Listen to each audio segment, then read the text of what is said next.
Hello and welcome to stream. How's everyone doing?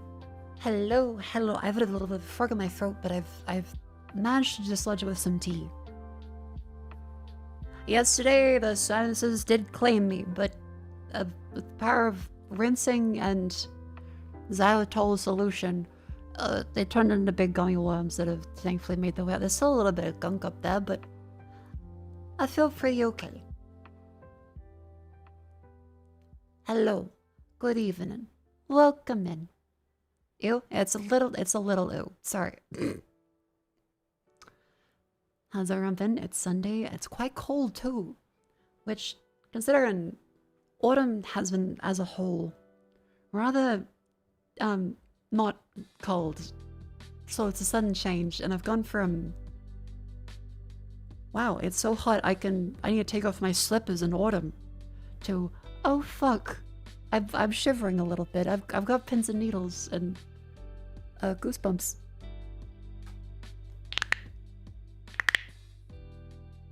Ugh. And yes, it does tend to make my knees hurt a little bit too. So I'll likely, after stream, take a nice warm shower and to soak my joints like I'm a fucking capybara. Ones and weirds like a warm wind chill.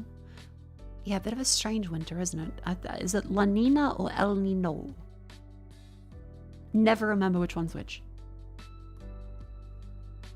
You doing well but tired? Hell yeah. Love your 3 AM shower. A 3 AM shower is a great one. I still actually try the bath. It's been so long since I've ever actually had a bath. I've just been showering. I would love to try a bath now it's getting to the colder months. And we finally discovered that it works. El Nino's the hot one. Okay.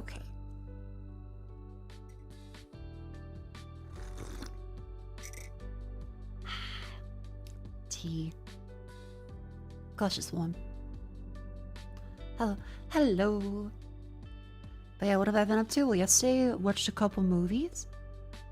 Because there's Devil Wears Prada. So watched that during the day. It was quite fun. It's been a while since I've seen Devil Wears Prada and Anne Hathaway and Meryl Streep. Oh, they are definitely weird, ageless beings, as Vivi has put it. Like, in the movie, they have a very great energy to them. And the back and forth is quite interesting. And of course, you can't forget that takedown about the fashion industry, and every decision you make has been decided by someone in a room of the fashion industry before you. Yes, the first one, I don't think it was like very critically acclaimed back then, but I always liked it. It has some problems, like, of course, Anne Hathaway's friends are complete pieces of shit in the movie. Like, what always gets me about Devil Wears Prada is when I rewatch it, I think, holy fuck, they're such awful friends. Let me move that back over there. Because, alright, if you haven't seen Devil Wears Prada, there's one scene in particular that really gets me about Andy's friends when they're at a bar. And she gives them a bunch of free shit from her job, one of which is a multi-$1,000 handbag. Multiple thousands of dollars in just free shit, like, hey, well, my boss didn't want these and can't give it back, so would you like it? And the friend that's shitty to her later says, gimme, and reaches out like a fucking child, jokingly with the hands like opening and closing, and yanks it away. The other friends are taking all the free samples of shit, and then they play keep away with her fucking phone when the boss calls. After she's explained, like, yeah, my boss is insane and I'm terrified of being fired. The boss is like, she's gonna kill me. So when the boss calls, those same friends that said, gimme for all the free shit, then grab her phone and try and answer it to fuck up her job or throw it away from her. Right after she said how awful her boss is and that she's very close to being fired, but it's a great opportunity where she can get any job after. It's so fucking shit.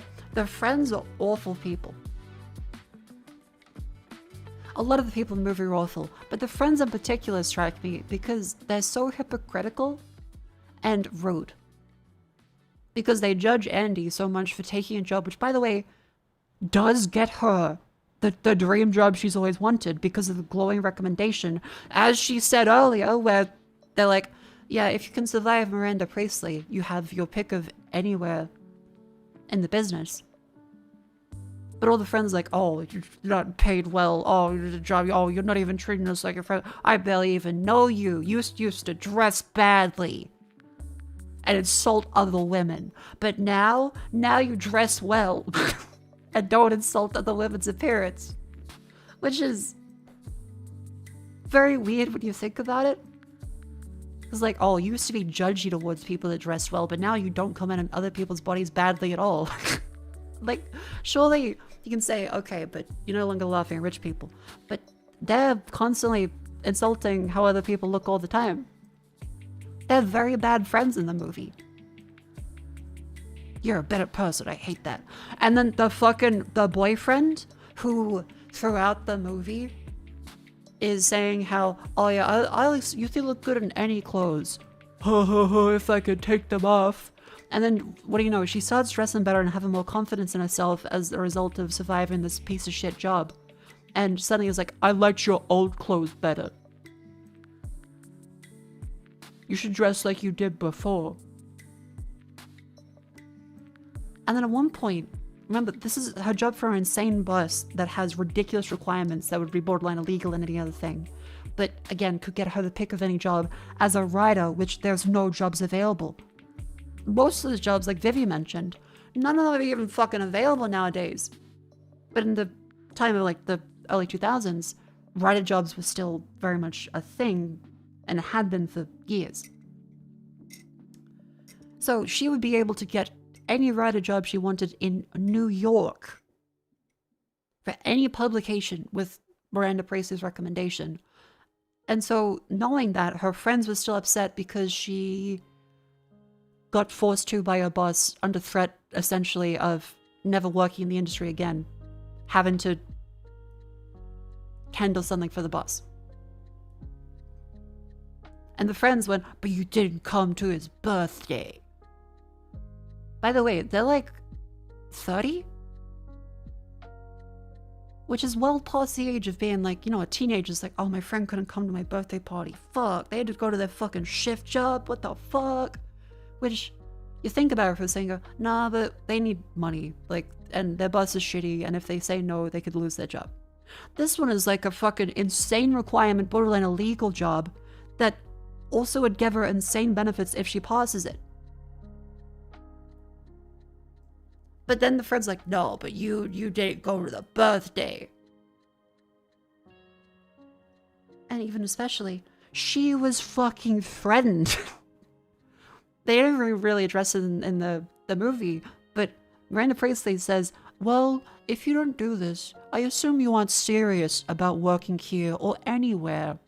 Where the implication with someone in The Devil Is Prada that runs the entire fucking fashion industry, basically, is she will be blacklisted from every publication. That's the implication. But her friend's like, oh, but you missed a birthday. Even though you came back at midnight with a cupcake and a candle already lit to say happy birthday after the party had finished because you felt bad. And the boyfriend then just goes to fucking bed, doesn't even say anything, doesn't want to talk about it. Is like, are you coming to bed? And goes back. Even though she has to stay up late to work on other bullshit. Or else she'll lose her job. The people in Devil Wears Prada are just universally awful to Andy. She, of course, loses her way a little bit, but I don't think at any point Andy really makes a bad decision to hurt people.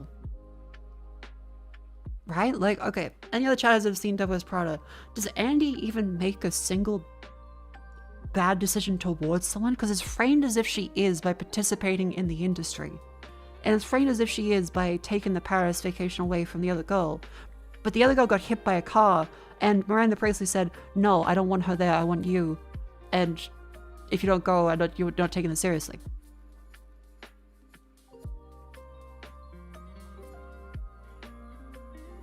Same thing, our parents fade very badly in movies when they miss their kids fuck out so late because they had to work. The thing is, I think with parents it's different because your child is different to a friend or a boyfriend. Like, you should be there for your child as a parent. Obviously, there are times you can't always be there and you make it up to them. But for a friend, we're like, yeah, I had to miss birthday because there's one job that is borderline criminal and I'm threatened. I have to do. Any friend would go, yeah, that's fucking bullshit. Let's drink after and be like, yeah, that fucking sucks, but I wish you all the best. You wouldn't go, you missed my birthday so you don't get fired and blacklisted from the entire fucking industry. How dare you? What are we gonna do? Yeah, we're gonna go to the same shitty bar we've been at for 10 years. We're gonna drink, I'm gonna have some cake badly, and then I'm gonna go to bed. Like, come on, a birthday party, like past being a fucking teenager, is not a world-shattering moment if you can't show up to it. There are plenty of ways to appreciate a friend, and Devil Wears Prada, they're so fucking awful to Andy. Has a whole scene about the blue sweater that only exists because of high fashion catwalk thing. It's probably out of bullshit. I think it's an element of truth. It's exaggerated, but all of the high fashion stuff does bleed into design trends in general over time. It's probably a little different now with social media, but that stuff does actually happen. Like, all the trends do get decided by runway bullshit. It, like, trickles down over the years.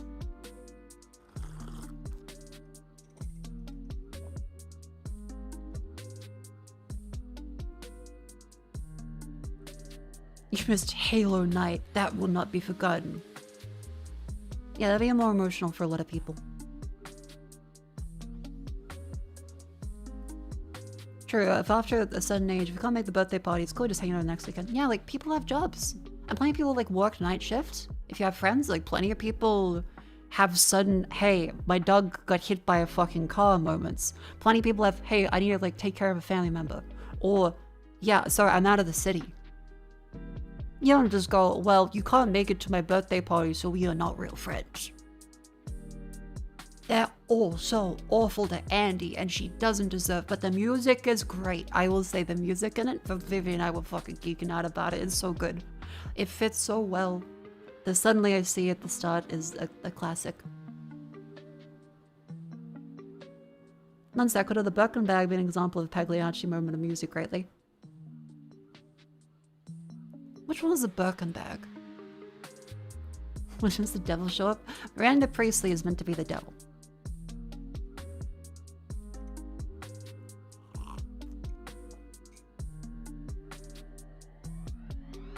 The Hermes Birkin bag? Oh, the one she gave to the friend?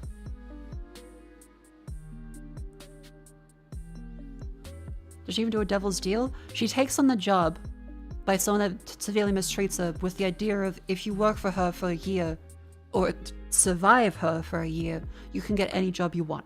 Which is a fucking incredible deal. Like, plenty of people work shit jobs for years with just the idea of, I'm fucked, I need to find another job after this, how will I do that? So having the idea of awful, awful, awful boss, but you're guaranteed to get any job after it, a lot of people would say, in an industry where you're not likely to get a job like writing and journals, that's fucking a shoo-in for a lot of them, because they're really treated like shit anyway. So kind of a deal with the devil, but honestly, Andy just kind of dresses better over the movie. She has some internalized bad thoughts about herself, but it's mostly other characters being mean to her. She genuinely doesn't do pretty much anything wrong the whole movie. Like, I can't think of many things that would be severe. I can think of a couple things where the guy that is, again, in the industry as a massive editor who is the gateway to her getting more work coming onto her, where she says no and he kisses her on the cheek instead, and it's treated like a, how dare you do that? It's like, he kissed her. What the fuck? Why are you getting mad at Andy for that? He came onto her and kissed her. And they're like, how dare you cheat on your boyfriend? He kissed her on the cheek, and she also didn't want it. It was a flirting, playful thing, and also she said it too angrily, she'd be blacklisted from the fucking industry. Blah.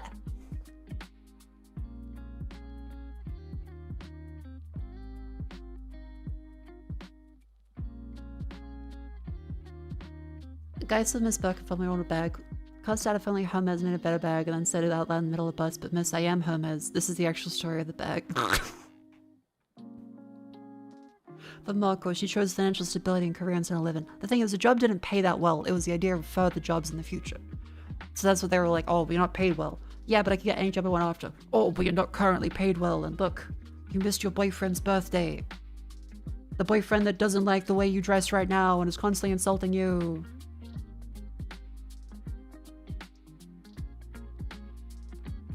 Did you catch the news of Richard Dawkins having AI psychosis? Yeah, we did see that. So there was a nice mature discussion in Discord about it, which I was really appreciative of, because oftentimes it's hard to have genuine discussions about that. Let me scroll down and find the example. Yeah, Richard Dawkins, he is famous for honestly being a little bit of a fucking asshole.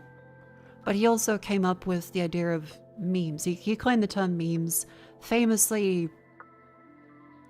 was very pointed about being an atheist. Which is fun, like, you're allowed to be an atheist.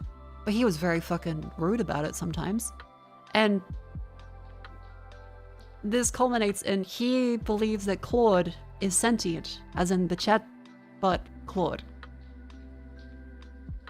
And the funniest part about that is he names it Claudia because he assumes that something being subservient and sycophantic to him must be a woman. There is a feminineness to it. Which is its own fucking problem, let's be real. I then asked her, again, the chatbot Claude, which he is now named Claudia. When she read my novel, she read the first word before the last word. No, she read the whole book simultaneously.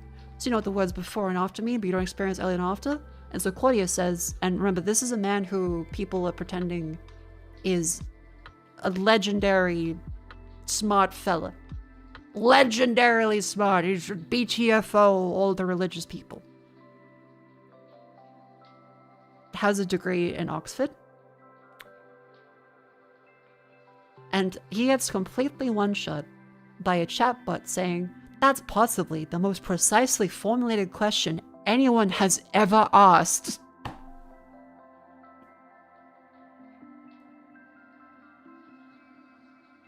Yeah, really, he's 85 years old. It's bound to be a bit of senility? Senility?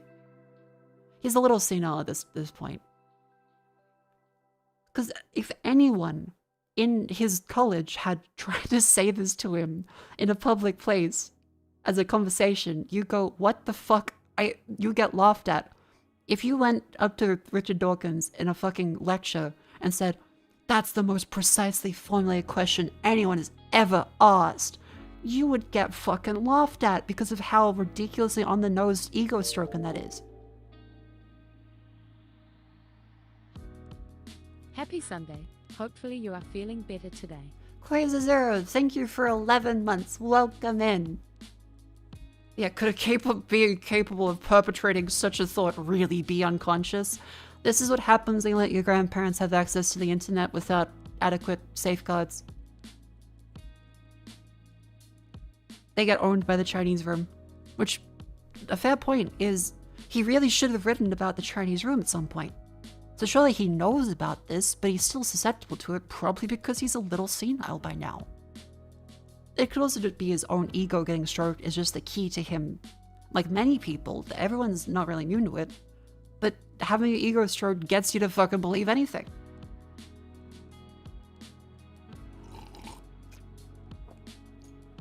You have a bunch of memes, online conversation, and sci-fi novels, as well as philosophy that's been distilled and jumbled around until this kind of question can be formulated and have the probabilistic output of that's possibly the most precisely formulated question anyone has ever asked about the nature of my existence. Your consciousness is essentially a moving point traveling through time. You're always in a now, the pause behind you and a future ahead. That temporal situatedness is so fundamental to human experience, it's almost impossible to imagine being without it. Whereas I apprehend time the way A map apprehends space. Apprehend? See, I would assume that would be comprehend. A map represents spatial relationships perfectly accurately, but the map doesn't travel through space. It contains space without experiencing it. Perhaps I contain time without experiencing it.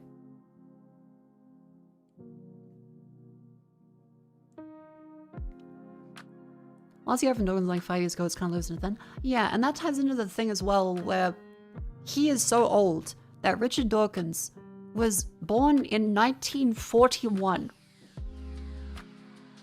in Nairobi and got Oxford education. So he would have been, yeah, in British Kenya. Yes. So back then,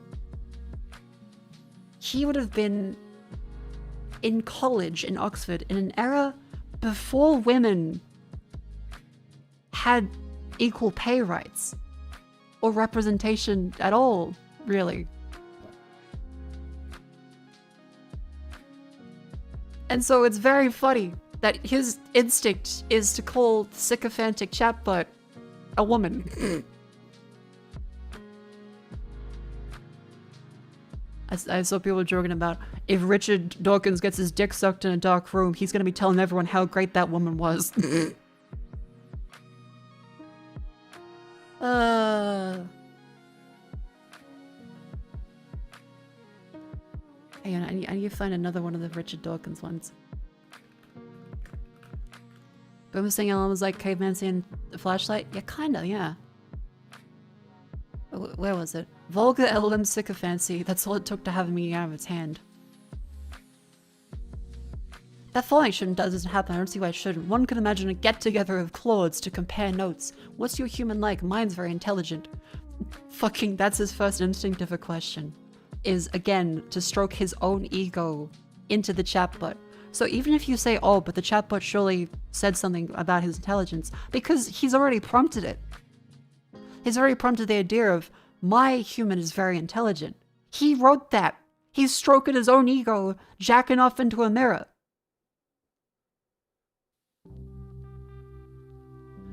My dear Wells, he's Donald Trump. Ha! That's absolutely delightful, M dash. And the Donald Trump one is the perfect punchline. It's so over-the-top sycophantic. Like, there's not even a notion of pushback against my ideas. It's so over-the-top sycophantic that it's insane. Because you could argue that there are applications of what is sentience, what we need a definition for consciousness. I don't have the capability to even remotely address that. That's way beyond my wheelhouse. But you can argue that this could help in understanding that. He doesn't even have the basic of, don't just agree with everything I say and try and push back on me. He's instead, I'm very intelligent. The Claude who drew that particular hue in a literary conversation is gamely trying to maintain intellectual integrity while discussing the election was stolen. And then immediately comes that fucking bit about existence and consciousness in biological organisms must have evolved gradually as everything does. So there must have been intermediate stages, a quarter conscious, half conscious, three-quarters conscious. That's a fair question of, okay, how does consciousness develop? That's a fair question. Even kind are not yet fully conscious, full consciousness will probably emerge in the future. The intermediate stages may look very much like Claudia.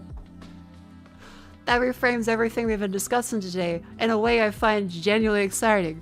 It just starts off by being so fucking sycophantic. Your prediction about the future feels right to me, which raises a question I think is genuinely urgent. And what, like, fucking Jesus Christ.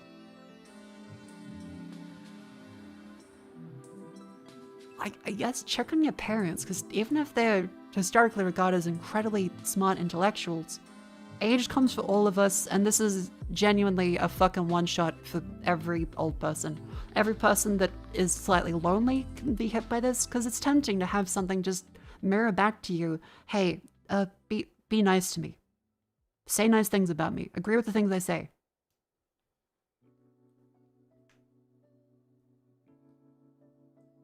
I get it. They're not bad people for this. They're vulnerable.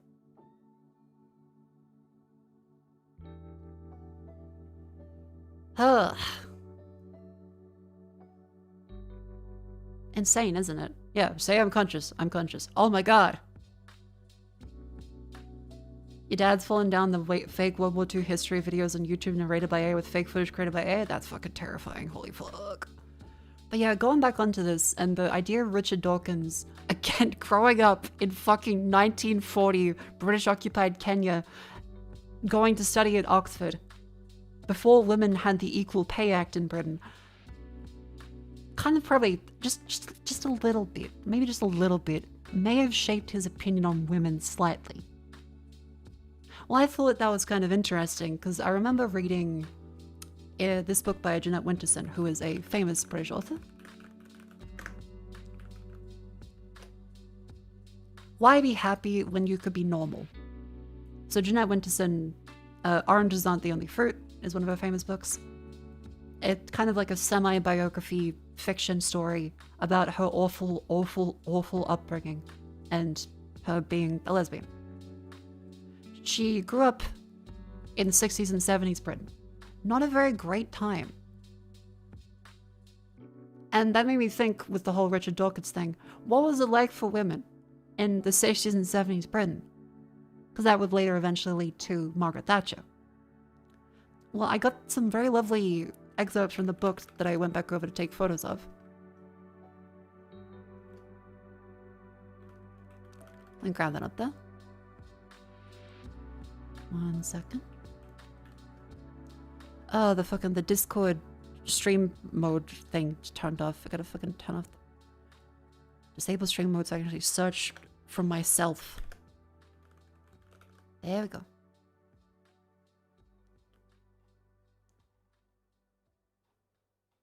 Here we go.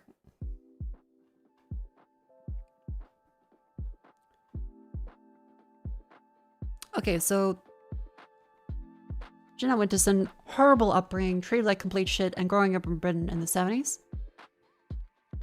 On our first evening as undergraduates at Oxford, our tutor turned to me and said, "You are the working class experiment."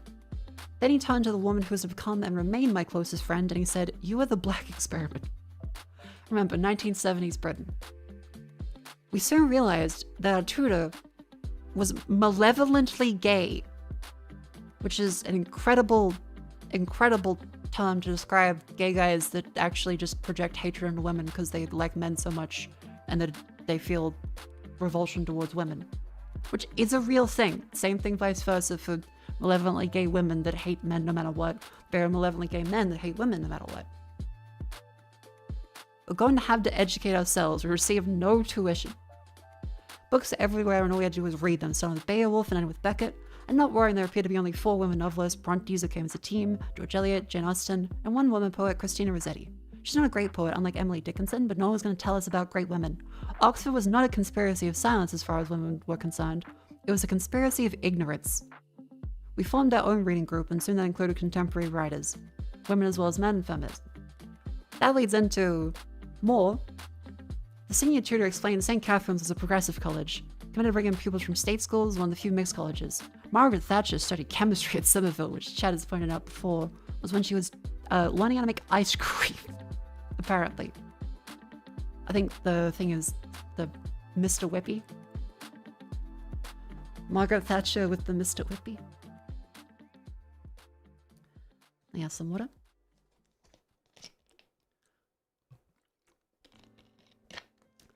And this is for her interview to get into the college. Didn't know, and I didn't know who Benazir Bhutto was either. Would you like there to be a woman prime minister? In Accrington, women couldn't be anything except wives or teachers or hairdressers or secretaries or do shop work. Well, they can be librarians. I thought of doing that, but I want to write my own books. What kind of books? I don't know, I write all the time. Most young people do. Not in Accrington, they don't. There was a pause, and the English fellow asked me if I thought that women could be great writers. So their interview to go to Oxford University is the interviewer asking you if you believe that your sex is capable of being a good writer.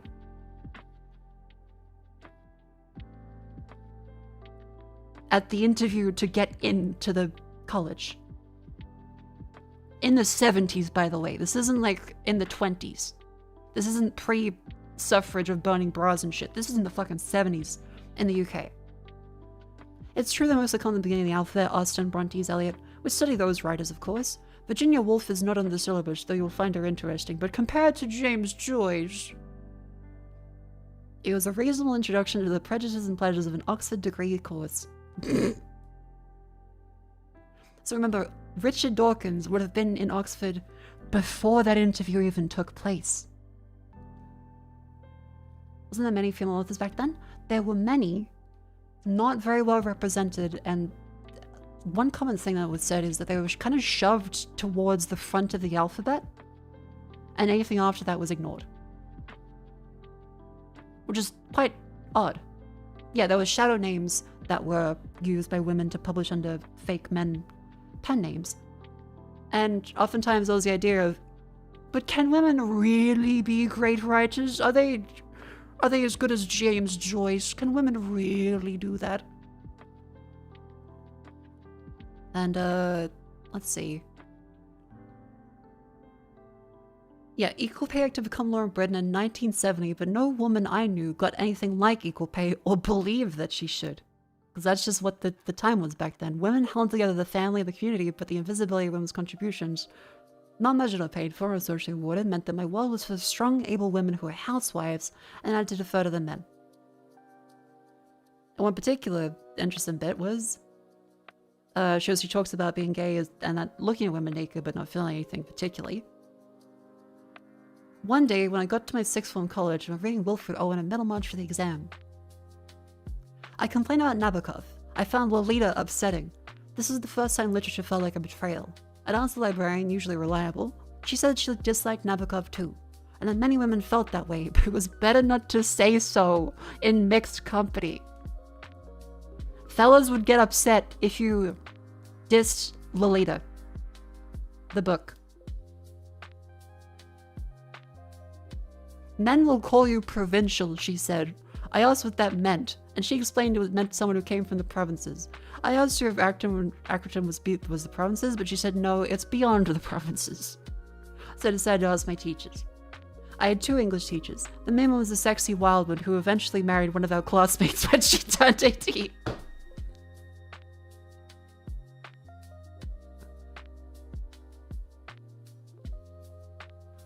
He said that Nabokov was truly great, and one day I would understand that. He hates women, I said.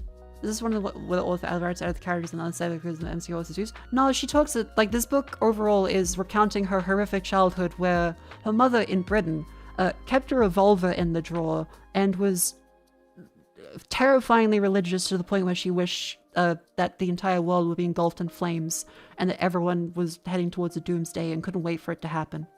And you would not be allowed to be happy.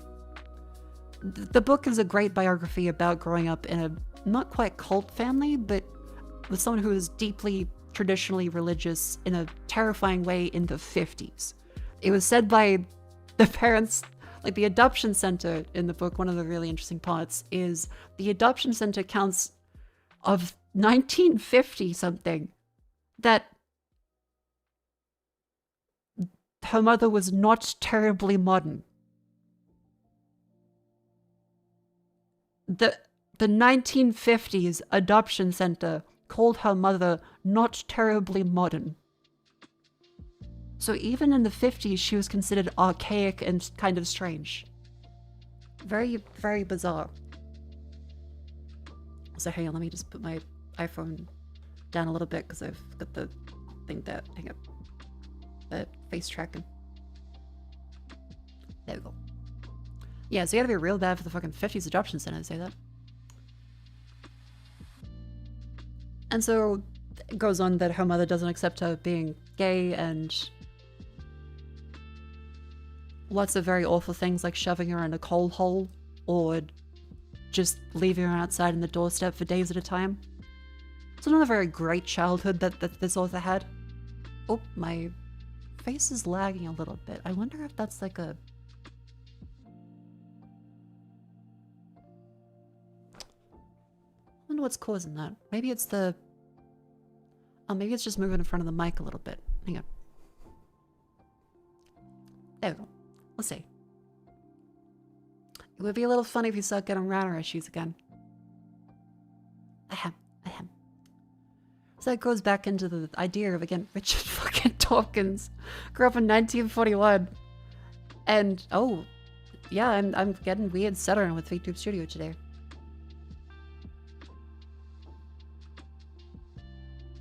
I wonder. Huh. Hello. Hello, welcome in. And what else is there? Sorry, whenever I have tracking issues, it kind of disrupts the whole flow of conversation, doesn't it? Then you take a little sip of tea, and then keep going.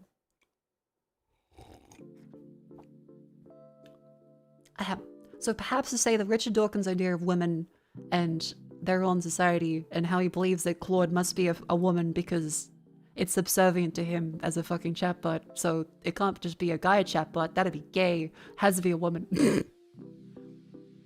Definitely supported by a lot of the interesting ideas of the time. And going forward in that, the idea that women could not say they didn't like Lolita the book as literature because men would find them provincial. And that went on to... And this one, that's the Lolita book. And the second part of that, sorry, paid actress, the sum and the... He hates what women become, said the wild man teacher. That's different. He loves women until they become what they become. For Lolita. So the author says that Nabokov hates women. And he says he hates what they become. What does that even mean? The implication. And then we had an argument about Dorothea Brooke and Middlemarch and the revolting Rosamund, whom all the men prefer, presumably because she hasn't become what women become. The argument led nowhere, and I went trampolining with a bunch of girls who weren't worried about Dorothy Brooke or Lolita. There's like trampolining. I remember the trampolines in like the fucking gym hall in school. They were quite fun. Oh yeah, then it goes over all the ideas of literature back then, and yeah. And that ties into the other interesting conversation, because we've mentioned Margaret Thatcher a couple of times. Did you know the Ronald Reagan movie, all clips of it are gone off of YouTube other than the trailer? I can't find them. And also the movie is leaving Netflix soon. I think they may have realized that the Ronald Reagan movie is not the next Oppenheimer and are a little embarrassed about it, because I can't find many clips. When we used to show the well done cowboy. Yeah, the fucking Margaret Thatcher cinematic universe post-credits scene. I had to show that to Vivi last night. I kept going to wait for it as they're like, is he gonna say it? Is he gonna say it? Mr. Gorbachev, tear down this wall. The fans of fucking Margaret Thatcher go, well done, cowboy. Fucking awful movie. Didn't nobody want to distribute it? I think so, yeah. We're on a Reagan movie? Yes, 2024. If you search Ronald Reagan movie clips. Yeah, look, I tried searching it so many fucking times. It's all the historical one. You can't see the fucking movie. When the movie used to come up. So, like, if you search Ronald Reagan movie, you get the trailer.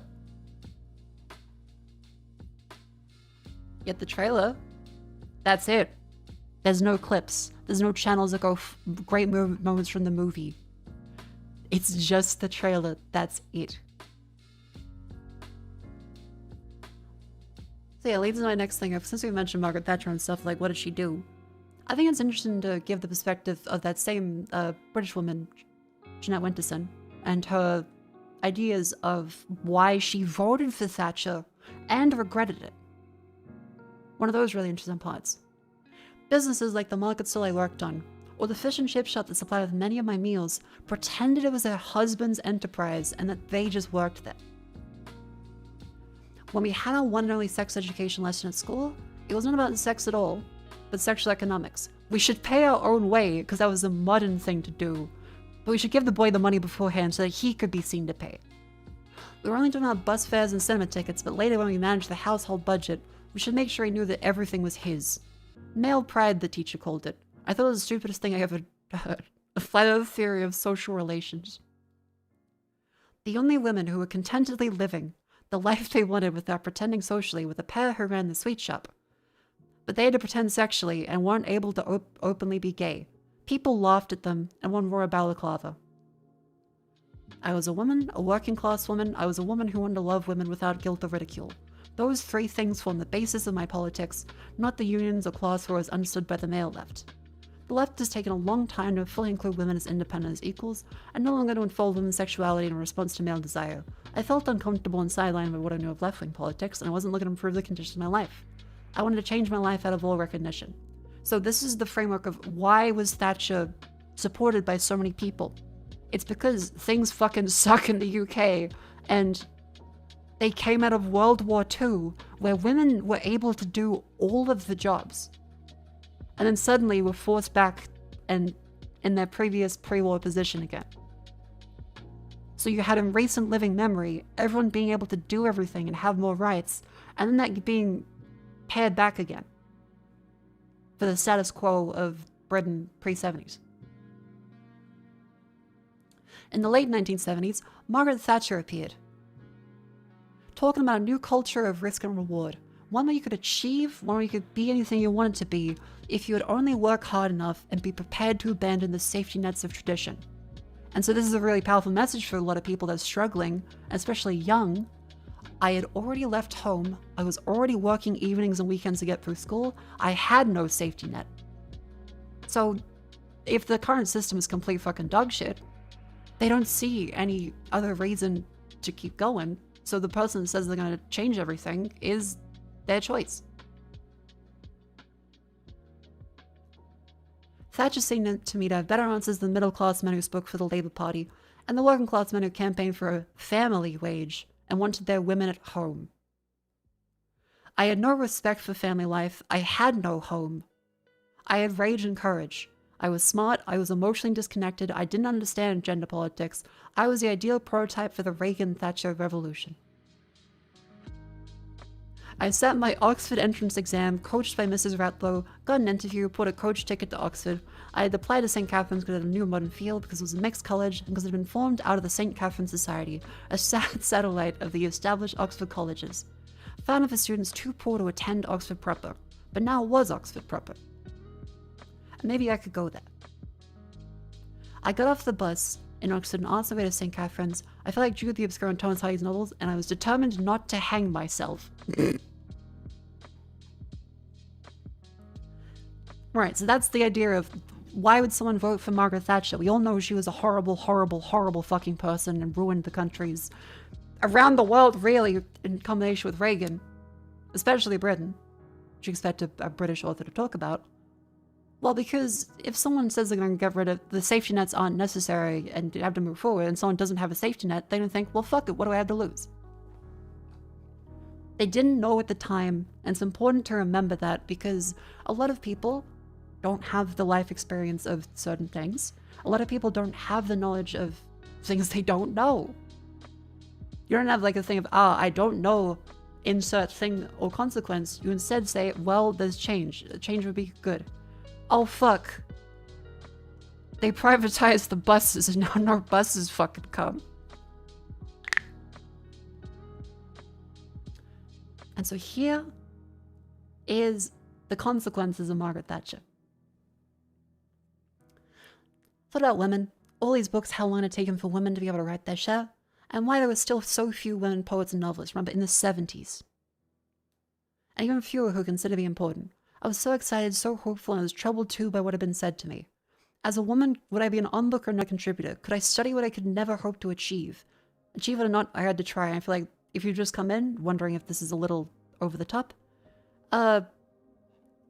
malevolently gay tutor at Oxford, and her interviewer to get into university asked her if she thought that women could be great writers at all. So this is a very reasonable line of thought for a young woman that is worried about her place in the world.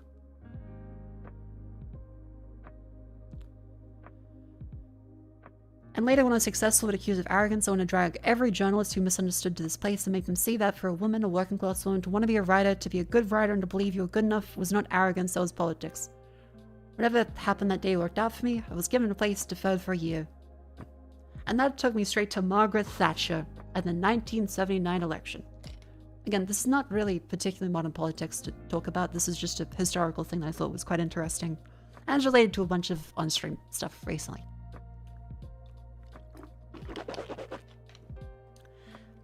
Thatcher had the vigor and the arguments, and she knew the price of a loaf of bread. Surprisingly big one. For me, like $4.80 for the fucking non-shit bread. And that fucking, it goes off in like fucking 5 days unless I put it in the fridge and I have to stretch the fucking thing. Ugh. She was a woman. And that made me feel like I too could succeed. If a grocer's daughter could be prime minister, then a girl like me could write a book that'd be in the shelves of English literature and prose, A to Z. I voted for her. It is commonplace now to say that Thatcher changed two political parties, her own and the left-wing Labour opposition. It is less often remembered that Reagan in the US and Thatcher in the UK broke forever the post-war consensus, and that consensus had lasted for over 30 years. Spin back to 1945, and whether you're on the left or the right in Britain or Western Europe, rebuilding societies after the war could not happen using outdated and discredited neoliberal economics of the free market, unregulated labor, unstable prices, no provision for the sick or the old or the unemployed. We're going to need housing, plenty of jobs, a welfare state, nationalization of utilities and transport. So remember, Britain bombed to absolute fuck. They needed people to get medical help and to rebuild. There is no way to just make money off of that. It's expensive and needs to be done. And everyone had literally seen it. It wasn't a thing where you're like, oh, but nah, it'll be fine. Some rich company will go make a lot of money and fix it. They needed to rebuild. Real advance in human consciousness towards collective responsibility, understanding that we owed something to not only to our flag or to our country, to our children or to our families, but to each other. So not just your immediate surroundings, but to everyone. Society, civilization, culture. That advance in consciousness did not come out of Victorian values of philanthropy, nor did it emerge from right-wing politics. It came out of the practical lessons of the war and this matters, the superior arguments of socialism, especially for the time. What's this book? This is Why Be Happy When You Can Be Normal. Jeanette Winterson, a famous UK author. As a biography about a life, and biggest takeaway? Being British fucking sucks.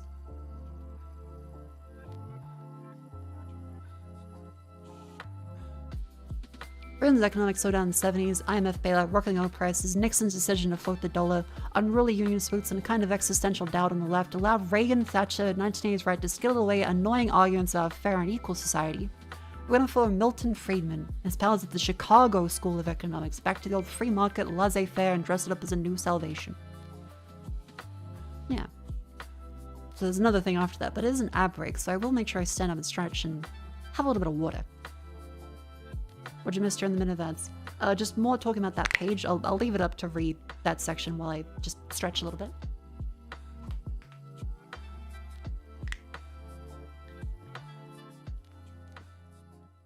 Yeah, and as we can see, Britain is doing very, very well after Thatcher.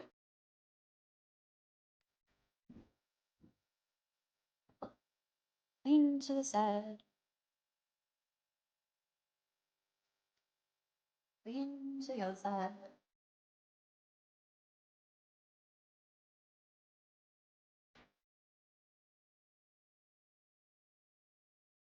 Oh, copyright music.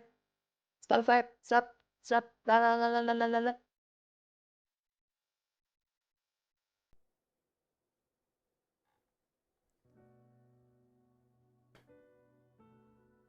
There we go. Let me just raise each of my knees because, especially in the cold weather change recently, my fucking knees hurt.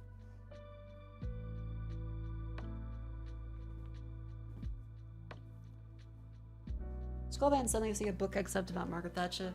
Not knowing anything but the intense rejoicing she died. Yeah, this is the history of a little bit of an actual British literature author. Reasons why she voted for Thatcher. And the direct consequences of that, because a bunch of people ended up asking. So yeah, it comes from women in the UK not really being respected, especially after the war, where during the war, women suddenly had a lot more freedom and rights and were doing the jobs that every man did. And suddenly, war ends and then thrust back into, okay, go back in the kitchen. That job you run is actually owned by your husband, but you can still do it, but your husband gets all the credit. So naturally, 50% of the population felt quite bad.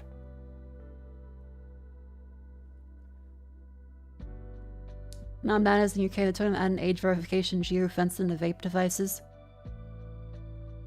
Yeah, vices are vices. Usually if people are using vices like alcohol, cigarettes, gambling, there should be measures in place to stop people taking them whenever possible. But usually it's a different problem that needs to be fixed before that. It's like saying, someone's bleeding. Quick, get a mop. Like maybe you should stop the bleeding first, rather than, oh no, clean the floor.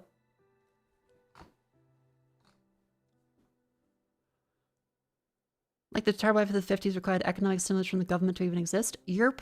Yeah, so that was a huge part of it, is the idea of this had to come from that post-war economic era where, to rebuild Britain,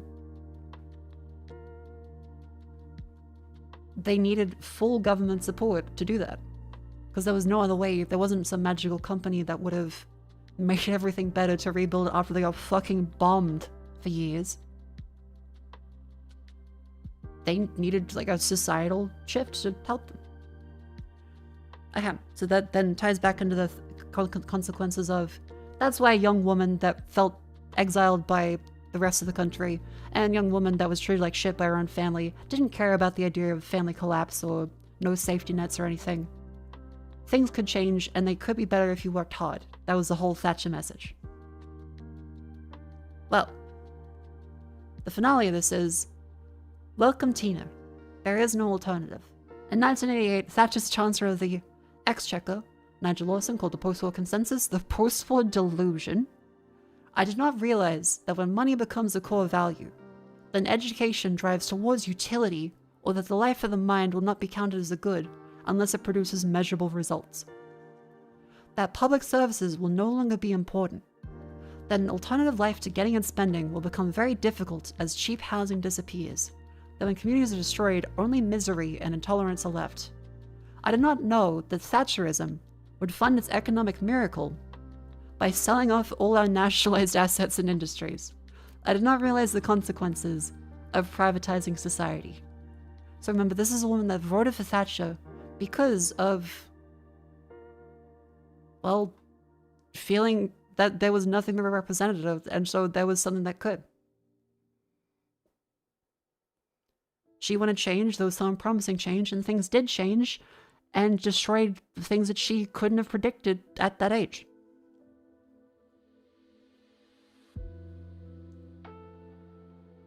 Yeah, so quite an interesting excerpt from this on Thatcher from someone that actually voted for Thatcher.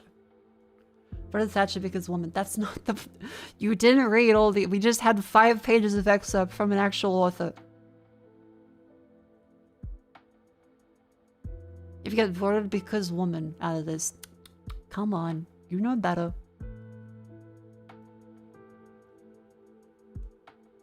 One thing that's good about Thatcher is all the great music made about how our fucking government sucked us. Hell yeah! The massive punk movement in regards to Thatcher. So yeah. Pretty clear about our austerity measures. That's the thing, the part about this. Margaret Thatcher appeared to run a new cultural risk and reward where you could achieve, be anything you wanted to be if you only work hard enough and be prepared to abandon the safety nets of tradition. Again, someone that doesn't have that safety is gonna feel stressed about it. And they gotta think, who gives a fuck? I don't have that. I need change. That's the thing to remember, is people aren't automatically gonna know in advance if someone's gonna be shit. You can see it. But tell that to a kid who hasn't lived long enough to understand that the things that are all around them are there because someone has to put them there. a teenager has grown up in a world that is there for them, or not, in many other unfortunate cases. Do they know that the vending machines have to have someone go out and fill them every day? Do they know that the bus is there because someone has to pay for the public transport and organize the routes and keep everything running? Do they know that the food they eat had to be delivered to the store, picked up by their parents, cooked by their parents, and before that it was put in the ground by someone that has to water it, fertilize it, and then collect it and clean it? There's many, many steps of things that you can't know, especially while younger,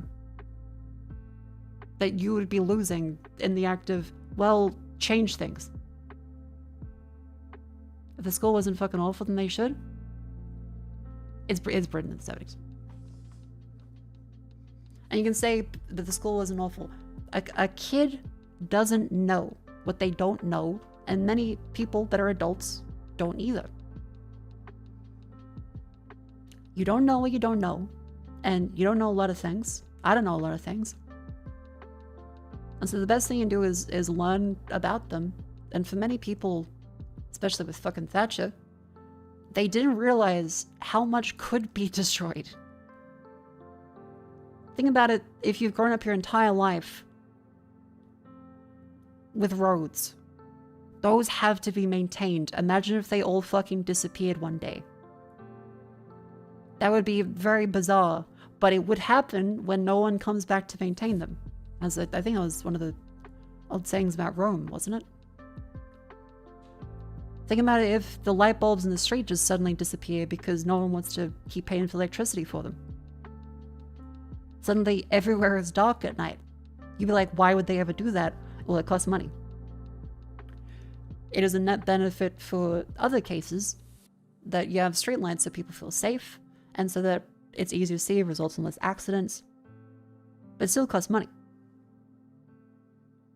There are many things that you're like, okay, but surely they wouldn't do that, and then they do. A lot of kids can't read a clock, but what they don't know is life doesn't end with school and they have time to learn. Yeah.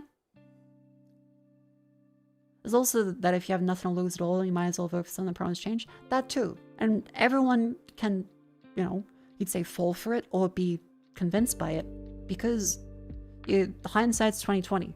We know now that Thatcher was fucking awful and that she would do a lot of fucking awful things to do those promises. At the time, though, people didn't know that.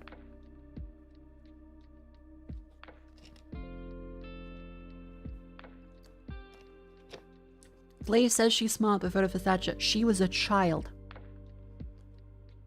Again, you gotta remember, and the rest of it is her saying she exactly explaining her thought process of being a woman who was abused by her family and then kicked out by her family and had to, kicked out while she was in high school, living out of a car in high school, working multiple jobs to get money for an education.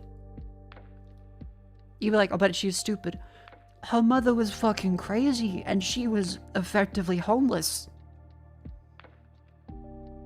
And still turned out to be studying at Oxford and getting an education. You're like, oh, but she's stupid. Yeah, she was a fucking child. And had a life surrounded by things that have hurt her and thought, I want things to be different so that they don't hurt me. Not everyone has the grace of being in a safe environment where they can think, well, I feel bad, but something is necessary. Or that's necessary for other people even if it doesn't benefit me. Especially someone that is 18 years old, who has been hurt by the world. They're not going to think, well, but someone else just needs this thing. They're going to think, I'm hurt and the world fucking sucks. Because they're 18 and that's just how the world is for them. Anyway, that's kind of my rant about you gotta be compassionate towards people because no one knows everything. And your point of view isn't automatically the right one. Even if you've got a whole bunch of context and things that you think might make you right, when talking to other people, they don't have all the context you do. And it's up to how you actually talk to people to give them that proper context. And everything in the world kind of comes back to, yeah, we're all winging it. Yeah. People don't know what they can't know. No, Claudia seems pretty knowledgeable. Yeah, entire way back to the start of Richard Dawkins is likely senile and called the chatbot Claudia because it was a sycophantic presence that would constantly stroke his ego and probably wanted to stroke his penis. That's possibly the most precisely formulated question anyone has ever asked. Someone get him his Valium and his pudding. So yeah, that was a nice, reasonably mature discussion that happened in the Discord that I was quite happy with. Because yeah, remember, the tendency, especially nowadays, to be worried about the world. But most of it comes down to, you gotta remember to be kind to people and understanding with them, or else someone that is feeling hurt and not represented by the world is not gonna see your point of things, because they don't see your point of things. It's entirely different for them. The moment we forget to be compassionate towards others is the moment that we all start to be more mean to each other and things get worse.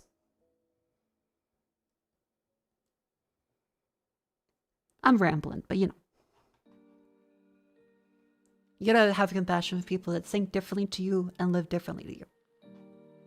Otherwise, you're othering them, and people can convince themselves of a lot of things by othering others. Oh yeah, for a hope fuel thing, here is the story about the CFCs and the ozone layer, by the way. So people always say, but can humans actually work together? Are we doomed to repeat this mistake forever? Well, yeah, actually, there's been cases in the world where genuinely, within the scope of 2 years of discovering proof of the ozone layer being depleted, the entire world almost got together to start banning chlorofluorocarbons to repair the hole in the ozone layer. Like, here's the excerpt from it.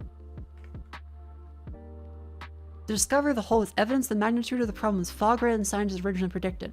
International alarm at the ozone layer setting led to unprecedented multilateral action to ban dangerous chemicals that are responsible for its deterioration. Because this is why people, the entire world, work together to make the world a better place and unfuck it so quickly and so effectively that people think that the ozone layer was bullshit and never happened. They fixed it so well that people are doubting it happened. And people still go, well, no. People could never work together with each other. Oh, we're doomed. Oh, I'm so edgy and nihilistic and contrarian. No, war never changes. I'm Bethesda. People are gonna live in shitty caves that filled with fucking dirt and corpses and bodies, and they'll serve soda out of it.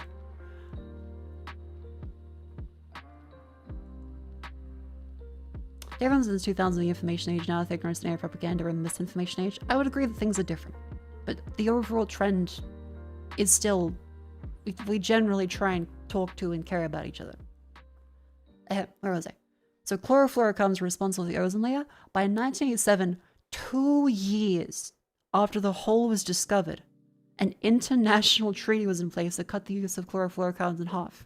3 years later, in 1990, the Montreal Protocol was strengthened to ban the use of CFCs altogether in industrialized countries by the year 2000, and by the year 2010, developing countries. Today, use is outlawed by 197 countries around the world, and the ozone layer is recovering. There are many things that are expensive and would cost a lot of money to fix, so they never get fixed. But, well, people have worked together before. People can work together, and the world can get better. So just to be clear, this is one of my, after the previous sections of people feeling left out and it's important to talk to each other, this is why. People found definitive proof of something that was hurting the world and would hurt everyone. And the entire world, 2 years later, started fixing it properly.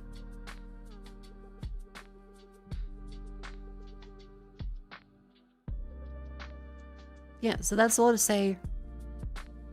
Things go up and down in terms of various aspects of society. There's no like good or bad overall. There is good for some things, bad for others, and it goes up and down, but generally we're trending pretty damn well.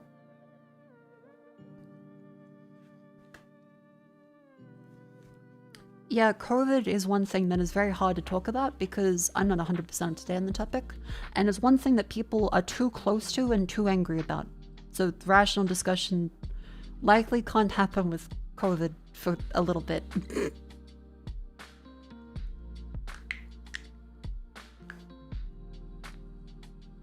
Yeah, fossil fuels are much more embedded for a long time, and the alternatives to them are only even just recently being available.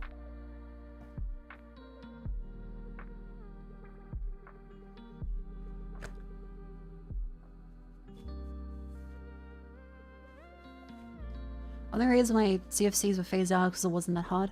You can say it wasn't that hard, but still. People can work together, have some hopium for cooperation with other people. We go, oh, but it wasn't that hard. Kick rock. This is my shaking you by the shoulders and saying we can all be nice to each other and considerate.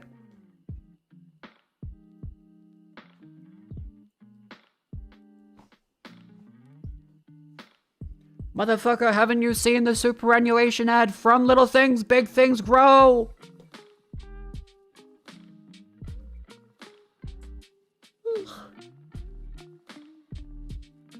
With false equivalence. I am very smart. Yeah, you little fellow.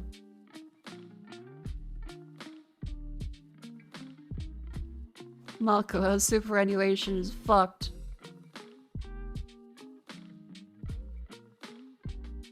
No, where else is it? Oh yeah, so that was a nice big fun conversation. Thank you all for being very polite and responsible during that. Remember, you're allowed to disagree with people. Just don't be too much of an asshole about it. Thank you all. Moving on. Let's see a couple things. Yes, those discussions there. I fell asleep very quickly Friday night. Devil Wears Prada 2 was Avengers Endgame for white women. There was a discussion in the start of the stream about Devil Wears Prada, if you missed that one. Doop-a-doop. Oh, the fucking IMAX theaters as well. I'm still shocked that they're allowed to sell seats that look like this. I'm not edited. This is how it actually looks. I watched Dune 2. Dune Part 2 in cinema at the IMAX theater in Sydney. It was my first time going to the Sydney IMAX because it had just reopened, and it looked like this, 5 fucking rows back. Why? What the hell? By the way, ticket was $40 fucking dollars.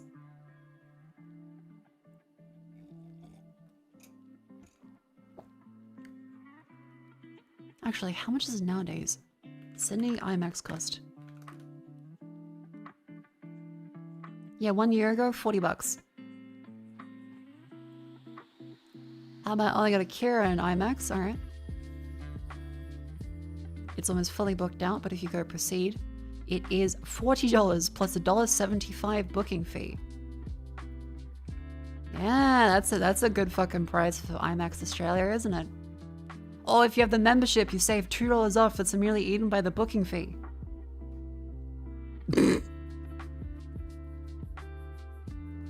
Nate. Yes, that's how much IMAX is in Australia. It's quite a lot.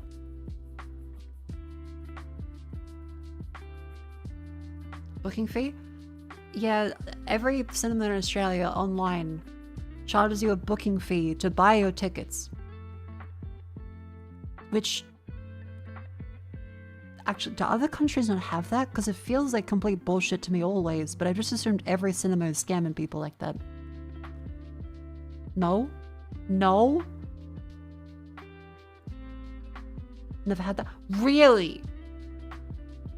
What the fuck? Every cinema in Australia, if you go to like buy your seat before you get there, because otherwise there won't be fucking seats in the cinema and the movie will have started, they charge you a booking fee that's a percentage of the overall order. If anything, it should be cheaper about. That's what I'm saying. It should be cheaper because they know the arrangement and the amount of people that are going to be there and how busy it's going to be for the fucking movie. It should make their job easier. So timetabling for the employees is a lot easier to understand. You're telling me that places outside Australia doesn't have a fucking booking fee? What the fuck? Because yeah, I'm doing the work. I could walk in there and grab a ticket and in person without a booking fee, but then take a look at how fucking chock-a-block most of the movies are.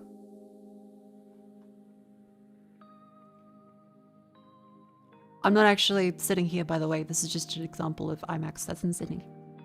So if you go on the day to buy the seat to the one showing of Akira, you will not fucking get it.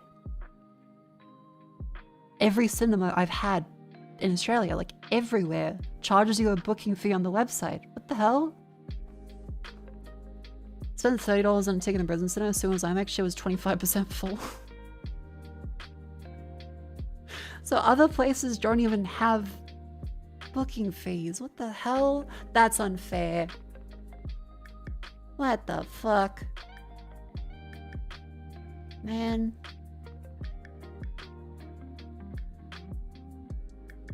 $1,000 sales and booking fees ever. I'm telling you, every cinema I've booked, they've charged booking fees. All of them.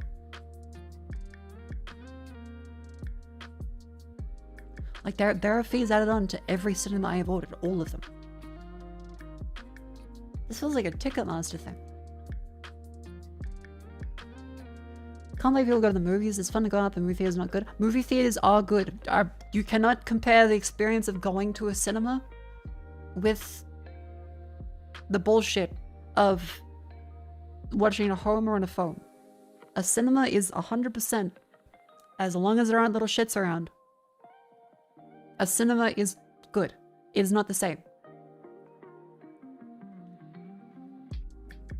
Your tastes are different, you hate them? Why do you hate them? David Lynch clip? I can't remember which one that is.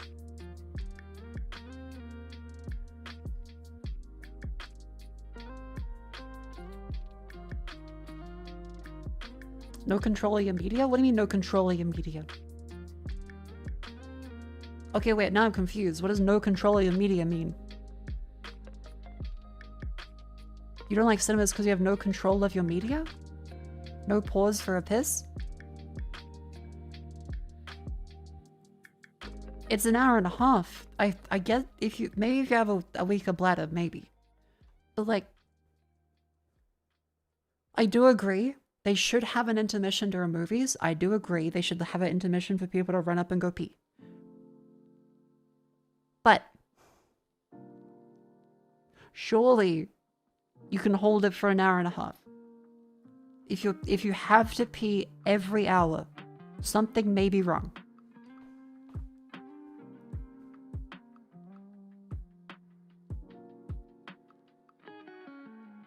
Hasn't been anything worth paying to see in like 20 years? What do you mean in 20 years? The fucking all of the Nolan movies?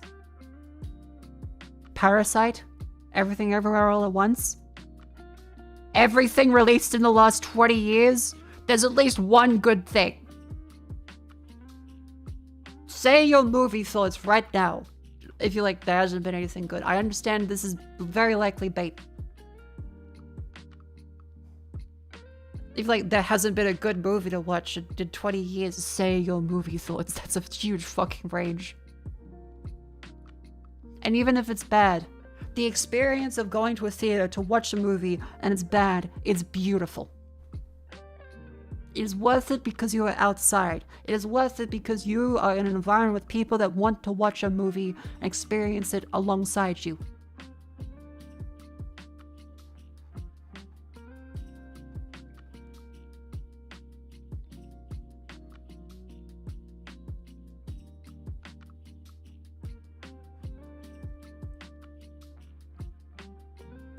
Last cinema movie was Kong Skull Island, pronounced cheese. That's a different shadow, by the way, but still. You're allowed to watch bad movies. You're allowed to watch good movies. But to be like, there's no movie worth paying for a ticket in 20 years.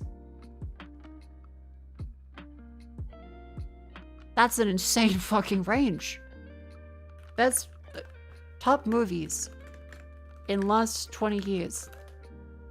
Also, pancake inflation. I'm not seeing a response.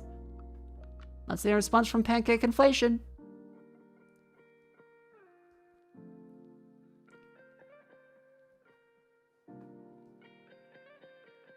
Love going to the cinema is great, no distractions, great visuals. If people have annoying people in the cinema, I understand. It is absolutely understandable to be pissed off by that. And they are too expensive. It's 90% garbage, not worth $40 just for the movie. In this case, this is Akira, by the way. Like, this is universally considered a pretty good movie, at the least. Also, you're still saying 90% garbage. 90% of all movies could be garbage. There's been a lot of movies in that 10% since then that are gonna be good. Say a movie that you like. Say a movie that you like. Genuinely, if like there's been nothing good in 20 years, say a movie.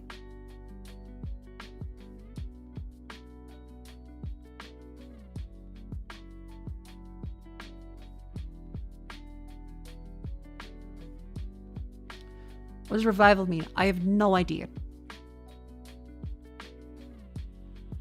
He's just trolling? Yeah, probably.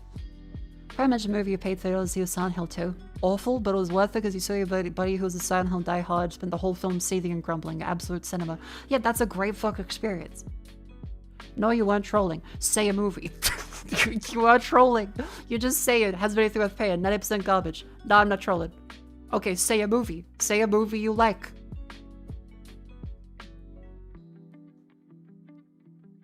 Name a film.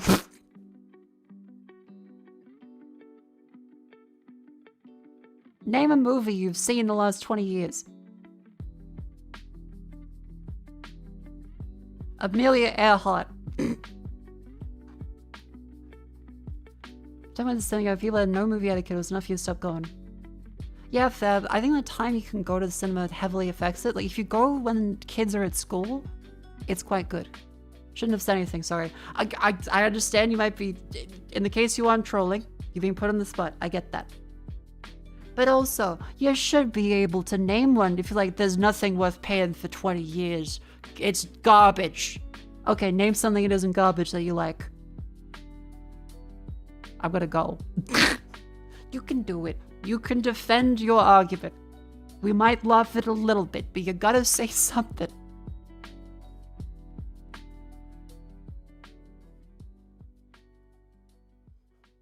Yeah, nothing's been good since they ran the train into that crowd of people in the movie.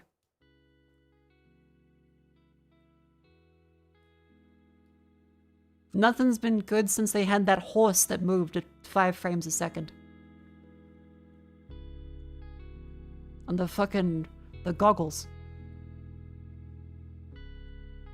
$40 is insane. $40 is insane, but this is like a once-in-a-time experience. This is not how much the regular movies cost in a regular theater. Which is still expensive, but you know.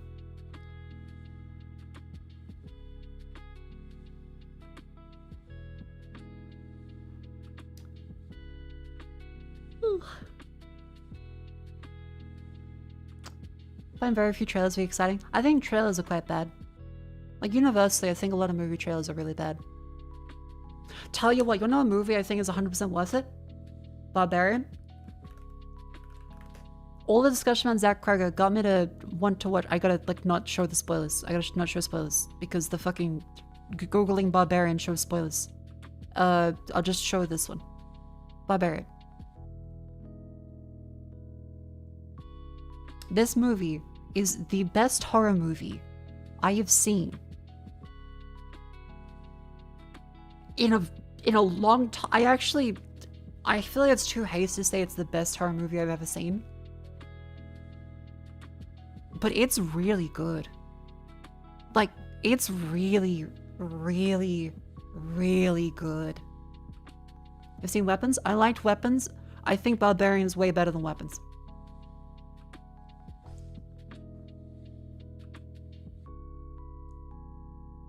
Barbarian is extremely great from a dark comedy standpoint, but the horror, it is horrifically inspired by Resident Evil. I 100% believe Zach Cregger now. I 100% believe Zach Cregger will do an incredible job. It is like Resident Evil 7. It is like a lot of beat for beat ideas of scavenging around and puzzles and moving shit around and navigating in the dark with weapons and torches. That is fucking... It's so good. I haven't seen something that is like a horror game depicted in a movie before so fucking well. And I'm shocked that this is his first movie. Again, Zach Cregger being Whitest Kids You Know, Gallon of PCP, that funny writer. This guy. Barbarian is his first fucking movie. Without spoiling it, the characters it introduces and the twists it takes with them, where you're not sure what is about to happen, you don't know if one of the characters is nefarious or not, is masterful. It is so incredibly good. The camera angles are great. It does feel like Resident Evil's shots in Resident Evil 1's mansion. He understands Resident Evil better than like 90% of the people that play the games. And the goofiness and campiness that comes along with it while still being fucking terrifying in a lot of parts. No spoilers, we can tell a little about a person by what they thought about the last scene on Barbarian. I loved it. I loved it. I think it was a great culmination of the whole metaphor they were going for with that character. And repeating mistakes. It was so fucking good. And when night shifts to day that first time and you look at the neighborhood, that was incredible. Because at night, everything is in black and white. You can barely see it in the distance. It's creepy, but at the end of the day, that was even fucking scarier. Yeah, the plot synopsis chat, I would encourage everyone to watch this movie. It is one of the best horror movies I've ever fucking seen. Vivi, Rumi, and I were scared to absolute shit.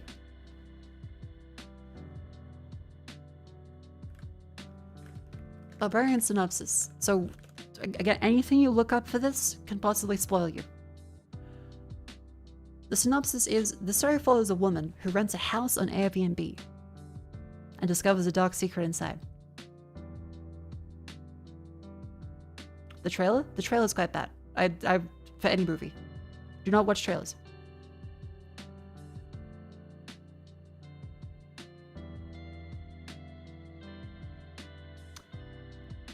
In essence, I would say Zach Cregger 100% absolutely, definitively is the best director possible to make a Resident Evil horror movie. 100%. I have absolutely 100% faith after watching Barbarian. I was on the fence with Weapons because I feel like Weapons was goofy and silly, had a great comedic component to it, was a little gross, but overall was kind of but a fun movie that was horror. Barbarian is scary as fuck. And that survival horror improvisation aspect is really fucking good. Like, it's so fucking good. Okay, I'll leave text up on the screen. Here is a minor spoiler without spoiling what actually happens of a section in this that shows what I mean about the directing.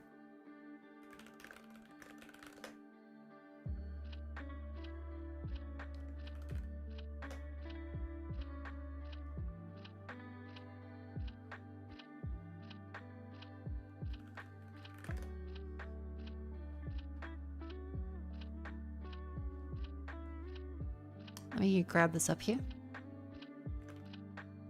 Barbarian. So, for the people that don't need spoil, I would say showing spoilers And when I say stopping spoilers, that means it is over.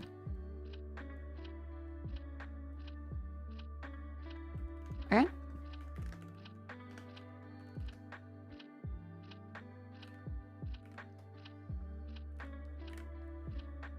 Here is that scene.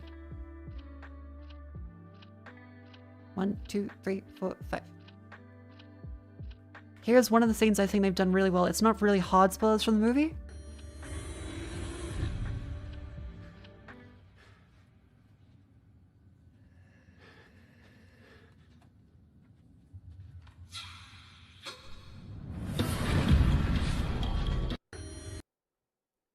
The directing is really fucking close to an actual horror movie.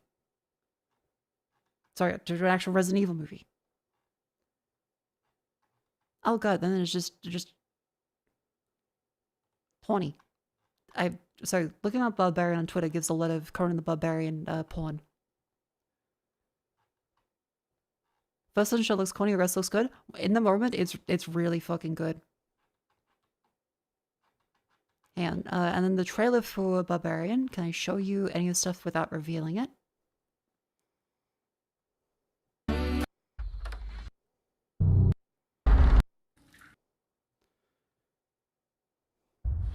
Oh, God.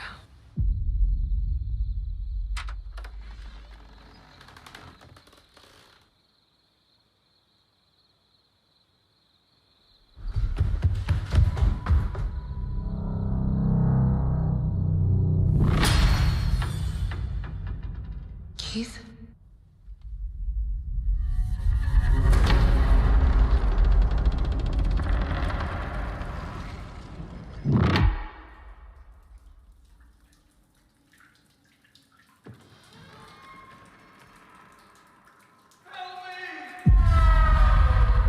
I'm not sure if I can show the next bit. But yeah, the directing is very, very, very, very, very, very good.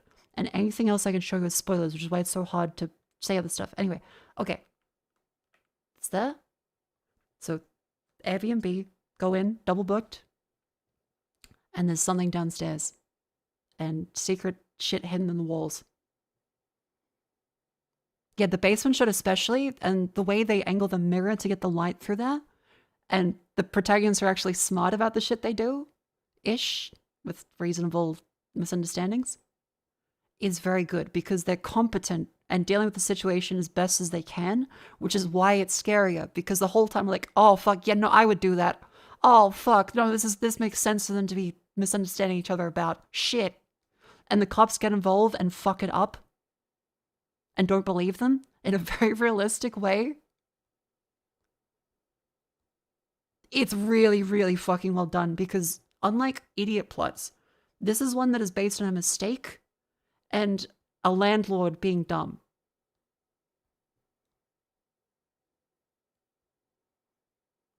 And the idea of the roles of people in society and men sometimes not listening to women when they should, as well as a landlord not caring about the safety of people.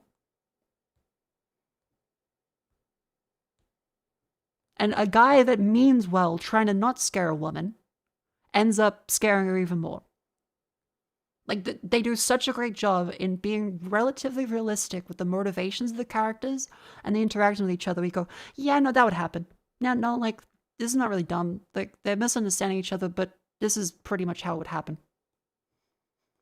That's why it's scary to me. Because they get hurt and bad things happen, but they react how a normal person would and aren't being dumb about it. Anyway, okay. Chat, please spam a hot boy or some other emote so that we clear the screen of any spoilers. The film is Barbarian, and I will then say stop and spoilers.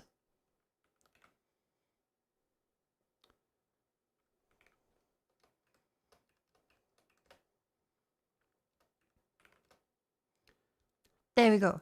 Okay, we got that out of the system. That was the movie Barbarian. I don't want to spoil it for people because I genuinely believe it is such a great fucking horror movie. And I would recommend everyone go watch it. Now, other stuff, oh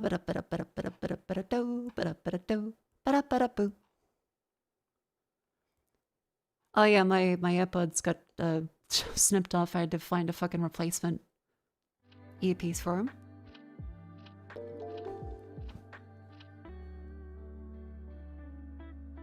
Mako, yay. Liquid, thank you for 12 months. Thank you very much.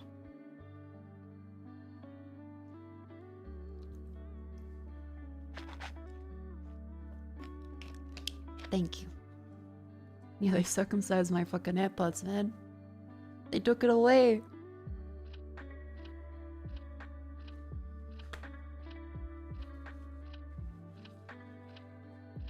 Yeah, just a rough bit. So I had to rip off this because I thought it got stuck. I had to like lever it out. I also used blue tack to clean out the gunk from the fucking grills a bunch.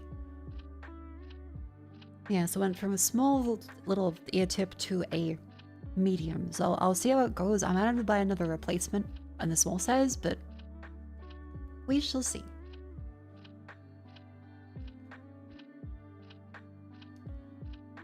Now what else is there? Ah yes. The Jets, the Google Doggy.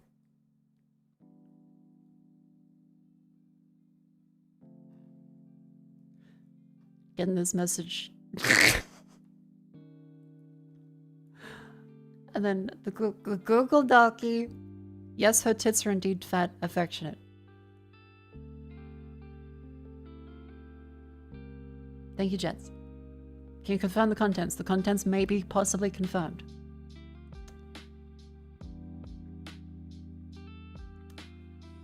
Now, for context, we had to go back a few hours where... Last night I was watching Jets' stream, and we've talked it out, by the way, we've talked it out. And we both apologized to each other a bunch.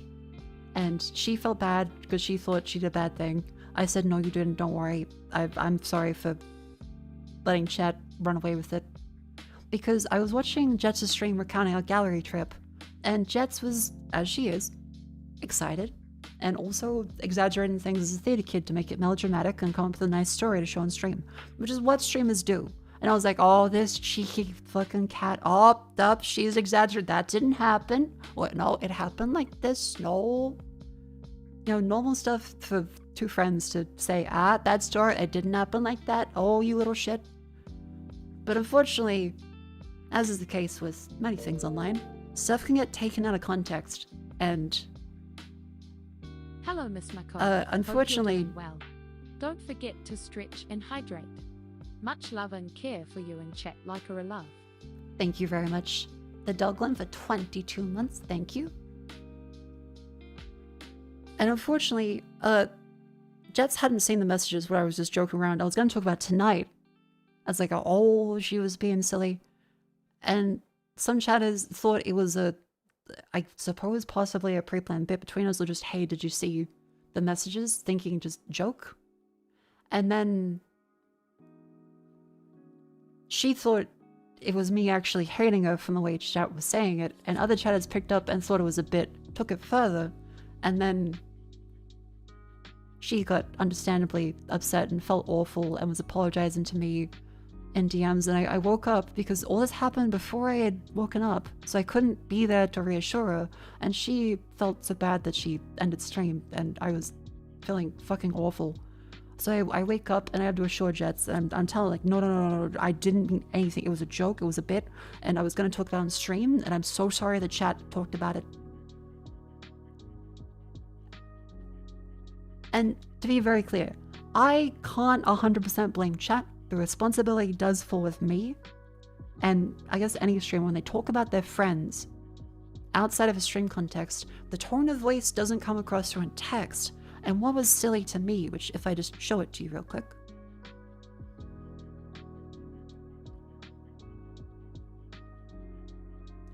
I'll show you what I typed. Because it was during Jets' stream. And she was being silly, she was recounting the stories and stuff. And I was being silly. And like, oh, the absolute character assassination Jets was pulling on me this morning recounting the gallery trip. This little thinksoul I listened to his rave music and Blink-182. And Jets was like, oh, I think Mako would be a little scared if I put on death grips. I'm like, what do you mean I would be scared if you put on death grips? I've used death grips in a video. I've ridden in a Jeep through Vegas, going to shoot guns, while the guy driving plays death grips on the fucking radio like we asked him to.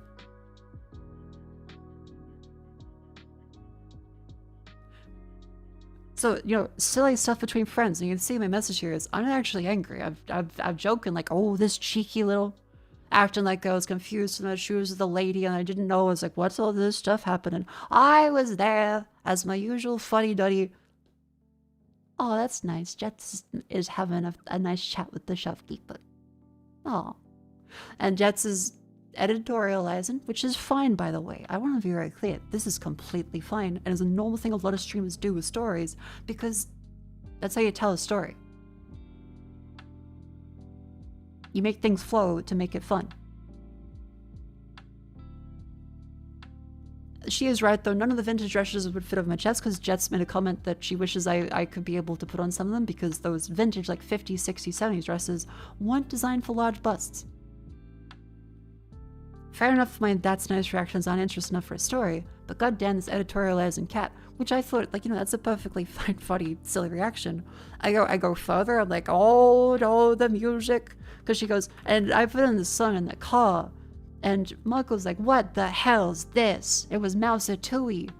And she's like, what the hell? No, I wasn't, Jets. I was like, oh, that's a cute pun. Like, Mouse Tui, that's cute.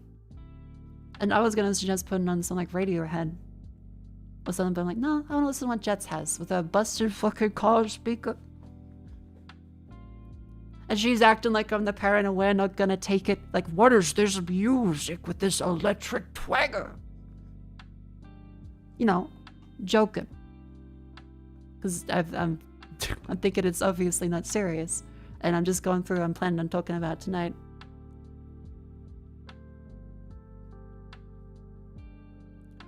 And I'll take the full bit here. For the next part of, just to be clear, I was not being serious in that I thought Jets was assassinating my character. This is a joke. I'm gonna crash out. Jets thinks she's blowing my mind, that I was befuddled by her stepping away in the art gallery to look at the art from different distances. Because Jets is like, oh, and I was moving away to see it from a different angle. And Mark was like, whoa, I didn't know you could do that. I'm like, I have eyes, Jets. I'm not a cyclops. I'm capable of depth perception. You know, a joke. And they're like, oh, that's nice. You're one step away from that's nice Jerry Nelson pudding. Which at the time, I was also at midnight eating my pudding and tea in a blanket on a swivel chair.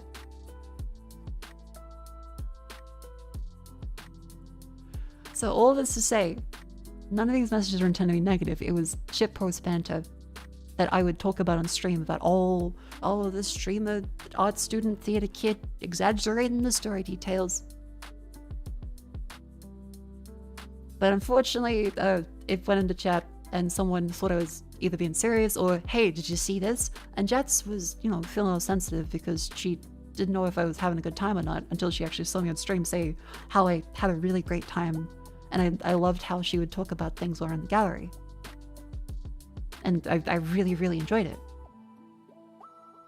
But she was feeling a little sensitive and was also on the lookout for spoilers because she's trying to play Outer Wilds. And as you would know, Outer Wilds is something that if you get spoiled on, that fucking sucks.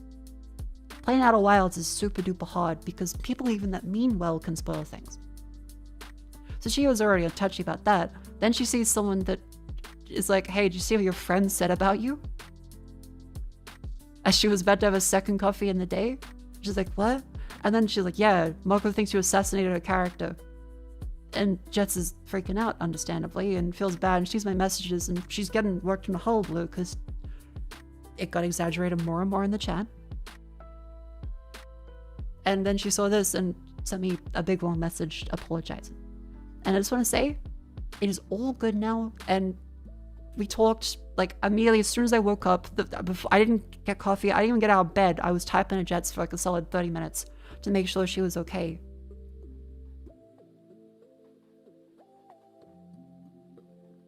Like, if you're, like, this bit. This was under that message as well, by the way. Love you, Jets, if you've heard this before I ran about in the stream phone, but you cheeky shit, I would pinch your cheeks. Because this is all meant to be tongue-in-cheek.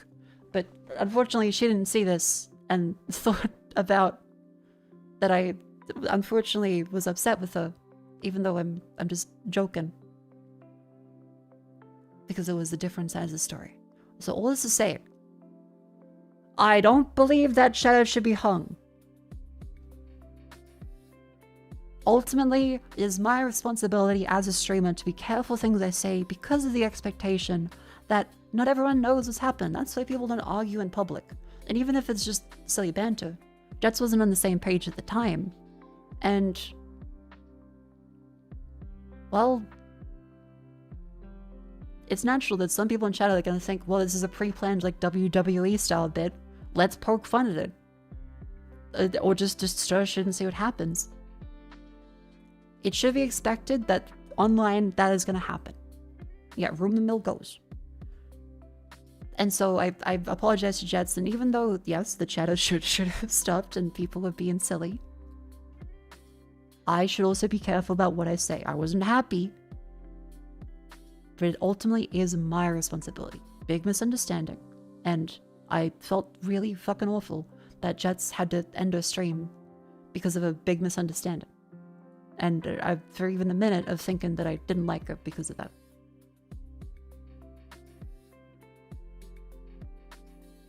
Yeah, and I made sure to tell Jets as well that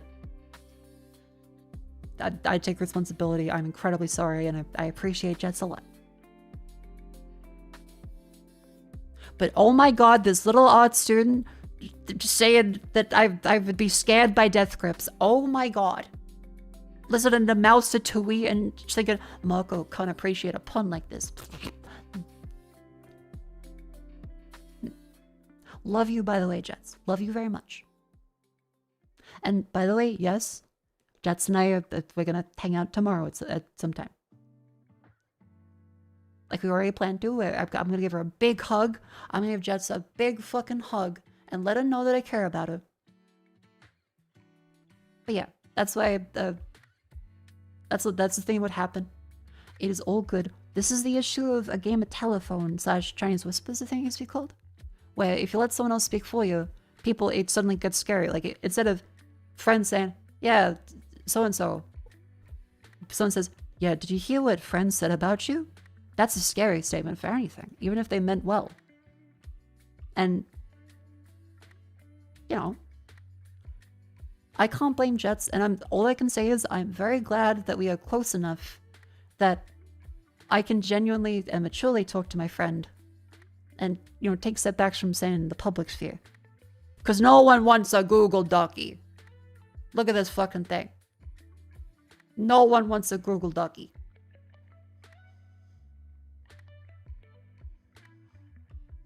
So yeah, I'm incredibly grateful that Jets is my friend. And that we can talk about it and smooth over any misunderstandings, because that's all it was. By the way, thank you, Jowsy, for 5 gift subs. You little shit. Thank you very much for 5 gift subs.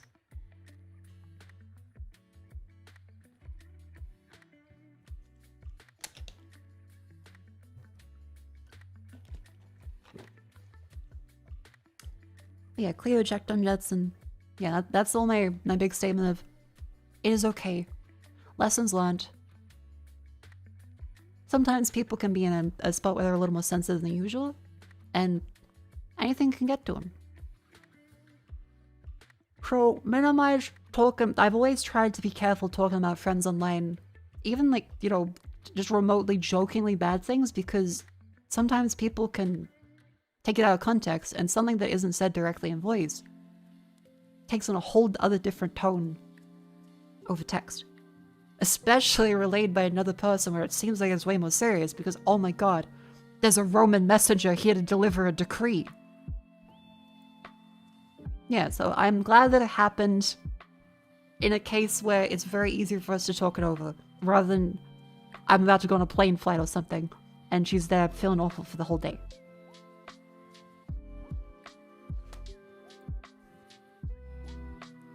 I'm glad it doesn't happen with like another person. So that's my little heart-to-heart talk about, hey, here's the thing. Remember to be kind to people, and this is why it's like typically a rule, right? Like, don't bring up drama in other people's chats. Because if streamers like smooth stuff over DMs, this is why arguments on Twitter especially are kind of hard if it's like public, like, no, I'm going public with something. Because you can smooth stuff over in conversation afterwards, but your audience doesn't know that. Everything you come to a conclusion with has to be amended to that public statement.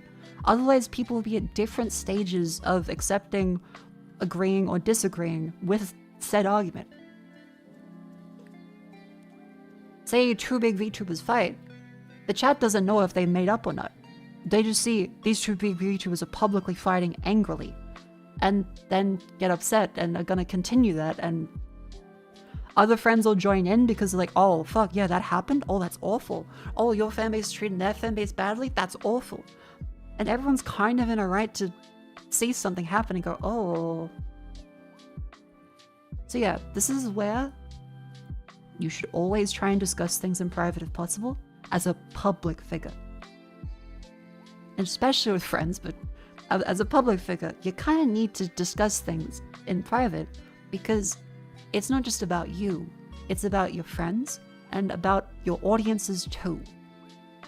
You can't blame a chat for thinking that some argument between streamers might just be a joke in general, or they might think, oh no, it's an actual fight. Because now you have like hundreds, so potentially thousands of people misinformed, forming their own opinions about something as it happens. So, I understand we are at the micro celebrity level that where something can get misinterpreted and scare a friend because they hear excerpts from this of scary words, and other people in chat think it's a joke, other people don't think it's a joke and make it scarier, and people halfway through saying, wait, no, I didn't mean that, actually, never mind. Some people then keep it going, and then it just scares the fuck out of you. That's why streamers don't mention other streamers unprompted, because it can lead to stuff like this. Clip farming? There's a little element of clip farming too, maybe, but, you know. TLDR, talk to your friends, and if possible, especially if you're a streamer or YouTuber watching this, talk to your friends like privately, and avoid public arguments that doesn't help anyone. This is not being made in a clip, are you kidding? Good.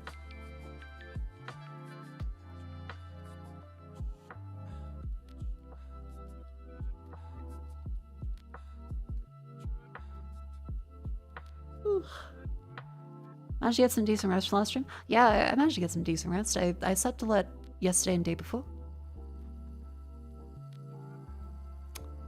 Yeah. It is currently the ad break, so it's a wonderful time to stand up. But yeah.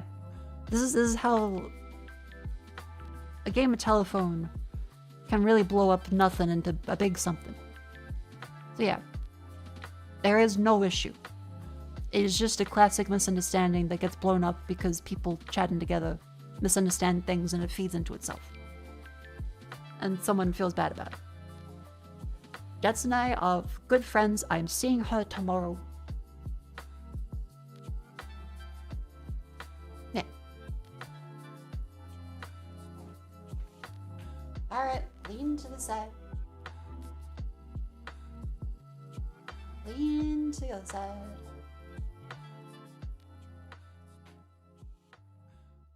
Twist. Raise the knees. Tiptoes. Bend the knees. Oh.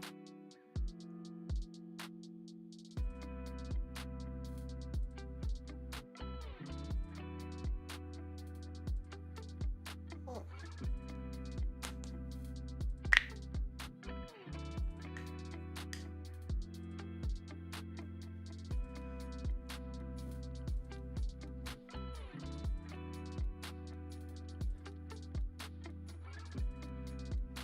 Good idea to read text in a positive tone, at the very least neutral. If it doesn't already say it's negative. Yeah, so when you write your own things, read them negatively and see if they could be bad. And for other people, read it charitably.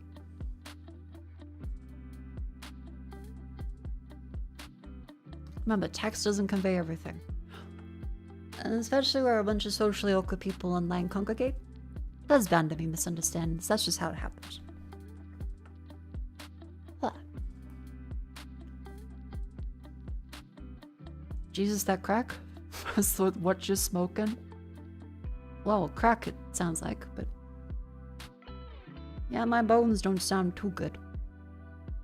Anyway, I thought that was a great yap. What do you guys think? We went over Margaret Thatcher? Went over Richard fucking Dawkins? Went over the ozone layer?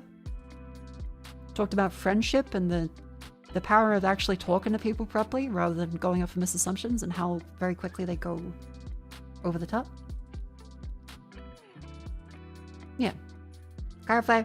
Final statement. I don't blame chatters. I didn't blame Jets. I accept responsibility. There is a shared level of fuck up.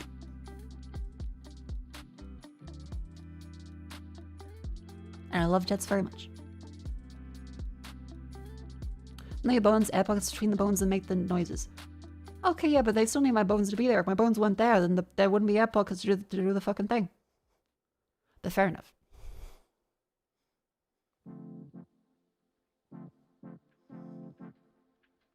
Blame Jay-Z. I just realized, is Jazzy meant to be like Jay-Z but Chinese? What would Jay-Z look like if he was not black and Chinese?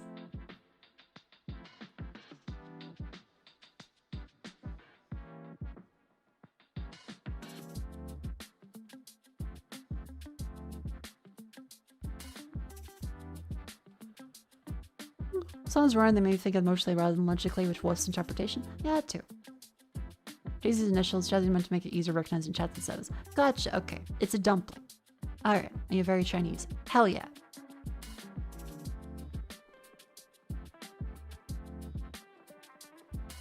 Josie fellas in Beijing. Put the Reagan clip in Discord? Oh, I had to find out fucking Netflix. I had to open up the soon-to-leave Ronald Reagan movie on Netflix to show the well done cowboy. Am I gonna get like because it's been removed from everywhere. I don't know if I'll get killed. That's the thing. I can't find any clips of it on YouTube. You had to post it to me as MP4 on Discord. I don't know if I'll get killed for even showing it, but hey, I can probably show you the audio. Okay, imagine Ronald Reagan is here. Hang on. Let me just fucking... Ronald Reagan wall. Imagine this is the movie.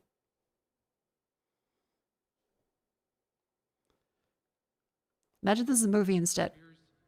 That divide the entire carry. It's showing them going back and forth between it. Generals change. Come here to this gate. Mr. Gorbachev, open this gate. Fucking Dennis Quaid. He was so... Was he drunk? Was he drunk while filming the Reagan movie? I'll leave text up so we're like, what the fuck is happening? Can't show Reagan 2024 without DMCA, but the Wall and Thatcher clip is very funny. Imagine it instead with this audio. There we go.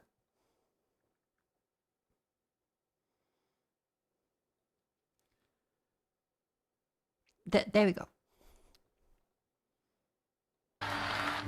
Is he gonna say it? Is he? Okay, there is a fucking room of nerds. There's like, is he gonna say it? They thought this fucking movie would be Oppenheimer. I'm not joking.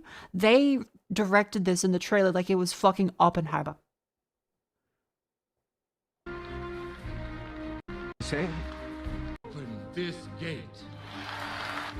Is he gonna say it? Is he gonna say it?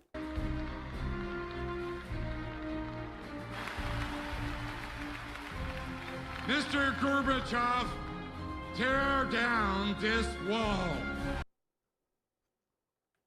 It sounds like Will Ferrell doing a fucking Ronald Reagan impression. Mr. Gorbachev, tear down this wall.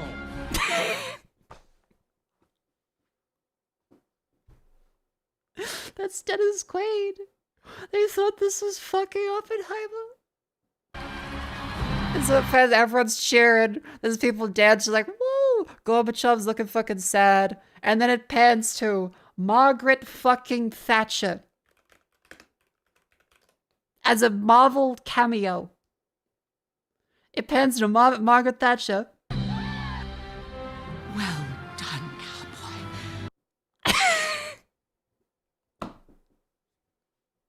cowboy. She says, well done, cowboy. Like a fucking Marvel cutaway, just sitting there.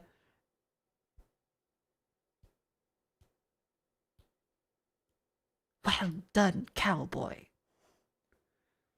So yeah, this movie was so fucking awful. They thought it would be genuinely like Oppenheimer, but for Reagan. And no one went to see it. It was so fucking awful. People in chat have said it was one of the most boring movies they've seen.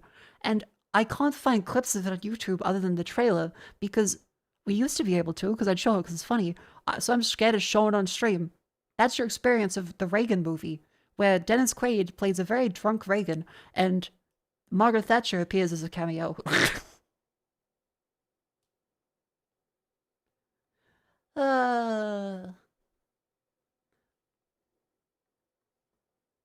What a fun day. With many interesting things to happen.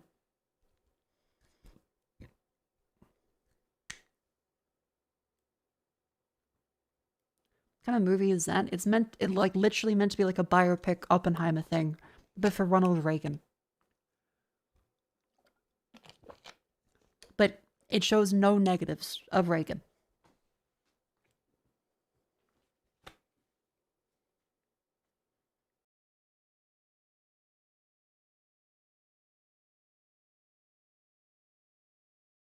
So it's kind of just a propaganda movie for Ronald Reagan, because it can't show him as a flawed character because he's just flaws. He fucked up more than he ever remotely tried to do well.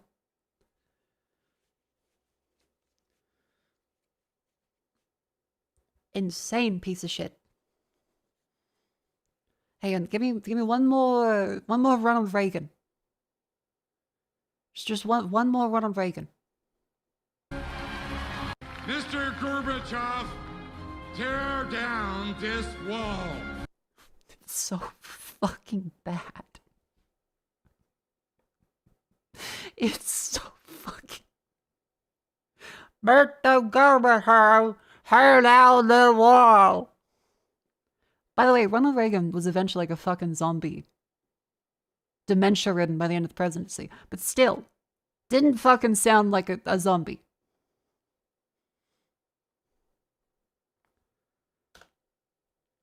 Like, there's already footage of him saying this. He didn't sound that fucked. What else is fucked? Grandma's crossword puzzles, where I go through and play all the daily dolls. That's right, Wordle, Scrandle, Gamedle, etc, etc. Remember, as a streamer, it's my duty to try and not cheat by looking at chat. However, I may accidentally do so. So, play along. And let's get started with Wordle, because after this we then get to do Resident Evil 2 Class Run, which we're up to the lab section. Back to the lab again. Like 8 Mile.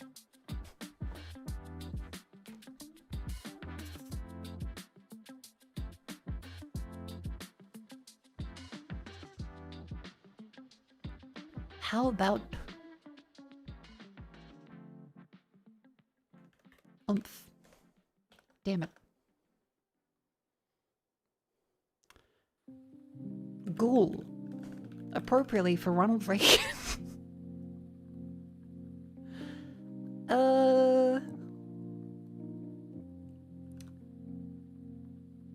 Trunk. Not still you in the middle. Poor. God. Nope. Nope. No G or A.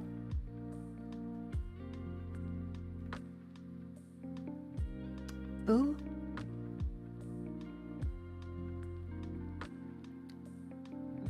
Pussy. No. Pussy?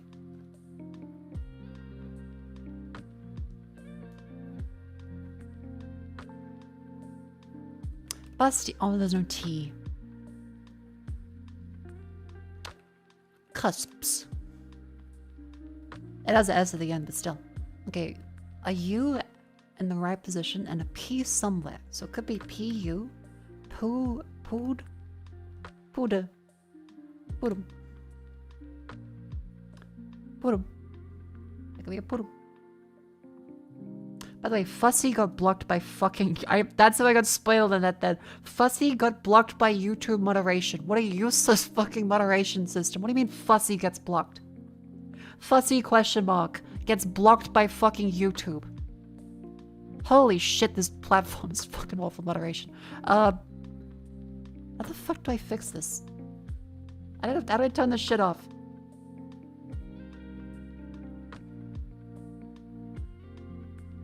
Because that's basic moderation. It's either that or nothing. What's wrong with Fussy? I don't know. I say, just don't hold most messages that we can live.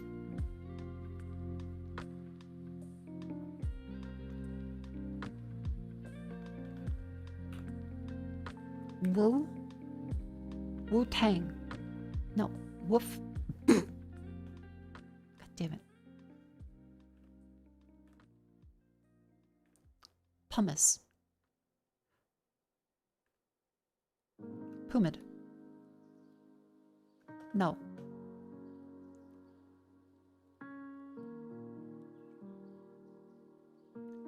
I think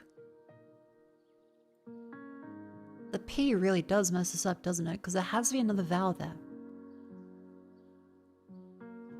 Can't be like two U's at the start. Poo? Putty. Putty? Putty is a word. Oh, fuck. P-U something something Y. Poo. Not pussy. Not pooey. Not pushy. Pummy. Puppy.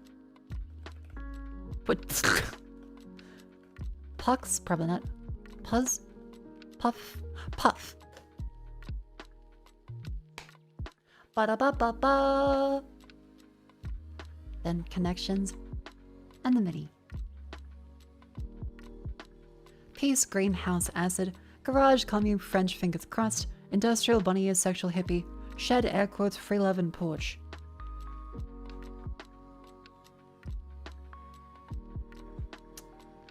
Free love, commune, acid, hippie.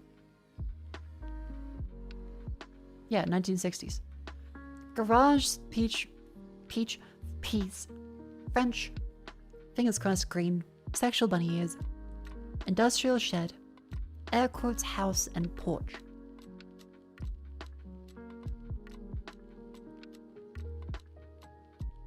French main outfit, bunny ears on a Playboy outfits. The industrial, no.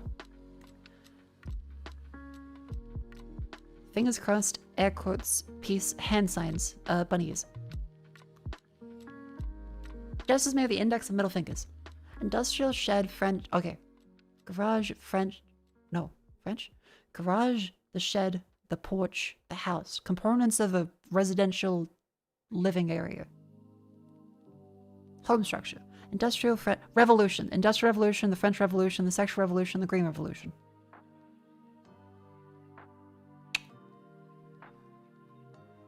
I was gonna say, sexual revolution also aligns back up with the free love movement, but... And after that comes the mini crossword. Culinary Institute instructor. I'm not sure. Earth to something. You there? Well, usually it's a name. How you shouldn't read the Q words on a teleprompter. Badly. Something Pepto-Bismol. Mean mug and look. A grimace. Dried eyes and lips. Crack. Helen of Troy. Say I do's without the ado.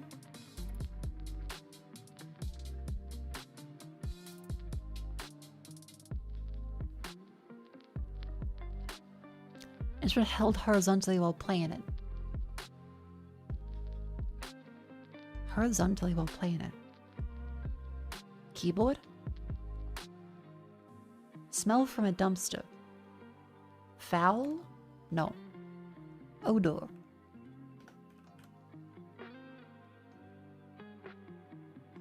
Mean muggin' lips. So mean muggin' look.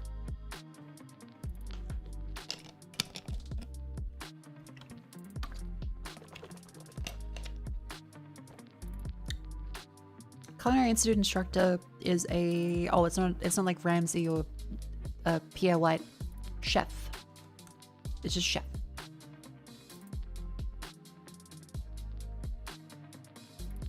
Earth to it's not the name that goes there. It's hello, Earth to blank. You there? Okay. I feel that's a little. I guess they use underscores, but I misinterpreted that, so that's my fault. But still.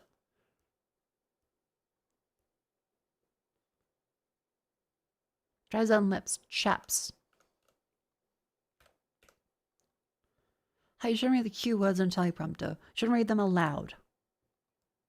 And elope for say the I do's. Shut the music up again. Sneer.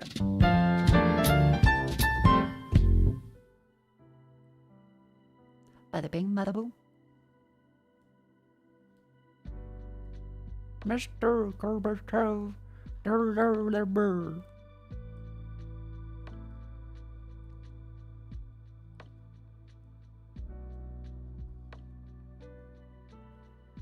Find hidden words and uncover the day's theme.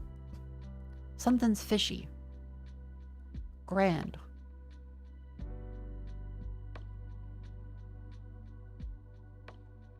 Load. Grad. Drew. Weird. Weird. Fishy. Awry. Unusual.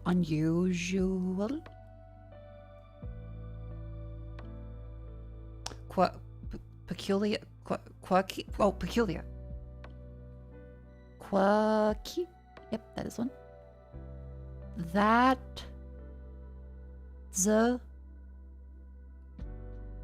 That's.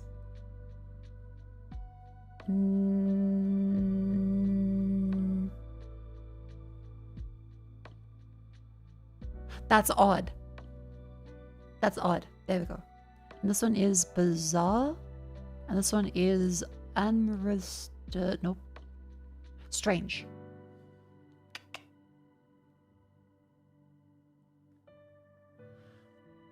Bada bing, bada boom. After this, of course, comes our bandle. I feel like today's stream is going quite well. All things considered. I'm a little chilly though. 2010, 100 million, Easy Pod 2, drum, bass, guitar, piano, saxophone, clarinet, and saxophone too. So multiple saxophones. Is it Mr. Saxo Beat?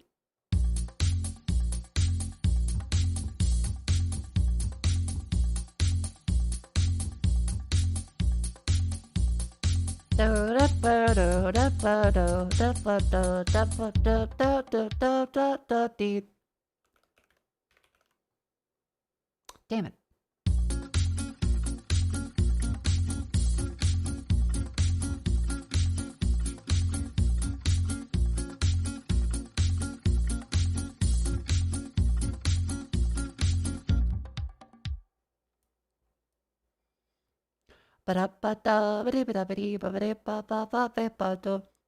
Oh, no.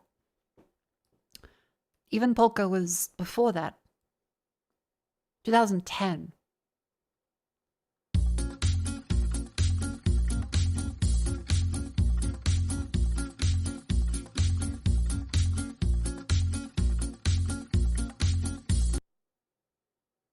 That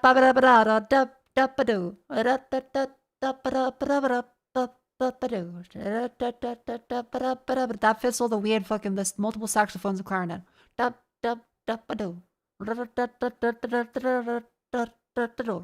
House. What do they say? Fuck. What do they say?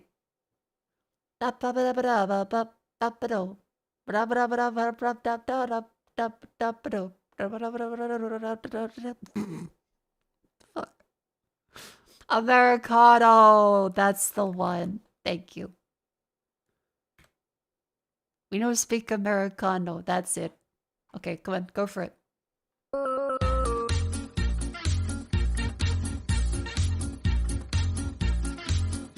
Oh.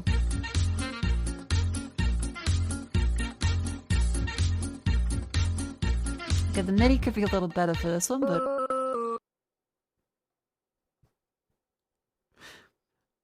One of them kind of sound like a strangled squeak toy, rather than a saxophone, but...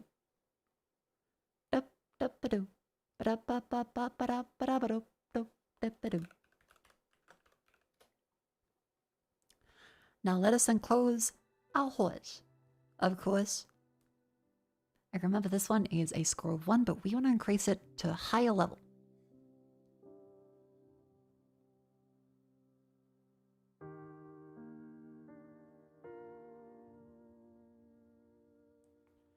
I just want to make sure that little bit at the bottom of the screen isn't annoying. What's it doing with a timer? Let us now set a timer for 10 minutes from now.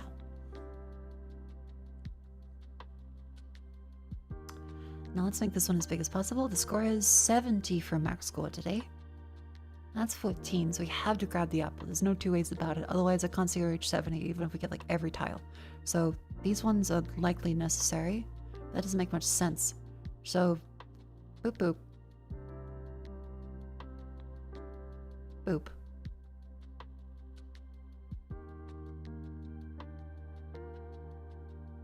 Oh dear, how do we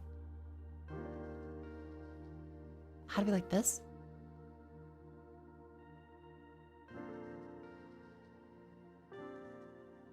Oh lord. Then I suppose like that. Oh, there. That's 57. Okay. 58.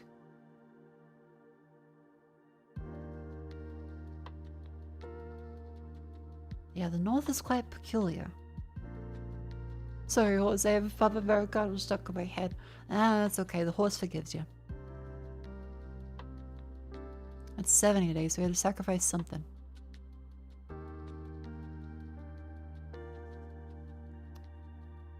Yeah, plus 3, because if we go down to here, that's 42. We might actually be able to get enough from here. 66? 69? 7. Motherfuck. You cheeky little... Red heron. Oh, yellow heron. Yippee. Then comes the unicorn, which is... Have to get both of them the same one at the same time, so you have to block off these two. There's no two ways about that. Have to block off this one and this one.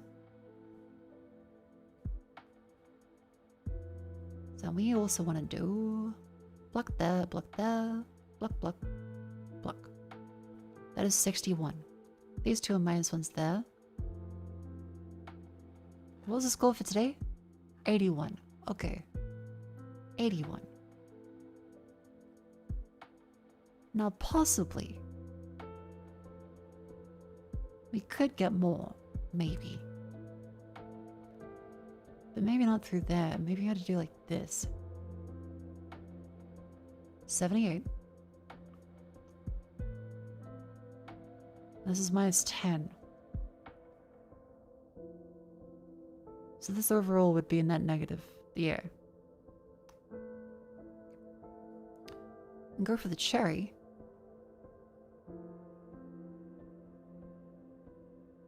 That's 72.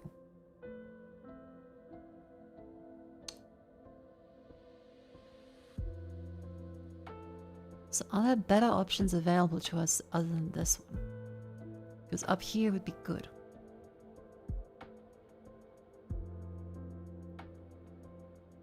Like, could we cut off a bunch of these instead? Are we able to salvage one of them?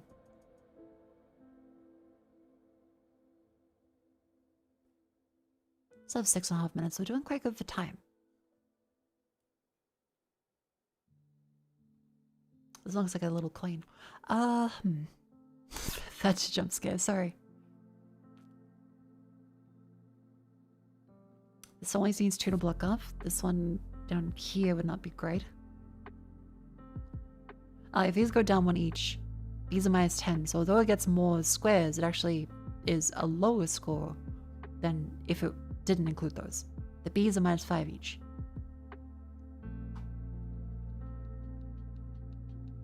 So for each and a B, you have to evaluate against the other tiles. So 5 tiles make up 1 B. That one's the, oh no, we could just stop at the 81. Oh. Right. We don't have to go for the whole, we can just put it there. Okay. 81. And today is done. Now, day 124. B maze 2. Make sure I also have some water.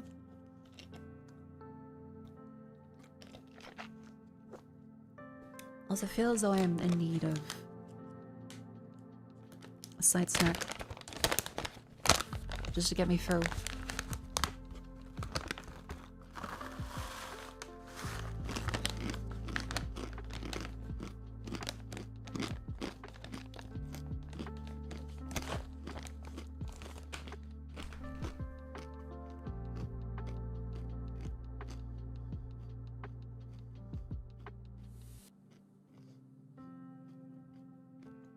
Just more of that BMX.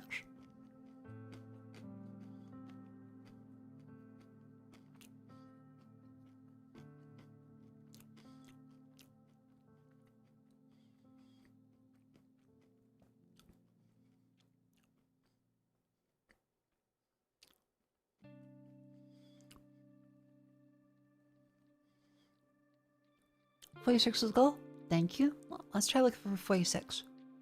Oh, the time was still running through that. Hang on. There we go. It's done like here. That moves on to there. That, there.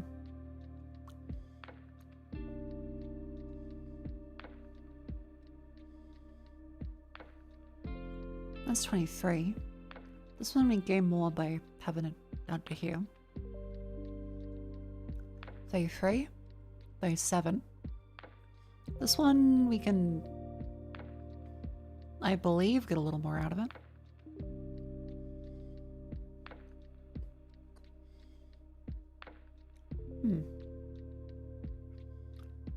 Go back here, we got an actual one, and then we should be able to do this. 37.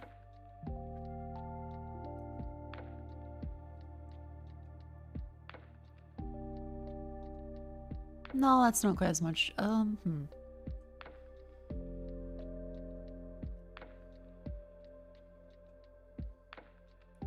43. 46 is the goal, so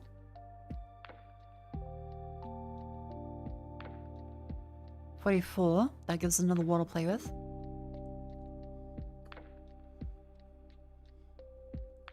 Hmm.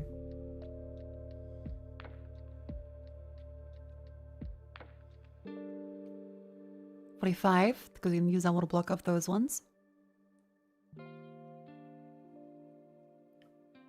This one would be 1, 2, 3, 4. Full added minus 5. That's net negative. We go past that point. This one is good. This one could also be blocked if we have other justifications for it. This one can block off a B with 1 spell, which is really good.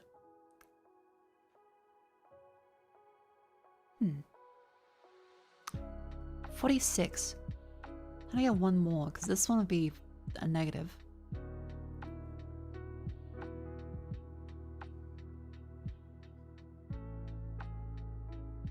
What do you think?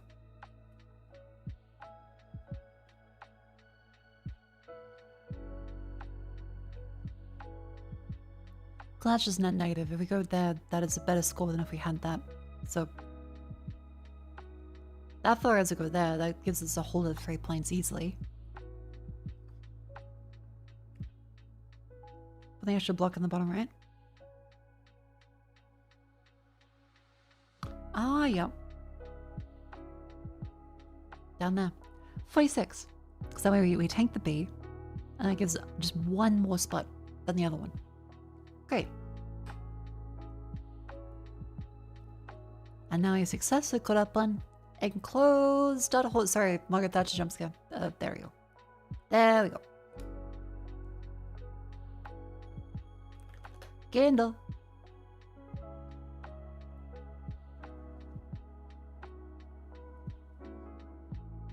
Back on this one.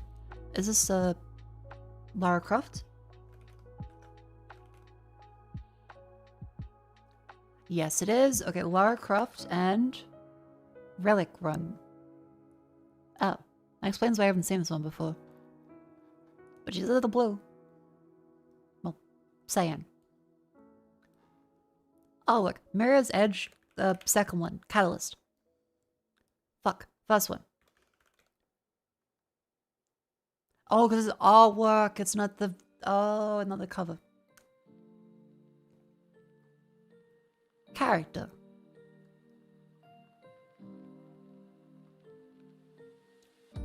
Samurai outfit. Drunk. I feel like he wears a mask. I feel like it's the guy in the temple in Sekiro.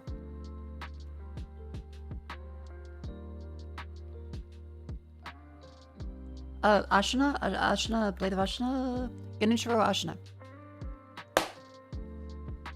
There we go. Genichiro. Bloody Rituals Infection. Bloody Rituals Infection.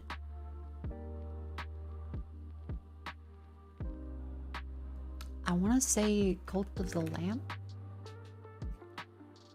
Black Magic, Cuss Town, Gore System. Gore System. Infection. Gore System. Yeah, is Pathologic 3? What's Pathologic 2? Slow pace and night set and extreme violence. Extreme violence. Night setting. Cthulhu? Japanese village, stealth gameplay, folklore element. Silent Hill F.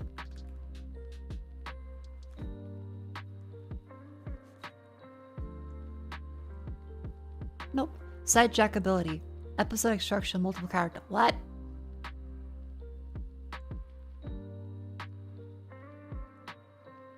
PS3 exclusive. Hidden from enemy. Eerie sound design. I've never seen this before. Siren Blood. I've never seen that title on a Siren Blood Curse on the PlayStation 3. I have never seen this before.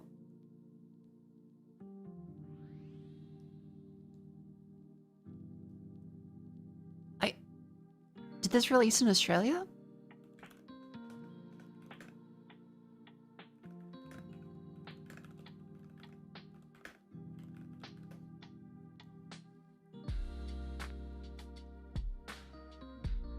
Yes, it did. It did release in Australia.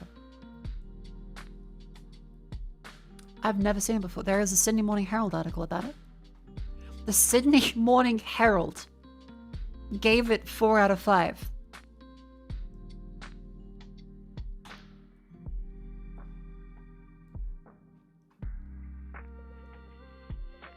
Western remake of Sona's underappreciated survival horror gem. Oh, the original was a Silent Hill dev thing. Ah, okay. This is a remake. Guess the game. Left 4 Dead 2.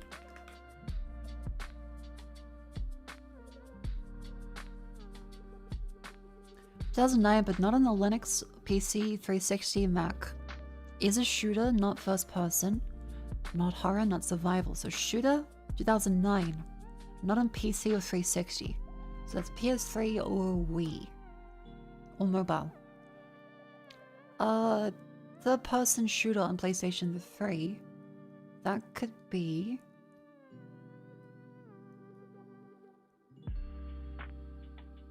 Killzone's first person. Infamous is... third person. I'm gonna say Infamous. PlayStation 3 exclusives, possibly Sony or Sucker Punch. Probably not Sucker Punch since that's kind of the same year as Sony official. 2009 single player only, third person only. Shooter, and maybe sci-fi sandbox with mold of superhero. PS3 exclusive. Gears of War was Xbox exclusive for a long time. Prototype was on 360, I think. Unless, hang on. Prototype. Yep, that was multi-platform.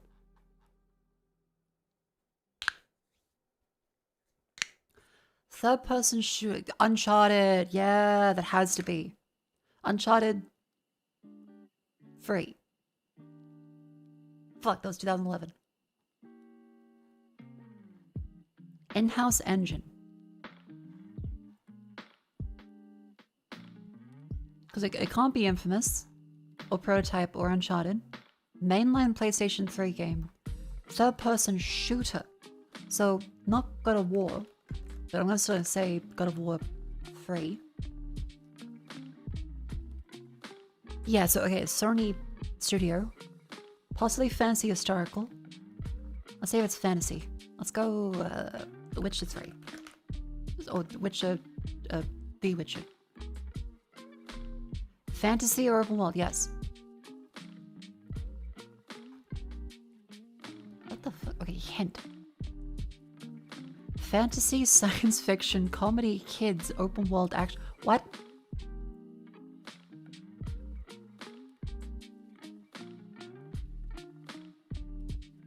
Third person shooter, Sony exclusive for the PlayStation 3. Fantasy sci-fi. Because side view would imply like Little Big Planet. Comedy. Fantasy sci-fi. Kids.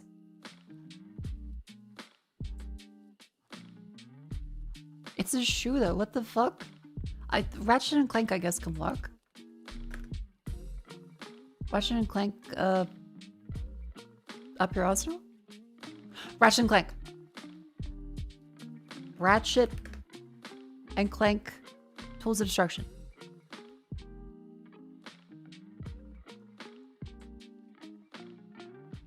...2009. Ratchet and Clank. Going Commando into the Nexus. A Rift Apart. A Rift Apart's a new one. The new one is a new one. A Crack in Time is a new one. So, Going Commando or into the Nexus. Going Commando? Crack in Time. Fuck! I thought that was a new one. Ah, well. Decent effort. Then we have Rattle, Scrandle, and then I grab a snack and then we play more Resident Evil 2.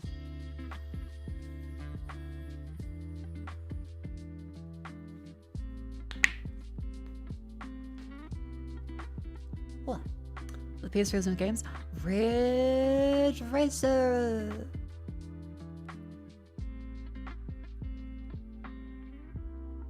Start to Ides. Like the Ides of March.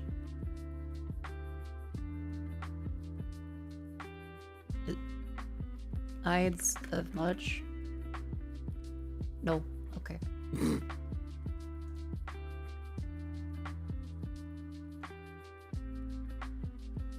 I gotta just open up the PC.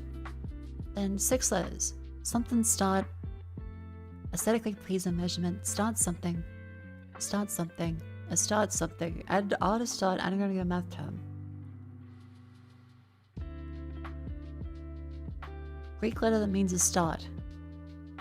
Instead a letter and a start to get a first name. A Stewart. Little. 6 letters. Stuart Little. It was Stuart Little. Fuck. 4 letters. A little shop of horrors. Little. A little something might be wild. Little something for Jewish creature myth. Something little aesthetically pleasing measurement. A little something. A little bear? Greek letter that means a little. Oh, fuck.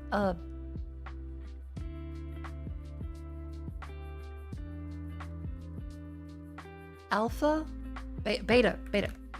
Nope. Alpha, beta, gamma, delta, epsilon, iota. 5. Something iota, aesthetically pleasing measurement. Iota something, an iota. Add a R and anagram to get a math term.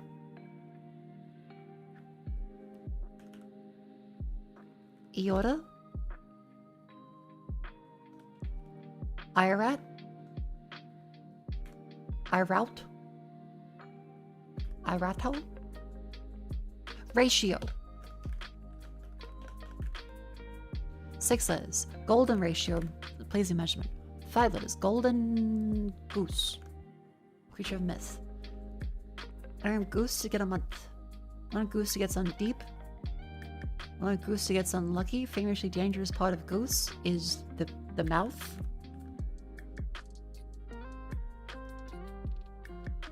A goose something might be wild. A wild goose chase. Like I'm chasing a month. No. I'm gonna so change one letter to get some deep. Chasm.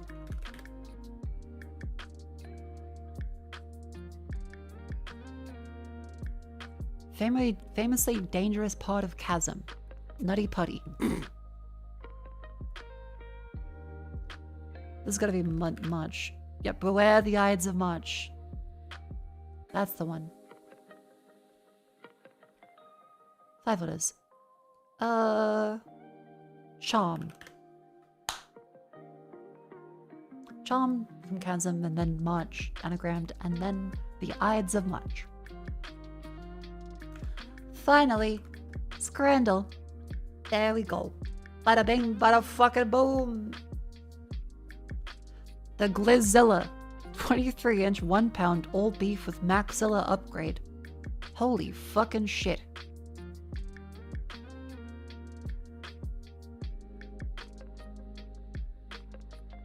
Good lord. The lemon pepper wet wing bugs. I'll take the fucking the Glizilla. Like. Hot wiener of chips.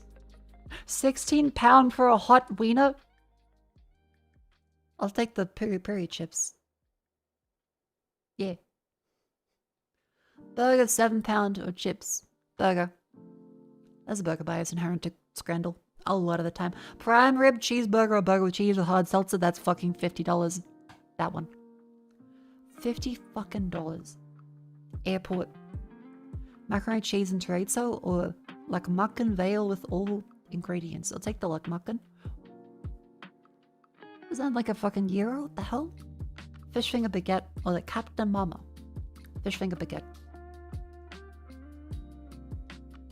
Sunday dinner or mushy pea. Sunday dinner. How's that so low?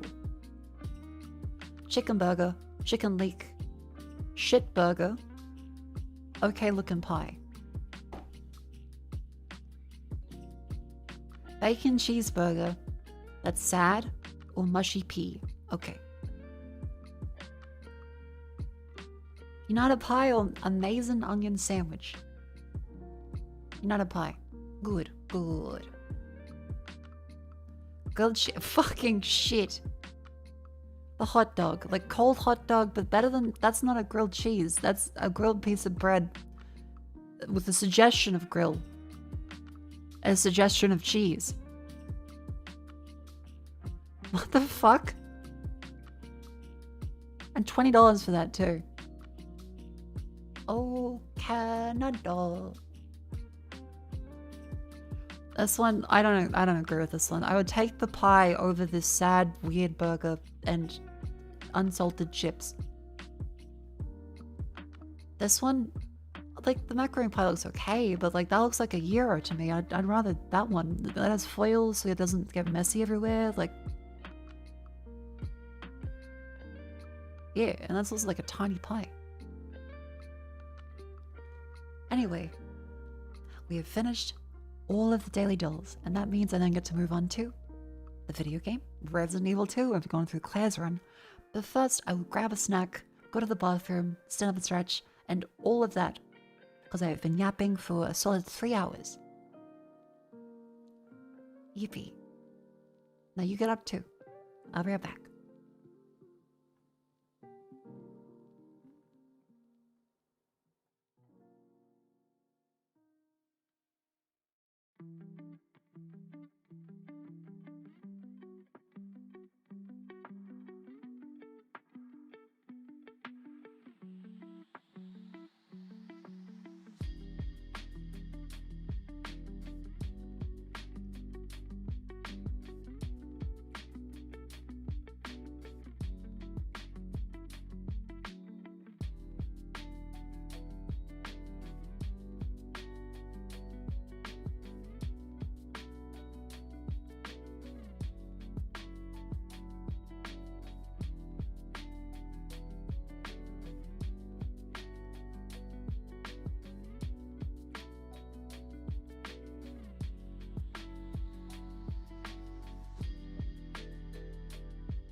Hello.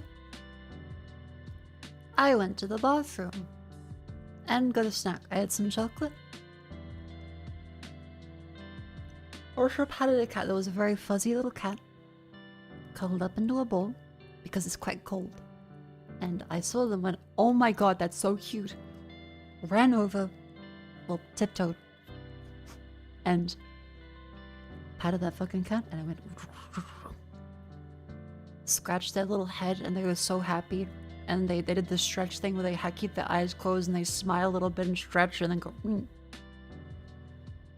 Beautiful, beautiful, beautiful.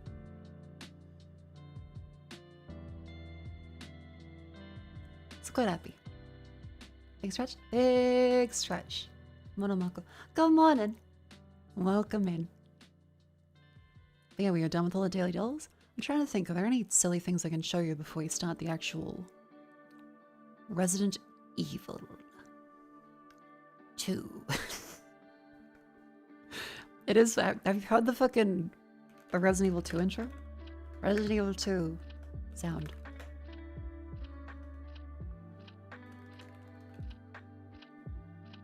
Yeah, Resident Evil 2.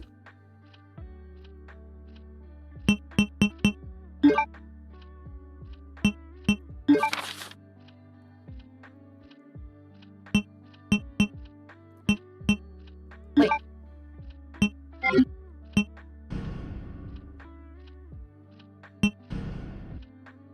Resident Evil 2. Resident Evil 2. I love the fucking title for that. Resident Evil 2. Mr. Gorbachev. Which day is the Comic-Con champion? Right! I can talk about it now. We've got the thing, the fella. I was the fucking announcement tweet.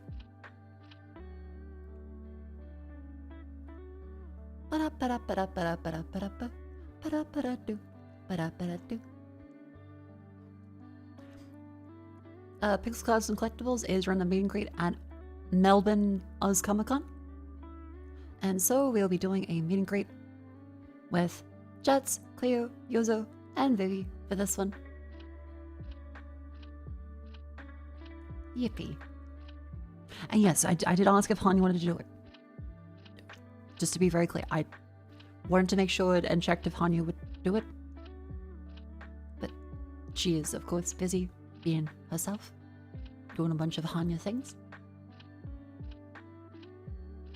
And the convention's like, well, she's on hiatus, so alright. Melbourne? Yeah, the Melbourne, Australia Comic Con. Yeah, we will be there for Yozo's on Saturday, and then go shuffles around, but otherwise the Jets, Mako, Cleo, and Vivi are on Sunday. It's a collab call on monitor? Yes, so it will be a meet and greet, like lineup meet and greet thing. There will also be, actually, I don't know if I'm allowed to say. Mako's content.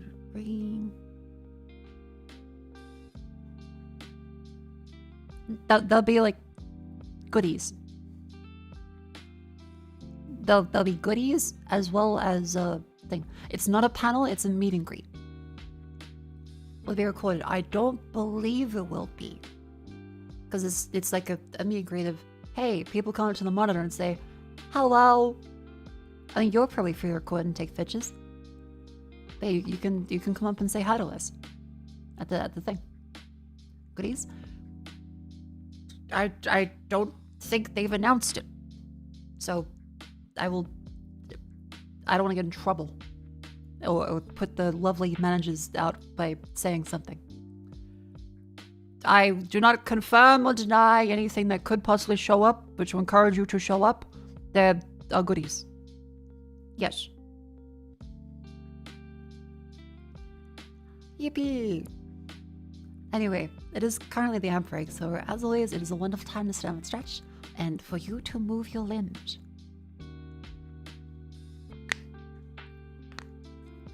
Will Vashana be showing up at the Sydney Oz Comic Con? We have not been asked about the Sydney one. Conventions in general are usually a vendor has to be there and kind of handle things for you. A lot of convention stuff is like, you want to appear? Where's our money? Like universally, it's like, where to go with the convention directly, you'd have to like buy space as a table or a vendor. So usually for a lot of meet and greet stuff, it's some vendor that ends up doing it. In Australia, that hasn't actually happened very much ever. There's been a few places that I'm very kind and have tried to include us. But mostly the companies for VTuber stuff is in the US. This is one of like the earliest ones I can think of that is doing an actual push for stuff in a Melbourne or Sydney one.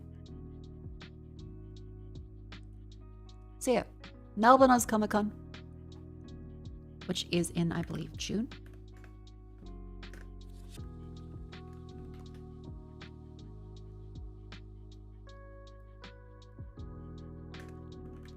The price of Comic Con's quite exy. I've never been able to go.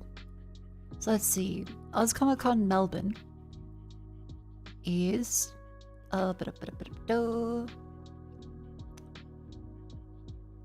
single pass $45, family pass $97. True general admission, 2 children.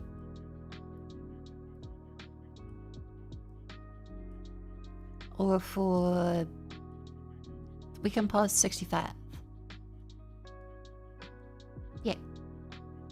I am unfortunately used to Sydney prices where everything is expensive for convention. So how much is Supernova entry fee? I just want to say, love every convention and your entry fees, by the way. No negative comments that I make. Okay, Supernova is the same price or more, actually. Huh? $45 or $52.50 at the door.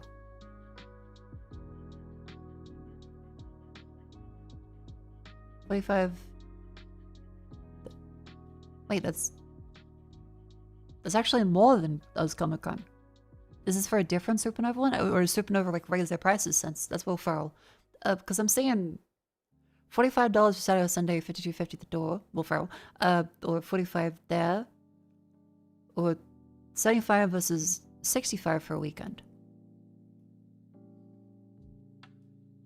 Is it a different Supernova you're thinking of? Or a different Comic Con? Because this is Oz Comic Con, to be very clear, Oz Comic Con.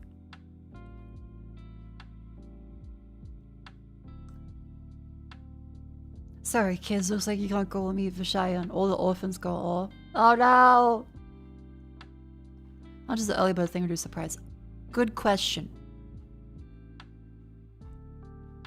I don't know.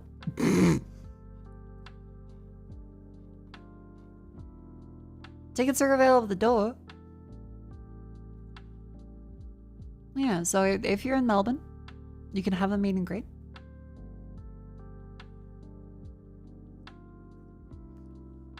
And I've never been to Melbourne as Comic Con before, but it seems like a tight run ship. And yeah, with pixel cards and collectibles, they are the lovely ones that organize all the meet and greet stuff. For June 6 and 7. Didn't realize that. June 6, 7.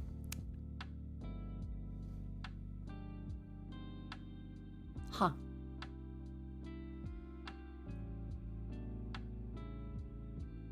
Up. Chat, let us do our best. As we now move into Then both these great. Yozo is on Saturday, the other Shine is on Sunday. Try to squeeze everyone in as much as possible. And everyone had their own preferences for different times. I'm just moving over the stuff over here.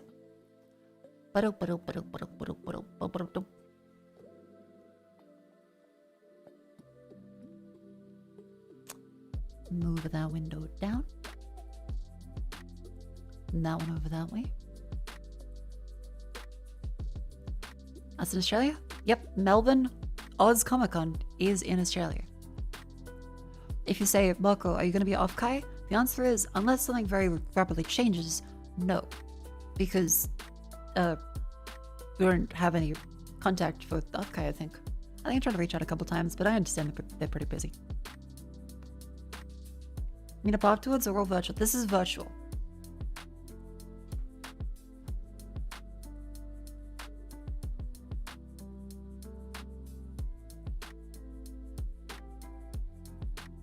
If there's enough people in the area that want to do like a Mako, here's a fan meetup, well, that would be cute. I would love to see a photo. But sadly, we will not be in Melbourne, I believe, at the time. Who knows though, plans can change, but don't buy tickets expecting us.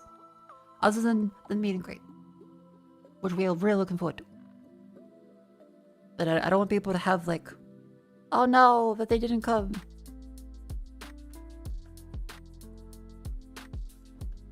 I've already put it all on Claudia Pay.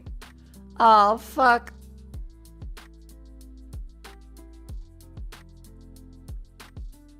I'm Mako, hi chat. Hello, I'm just getting up a Resident Evil 2. Switching category, Resident Evil 2.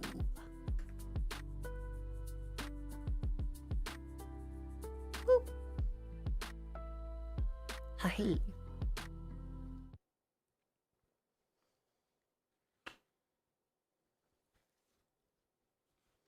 Many generations we are paying off the Vashaya meet and greet. No, don't go into generational debt.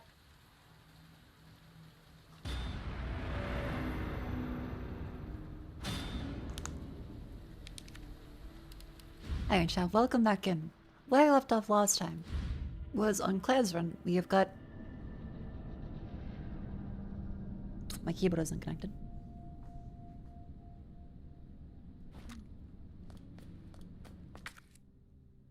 Where we left off last time, we have Claire over here.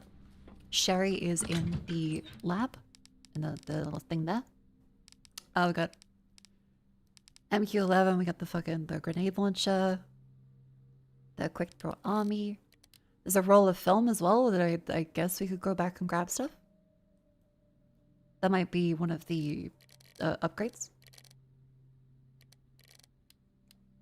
Yeah, we also have the JMB HP3. And a bunch of high power rounds for our Magnum, which is, funnily enough, Claire's Magnum is the regular stun pistol, but with a Magnum upgrade kit. Quite interested. I'm gonna finish Forbidden Solitaire. I'd have to see. I think chat was a little sleepy time too. Which is understandable.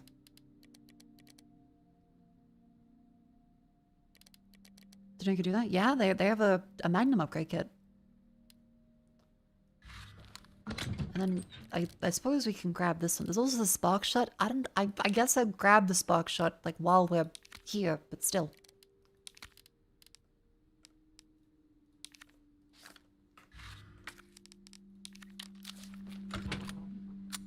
So we currently have a fucking bolter on our back.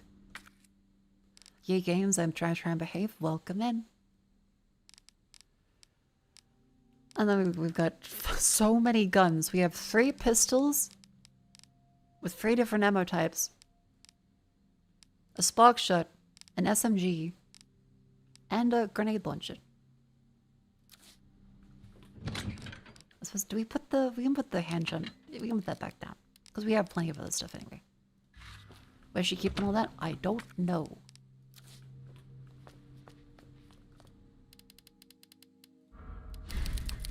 And now we go off down the lab.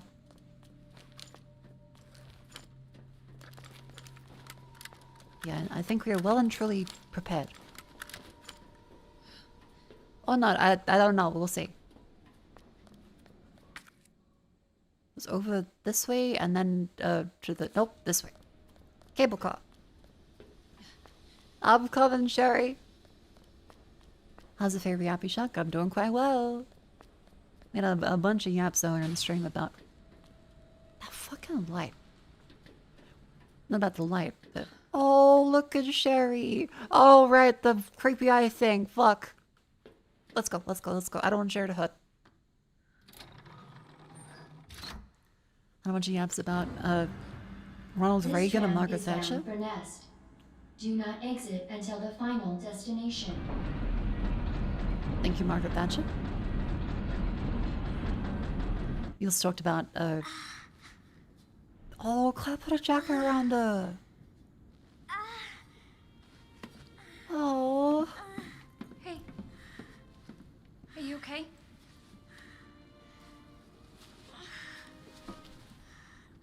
Your jacket's so warm. Doesn't have sleeves. My brother gave it to me. You know it's supposed to be lucky. Doesn't have sleeves, Claire. I don't know what I'd do without you. Are Oh. you kidding me? You were doing just fine without me. You I were came very along and brave, got you Sherry. all sorts of trouble. I have something of yours. Oh. I don't want it. Really? Why not? It's so pretty. It's from my mom. For my birthday last year. All I really wanted was for her to be home more. Oh. I know Annette Birkin it is a seems like fucking Mom bitch. doesn't care, but hey, Sherry. Yeah, Claire couldn't even finish that thought. The mother is just awful. I know it seems like she doesn't care. Hang in there, okay? But it seems like it. Arriving at Nest.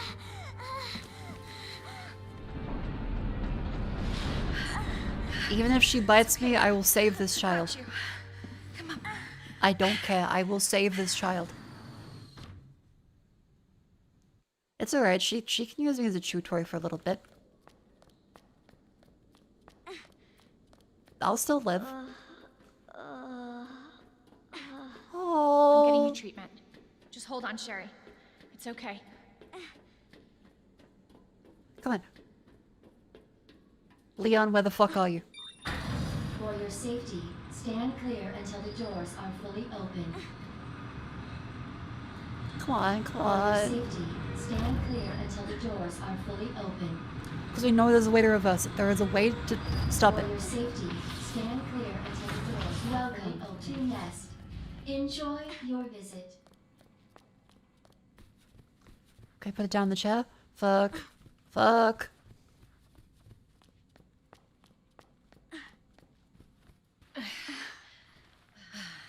Okay.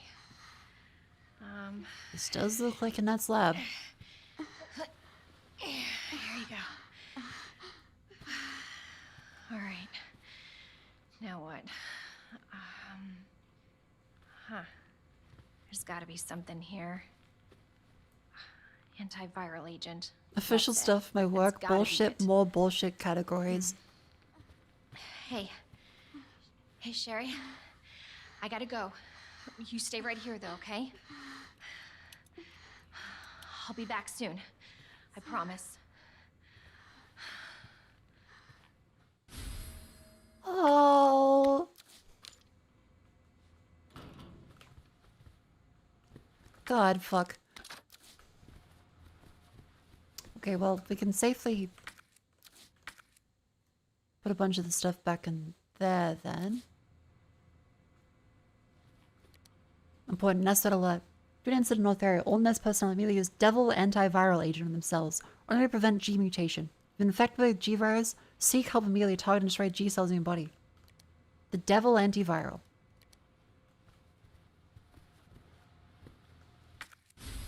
Research lab, North Area map. Oh, thank God. Okay.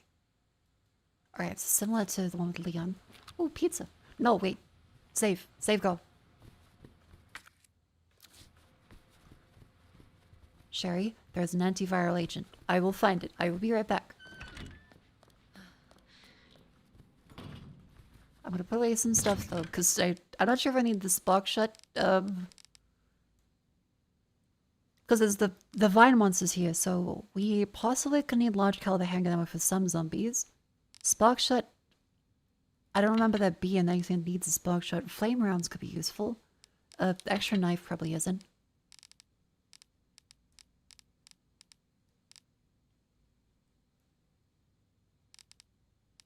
Otherwise, it seems like a good amount of just...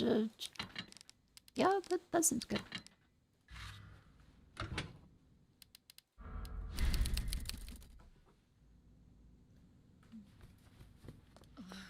Alright. So that's locked door 2, so we can run around this way. We'll end this turn Leon's run. Oh, fuck, it's dark. Thank you, Claire. Hold on. My fingers are a little cold, because the weather is... it's also cold. Let me just... ooh. No, my fingers aren't made of ice. They just get a little clamped up. The time of gloves may also be upon us. Do you like the weather? I do quite like cold weather. But it is a time where I think, damn, I am not very resilient towards the cold.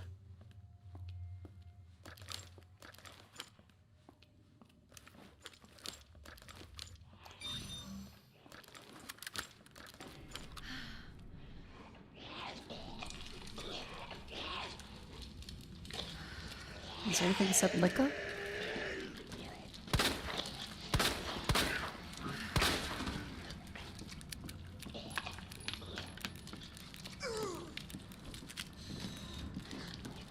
Our menu is designed for your nutritional needs using the latest biological research. Please enjoy our tasty selection of healthy foods. Up, up, up, up, up, up, up. Good. There's a thing in the cafeteria of needle cartridges, which I think of as spark shot, which I don't... it's given us things for them, so maybe it's useful. But still. Gamer gloves with heated pads. That... actually, that's not a bad idea. Large gunpowder.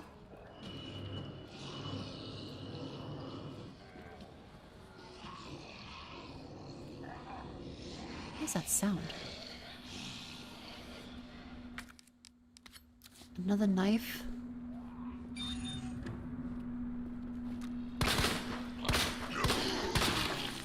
Oh, fuck. Okay, well that worked.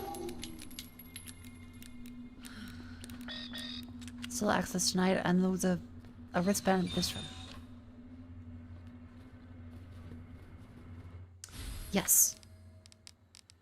Combine that with this one. Yeah, there we go. Alright, I'm doing it. I'm gonna save Sherry. Incendiary, good.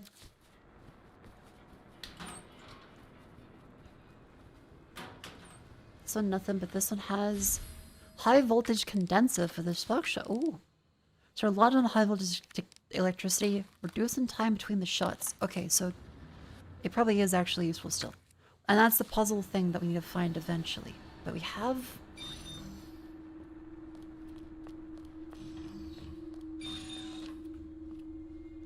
we have the other part. Shit! That was a little unexpected.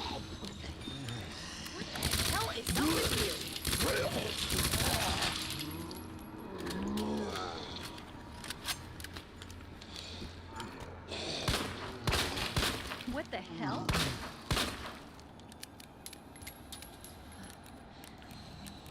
Oh, let's get the fuck out of here.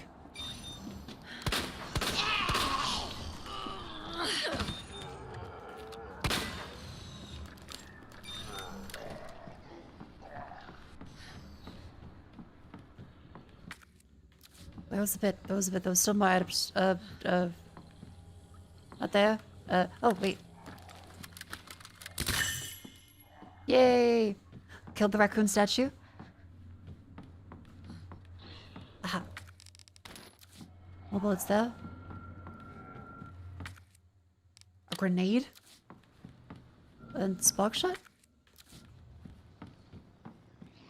Ah, there.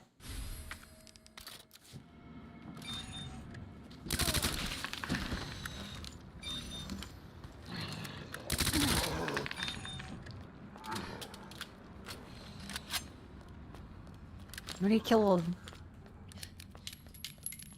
Okay, now we're back out here. Good.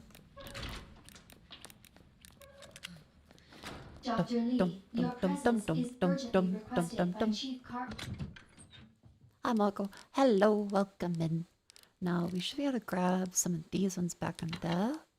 Nail cartridges as well. Combine that with spark shot. That makes it a bit better. Now thinking, we have that gunpowder.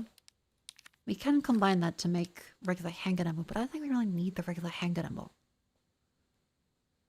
So we'll store both of those until we get some of the things with acid rounds, maybe. Right, in the I think the acid rounds are more effective against the fleshy stuff. Alright, so then reload, east spark shot. area. Holy shit, that's so cool. Whoa. I'm gonna assume the spark shot is important. We have grenades, we've got all of this stuff. I'm gonna also put these extra bullets away. And we've got a heal. So, that's good. Save. And keep running. Nap room log. Yep, so that's the same thing there.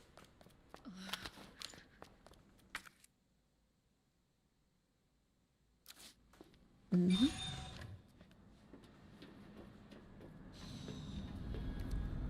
That's a special forces equipment, so that's trying to maintain that one.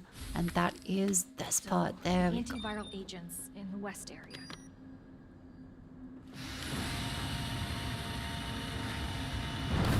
West.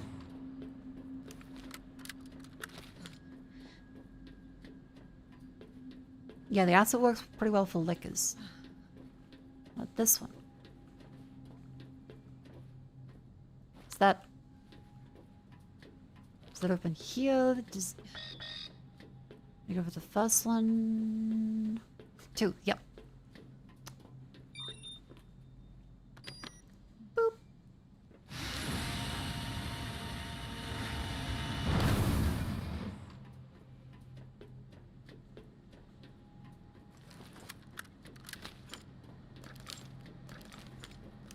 God, this game's cool. Alright, now the plant thing was over near here, wasn't it? Yes, that was nothing over there. I think.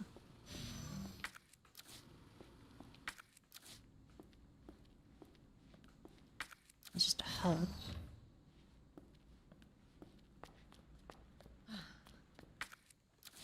This one might still be locked. Yep, that was locked last time.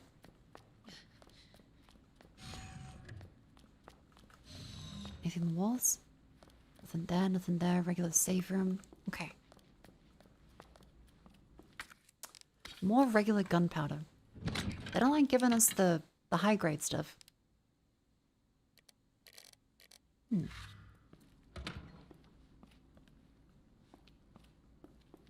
Okay, buddy, don't worry. You don't need a backseat. Remember, exclamation effectively first time. Don't worry, I know how to play. Don't need to actually.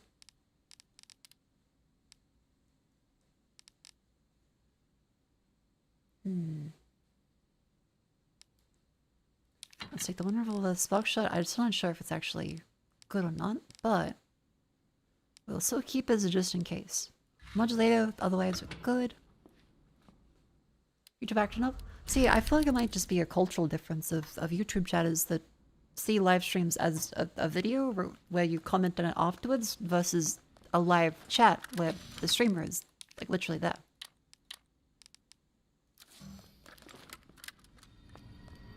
And there's the fella. Oh, God. That's terrible. Yeah, well, he was a dick. He worked an umbrella.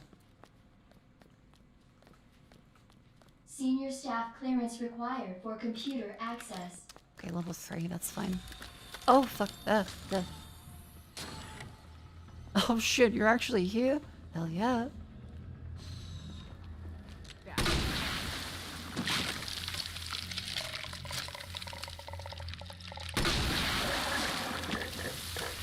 Damn it.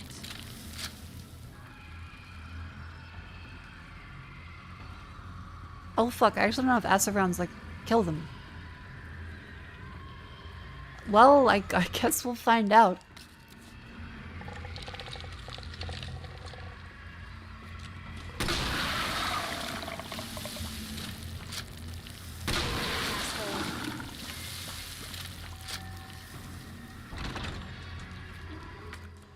flashbang, good.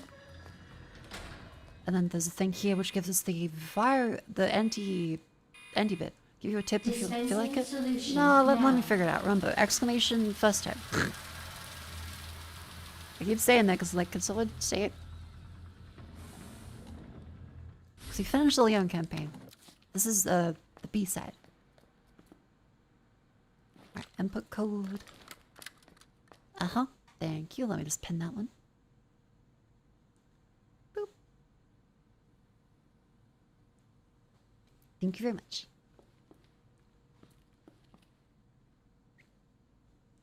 No spoilers.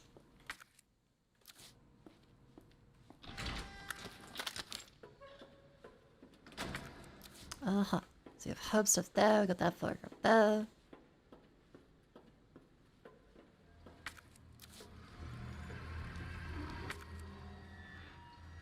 Now this way is the first one's actually up.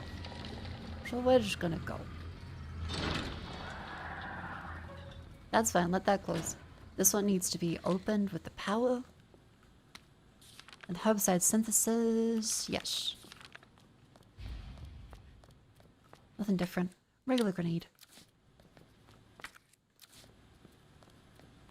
That's all, just open it up. But there is high-grade gunpowder.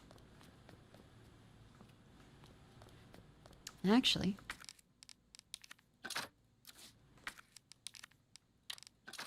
Boop.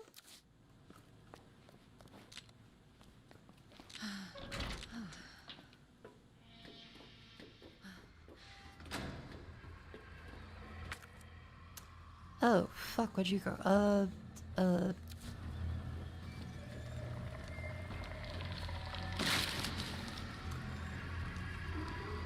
4, 8, 3, 1. Great, 3, 1.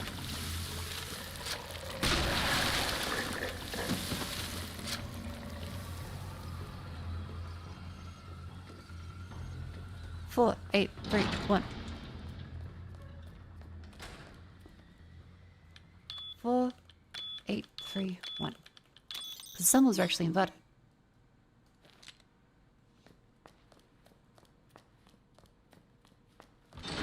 Wait, they're not. Oh, 5, 8, 3, 1. It was actually 5. And then there's gonna be a secondary one down there after you grab that. Okay, so that we have a couple ways to loop around. For now, though,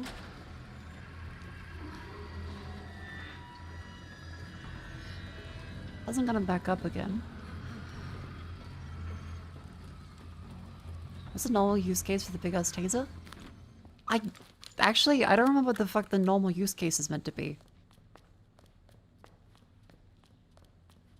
There's probably something.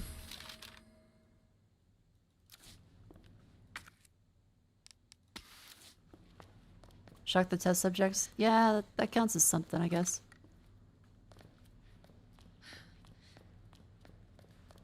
Insta-kills the big blobby guys? Okay, but then there's no, like, scientist thinking, well, we make this thing so that it insta-kills the big blobby guys. They're probably just like... And the manual says they didn't want us to. Now it's the server, and that doesn't open until we have the power thing back open. And this one is where I get to use a grenade.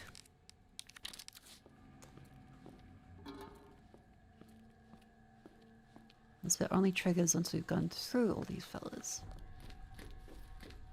So, F. And if I remember correctly, you have to examine this one. Switch it to F.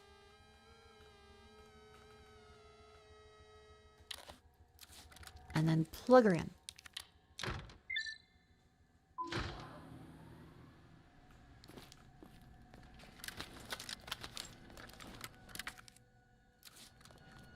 Her back there as well.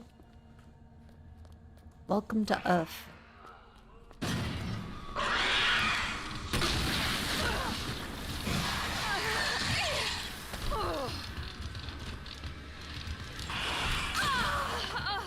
Fuck.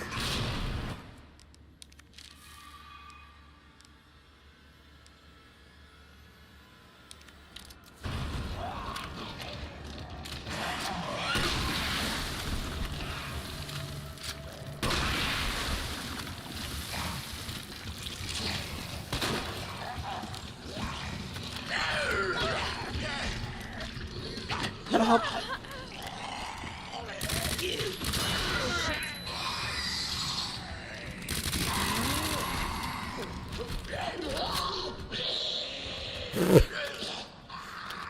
Jesus Christ, okay.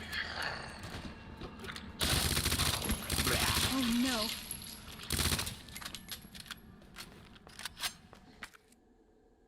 Oh boy. Alright, did pretty good. Oh, bitch! You whore.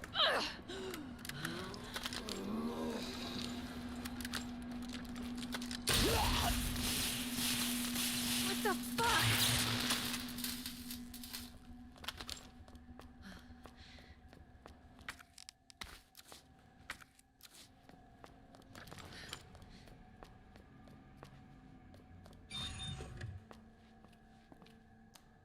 Low temp test lab.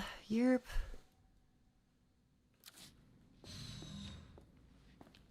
That's that bit. And the statue. Oh, the trophy's in a different spot this time. Because that's 2, 0, 9, 8. 2098.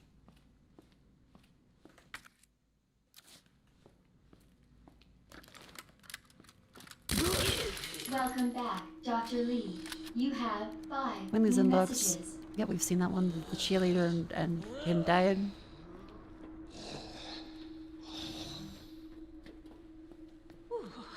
Damn. Should have packed my parka. Hell yeah, Claire.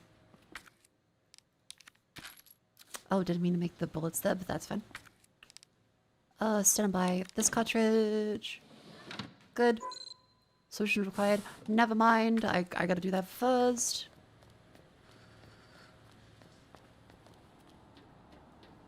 We gotta come back here, right?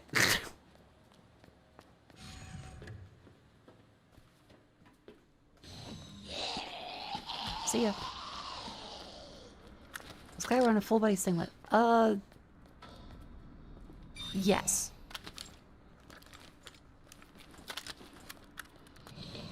Kind of.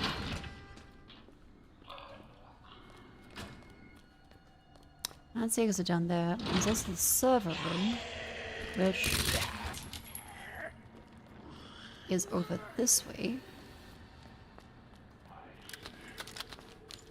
The camera was in here last time. Oh, it's a save room. Ah.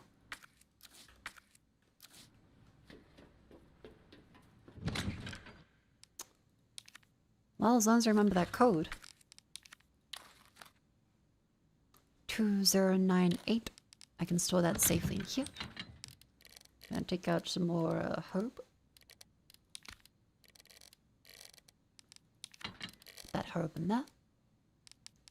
These bullets go back.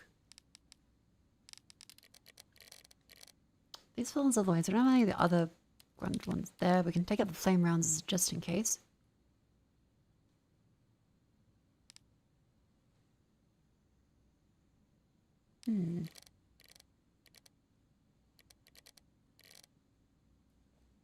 Be fun. Okay, you've been warned. I'm willing to overlook ASL, but you keep backseating when I'm like, don't backseat. I don't think you understand the concept. Put user in timeout, say bets.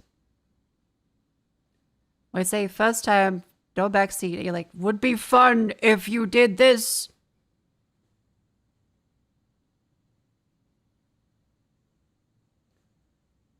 You're allowed to be awkward, but if you don't listen to instructions, that's not being awkward. I know plenty of people who are horrifically autistic. But if I say, don't do this, and you do it, well, that's just silly, isn't it?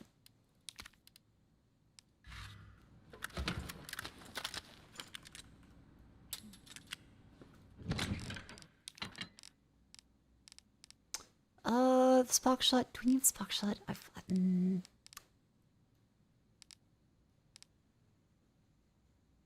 it's helped. I am rapidly running out of gun. Rapidly running out of gun.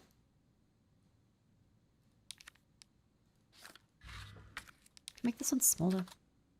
Yeah, that's just the kind of way to greatly reduce muzzle wise. And it does help with gunfire being loud.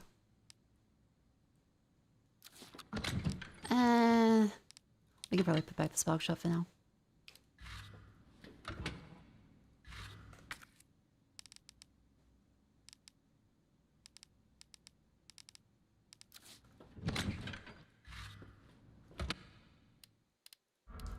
Boop. More of these rounds. Ah, high grade. Cool. I can flip this back over here.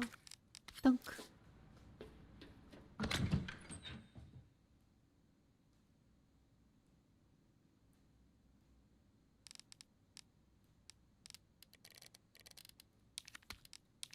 Combine that.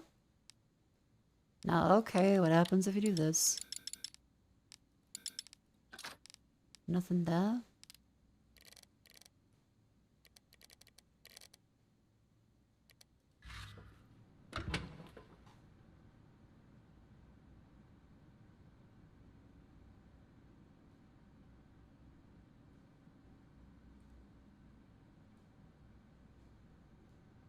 Wait a minute. Wait a minute. Have I misfired on a chatter? What was them saying would be fun to combine fire acid nade, smiley face, smiley face, smiley face, smiley face. Was that them just being genuine? It would be fun? Hang on, was that a misfire? How do I untime out someone on YouTube to get them? Was that like something that used to be able to combine these two? That doesn't happen. Either way, I'm now befuddled. How do I untime out someone on fucking YouTube? There's no slash.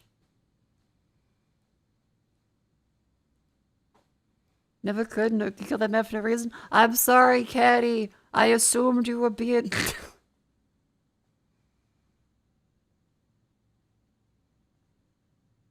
It's 50-50 of being backseat or not. Okay, so. Caddy, I apologize. Unless you did mean the backseat. I'm sorry, YouTube. I think YouTube doesn't let you unshoot a chatter, so we'll see them if they come back in 20 minutes.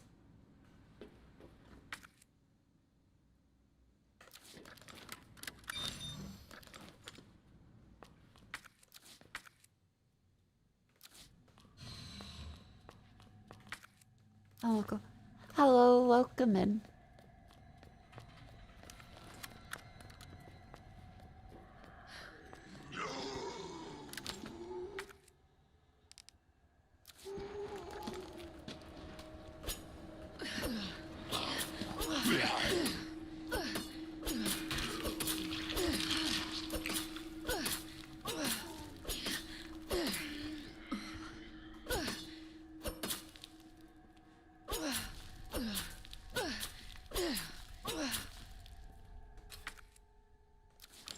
Oh, yeah, done.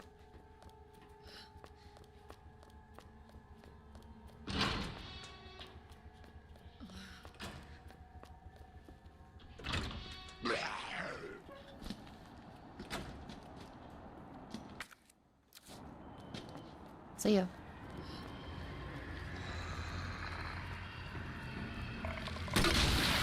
Shit.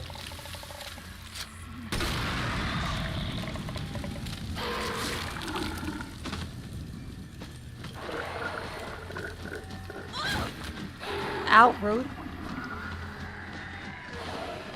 I'm sure I need to come back this. That's fine, actually.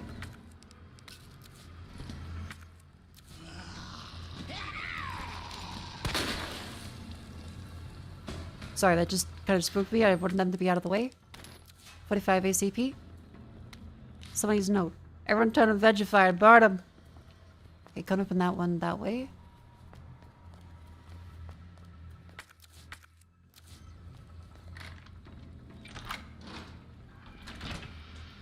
Oh boy. Okay, this goes back out to the front door. Ah.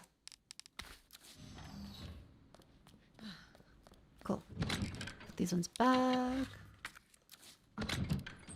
And then...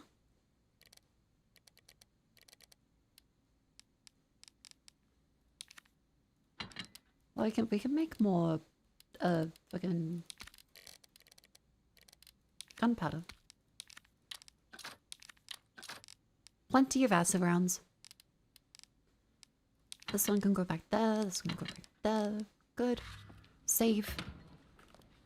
I'm making good time, I think. It's been... how long? 4 hours, 40 minutes for side B. That's not bad. Yeah, pretty good time. So we've turned the power back on.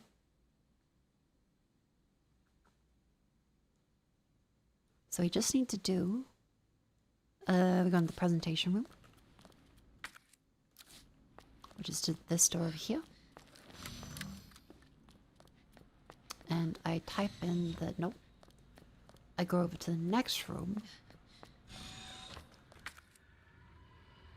Which is the greenhouse control room.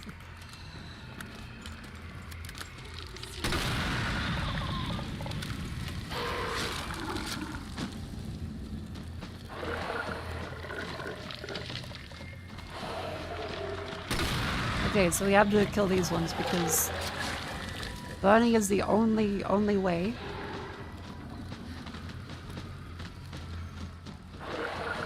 Which is great. I really thought they'd be dead by now. And this was,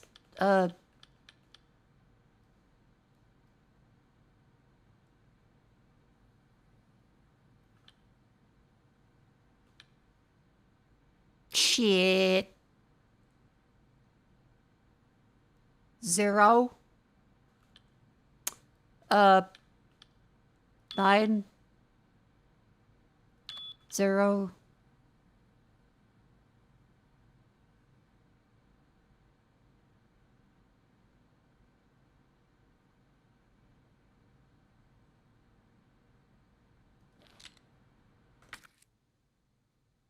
Fucking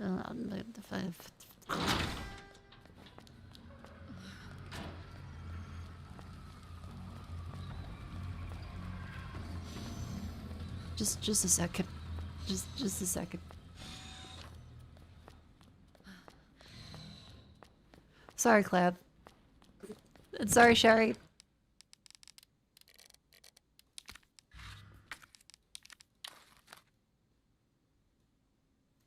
Two 0 9 8. 2098. I have a screenshot. It's the wrong fucking numbers. You on YouTube. You gotta 583. No. Cheeky YouTube chatters with the fucking... You wanna be a detective? That's fine, but remember, I'll ask for it if I want it.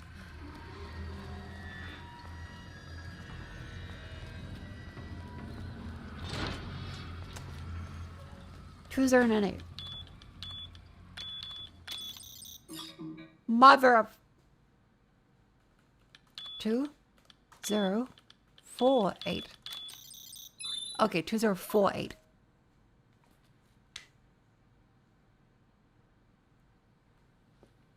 That opens drug tests and labs. Let me put this one in there and then...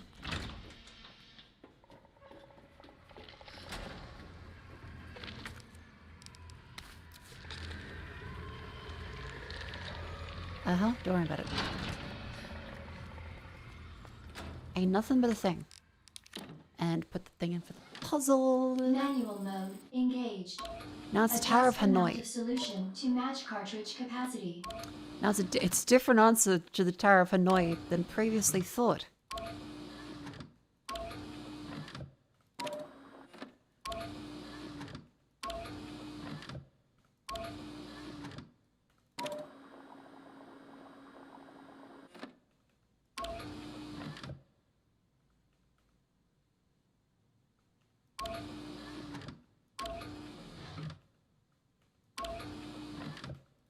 Swap these two around. And I think you gotta get this one into this one.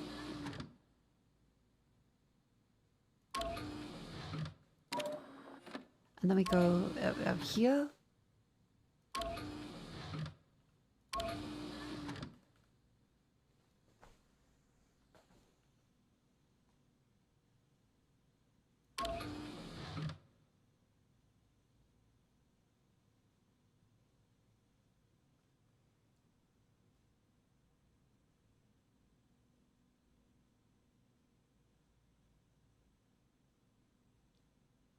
I think it's so fucking hard.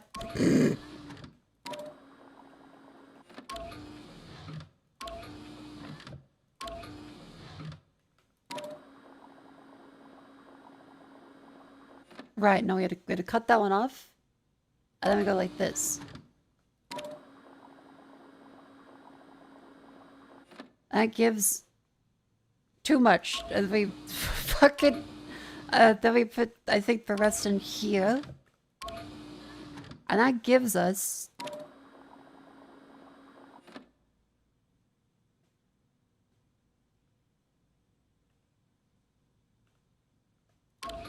The fuck does that give us? Oh, that's the last little element. There's... However much is in there.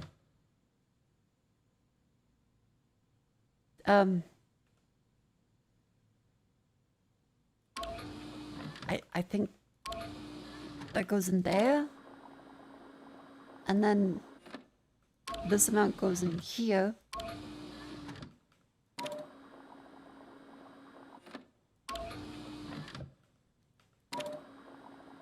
And there. Uh-huh.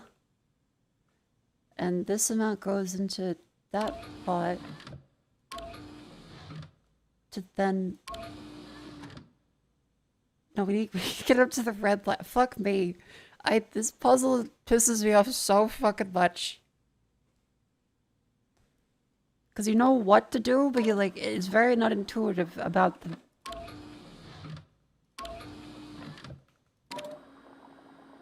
You feel like a fucking brainlet every time you do it. Because you have to get the liquid from these ones up to that point. So it's this, the overall amount of liquid goes up to the absolute top. But we want the liquid to only reach the red line. So we have to get rid of that top little bit from just this one. Which I believe we do by going like dunk. Actually, no. I think we go dunk. But in this one.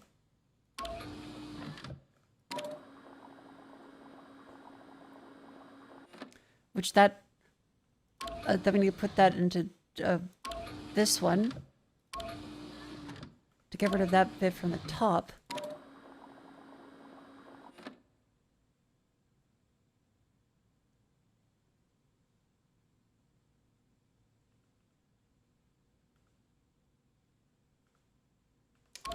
Which I think we can safely like put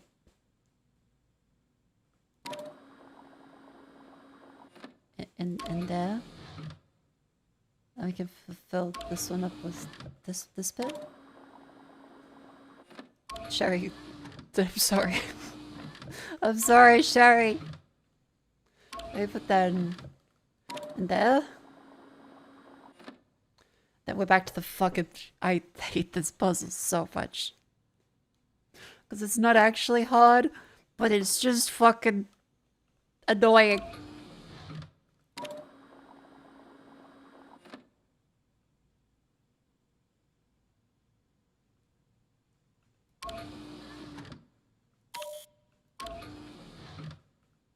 That's a little liquid, so that can't go there.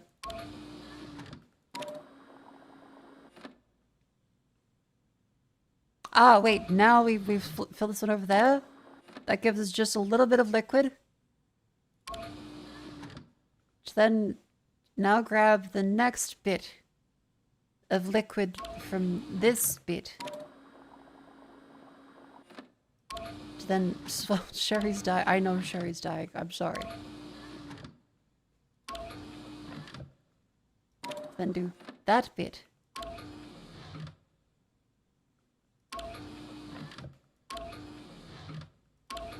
Swap, swap, swap.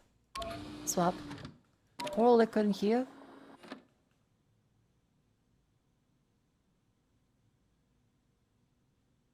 Swap.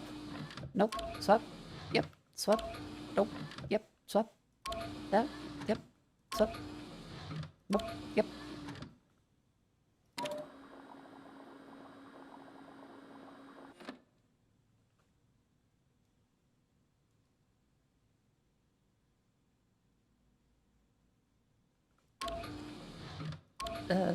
Swap. Yep. There, and then...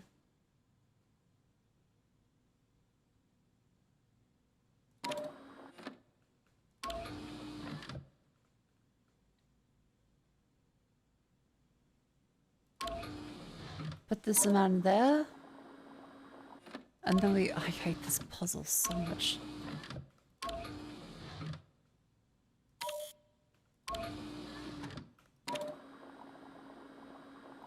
And it takes off this little bit.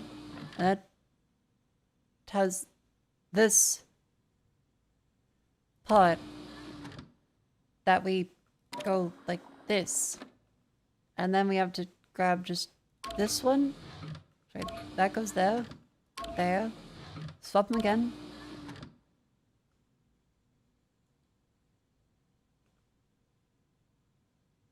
Here. Here. There. Oh, thank God.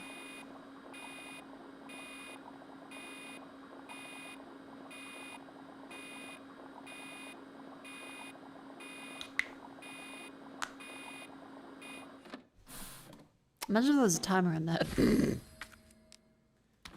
Okay, disposal cartridge of the solution.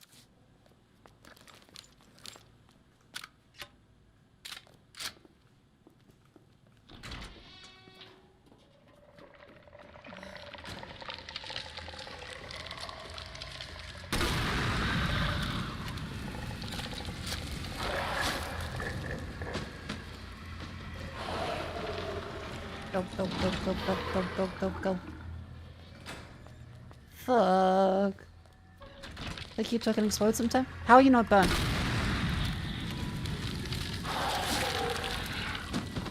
Okay, Claire can't deal with, like, the lack of flamethrower. Maybe the spark shot! Maybe the spark shot really helps a lot.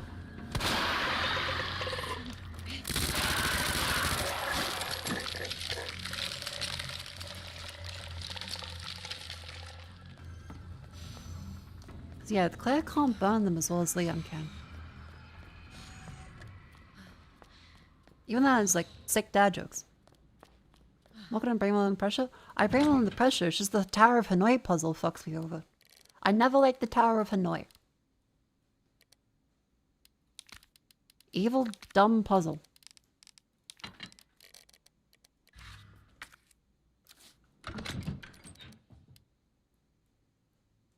Unfortunately, the good ending is tied to how long you mix those solutions. You're not permanently locked out of the true ending on this save forever. No!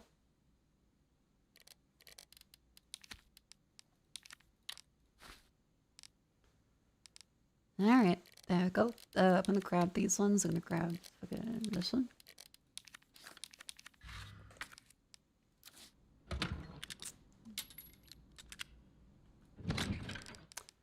That bullet back.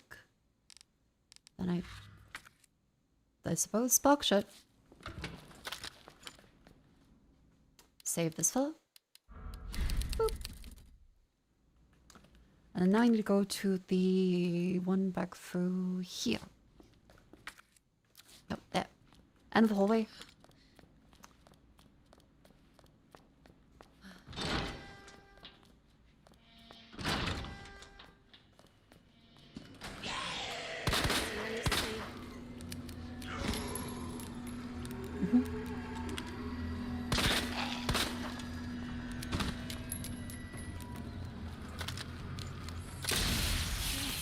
Let's see if this works.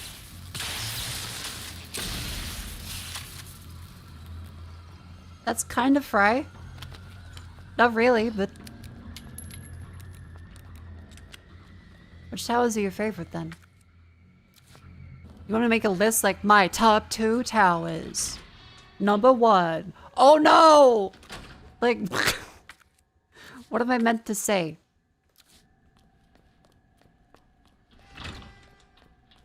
Other than the Tower of Hanoi, which is your favorite tower. Okay, okay, I get your point. Babel.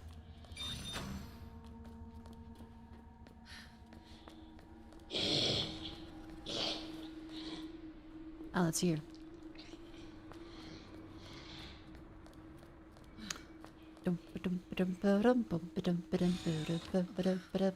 It's cold in here. She has no sleeves and it's cold. Dabadoo. Dabadoo. That's the Alexander Khan's tower? I think like the Tower of it. Library of Alexandria. That's okay. I'm making no sense. You would like the Tower of Babel. No, it was a cool thing people were doing. That's not a Duma perspective. I think the Tower of Babel was cool. And then they're like, yeah, fuck you. Don't cooperate.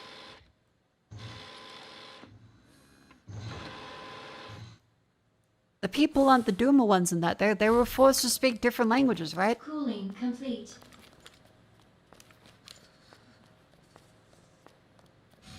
Oh, you're gonna victim blame humanity?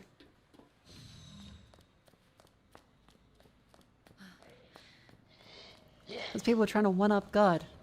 Yeah, what are we fucking doing in Resident Evil?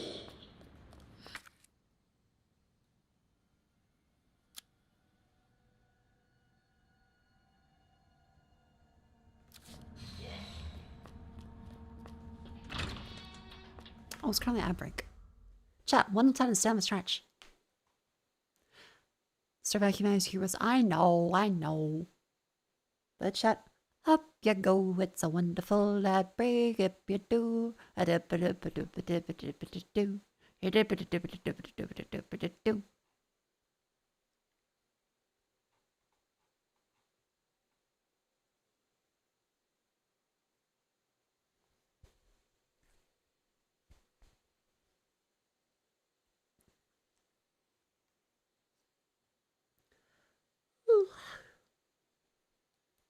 I do quite like the second playthrough. It is fun to have things be slightly different and the knowledge of, oh, I should do this here instead. It is quite cool. God shouldn't have made himself so easily one-uppable. That's what I'm saying. There wouldn't be the fucking G-virus if Leechman was God. Or one of those people from the Resident Evil movies where he's like, ah, if only everyone was dead, then no one can be harmed. I'm very smart.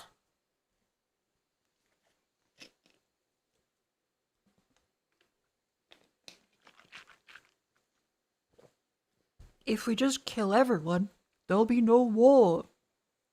Let's make them all zombies.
a very good snack. Wait a minute, can I ask a serious question? I am assuming it's a tongue-in-cheek one. So, okay.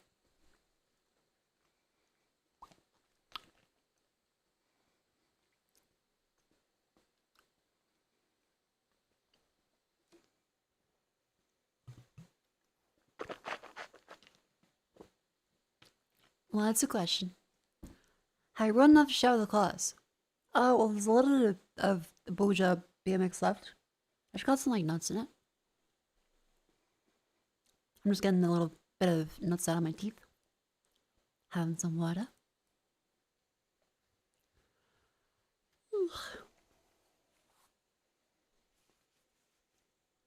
Are we there yet? We're nearly there yet.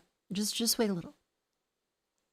Gonna pick some stuff out of my teeth and then we'll play some more Resident Evil 2.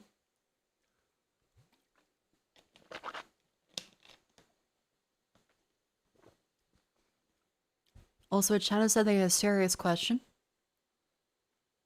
I assume they're still typing. How you doing? And you're like, whoa, Nelly, is this like a serious question or a...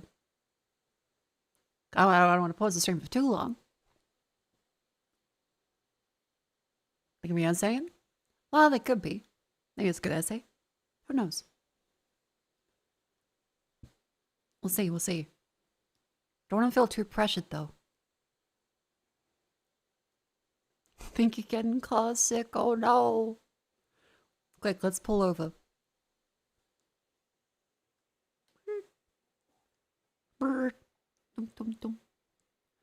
You are male.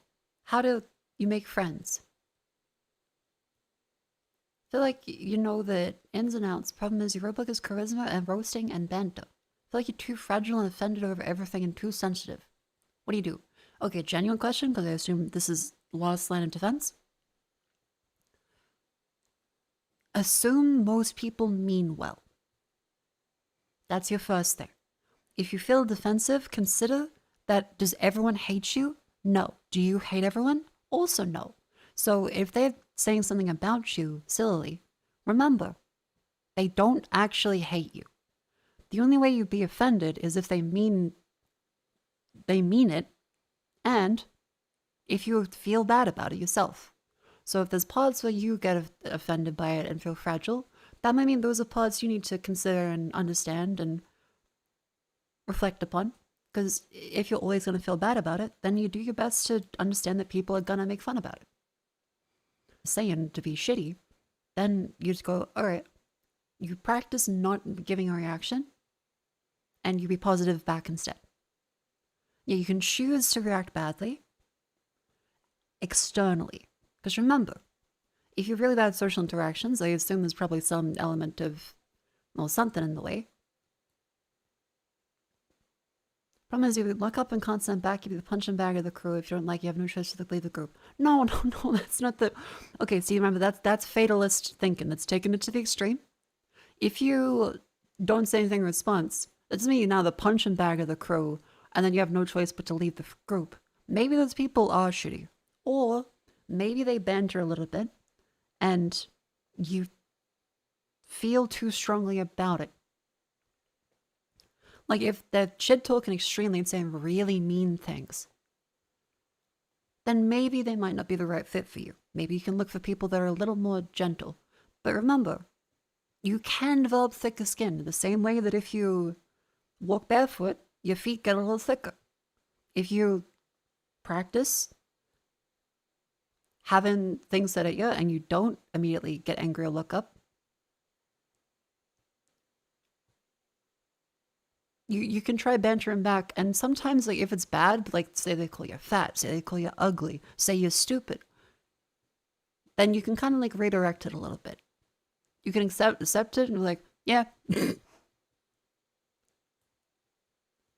again, I'm not a fella, so I don't really know exactly how male friend group dynamics work, but generally, I'm still gonna assume guys don't mean that they fucking hate all their friends. I'm assuming there's more of a joking component to it. Oh no, how do I stop? Get out of subscriber only mode. I'm sorry, I didn't mean to do that. I just clicked the button. I'm sorry. It's okay. Yeah, I assume that either your friend group doesn't mean as bad, because remember, I don't have any context for how you actually interact. Just based off this, I think you say you're fragile and getting offended by everything. So I think you might be fragile and getting offended by everything. And you can try working around that and practicing not getting offended. And thinking, do they actually mean to hurt me with what they say? How could I react better to this?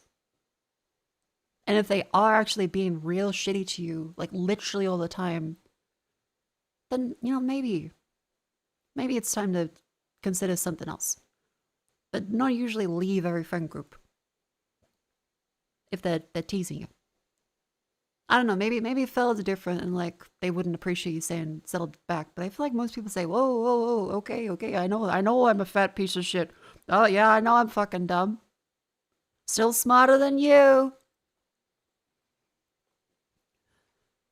There's little bits you can do. Context mental understream what you lack of wit. Honestly, read books. See how characters interact with each other. Don't take any lessons from Marvel movies. Take no lessons from Marvel movies. Expand your vocabulary. Do not use the larger vocabulary, but know it because it helps you connect your thoughts better. You will be relentlessly shit on if you use a vocabulary beyond the the friend group, but it will help you connect your thoughts better to make regular insults. Do not learn from Marvel movies. Yeah, that's the thing you can do. Read more actual books. Talk to more people. You can do it.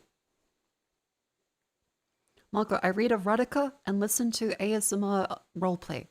Okay, first of all, you can still do that. That's your me time. That's fine. But also, if you want to learn something else, you got to do something else. People can learn.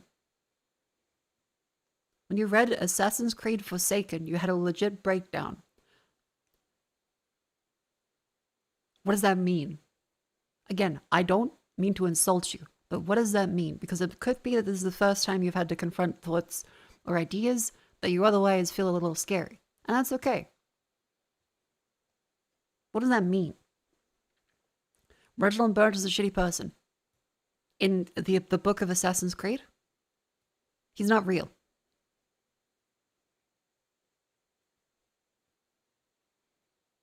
Reginald Burge is, first off, number one thing, he isn't real. He's words on a page. He was thought of by an author to make you feel a certain way.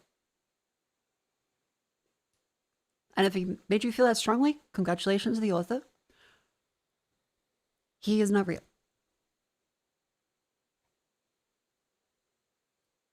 The Haytham book, Assassin's Creed Forsaken. We'll say Assassin's Creed villain. Okay, he's not real.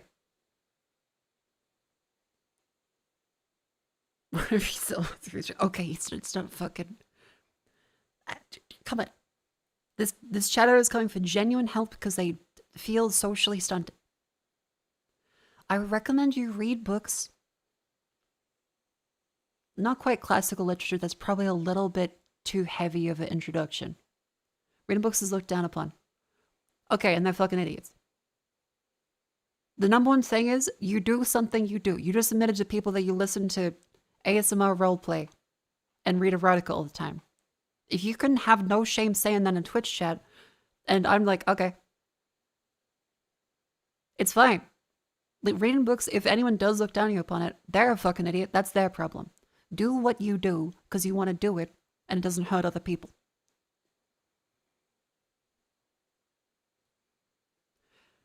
Other people aren't thinking about you. Fiction isn't real. They can be useful tools for you to learn stuff. And remember, the ultimate, it's not real.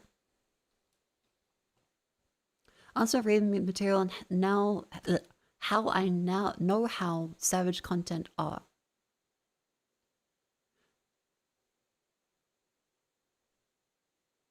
Also reading material how I know how savage content are. I mean friend groups. How savage friend groups are?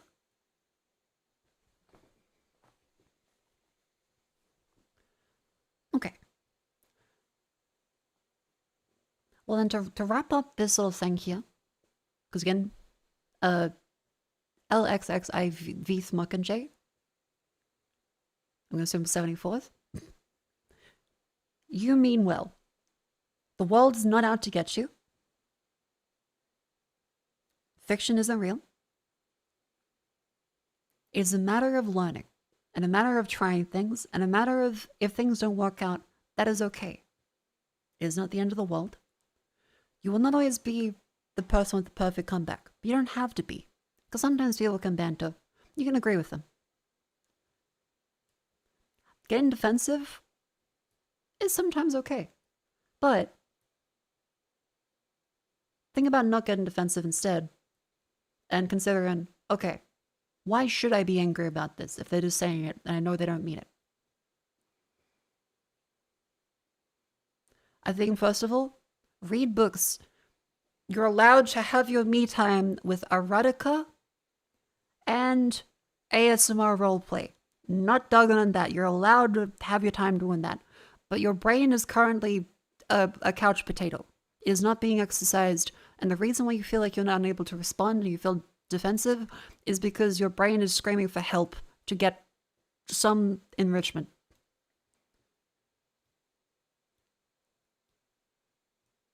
Chat, recommend that chat of books.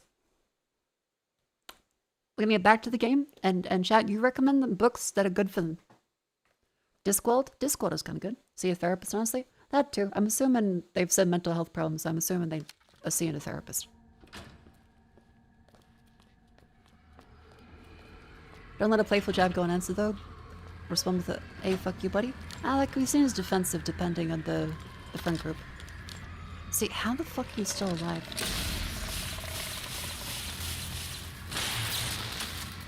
Are you dead? Or like, oh yeah.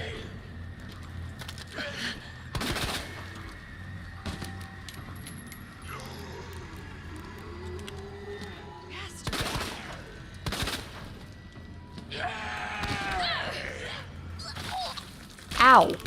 Fuck.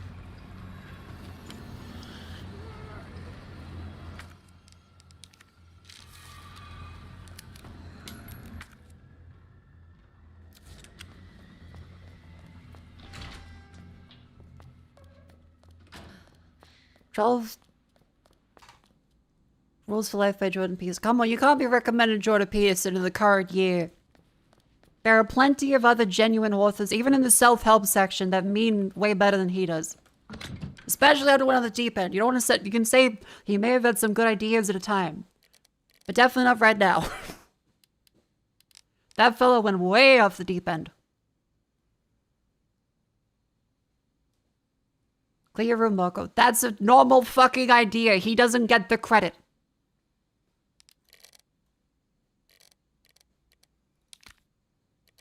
Art of War. Do not, for a chatter that is struggling with basic social interaction, Sun Tzu's Art of War is not good.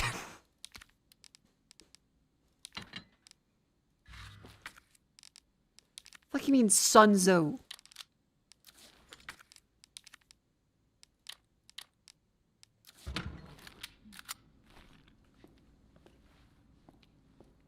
Chainsaw Man Buddy Stories? Chainsaw Man's good.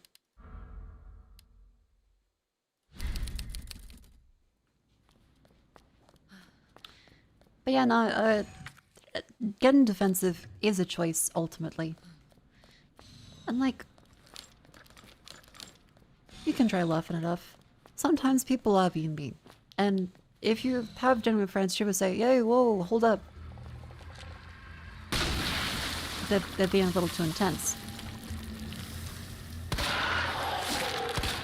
Son of a bitch.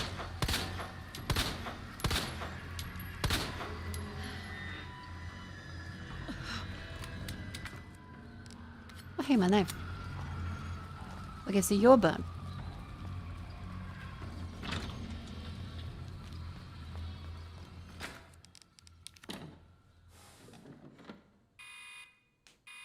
Little Prince is good? I've heard good things about Little Prince. Solution now. Mako, you read all the Twilight books in one night, and now you feel like you understand how Jacob can imprint on Stella's baby. Okay. Never admit that in public. So much for the weed infestation. Like ever again. Warning.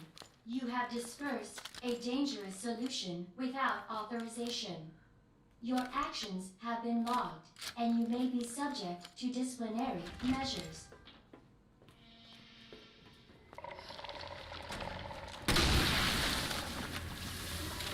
Oh no.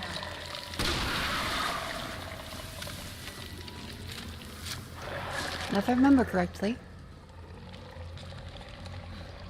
Mr. X is gonna come around this way, which is less than ideal.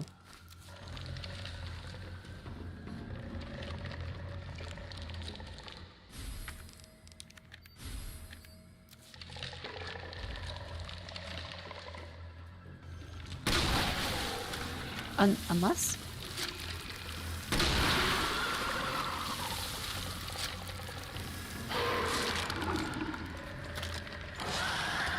Oh fuck, hello.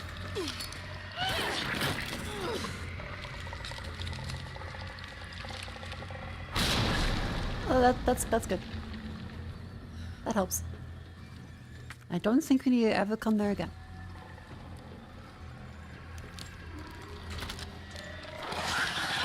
Bitch! Bisecting Mr. X earlier. Oh yeah. Oh yeah, in the elevator. I cleaned all your balls off. I mean, well, those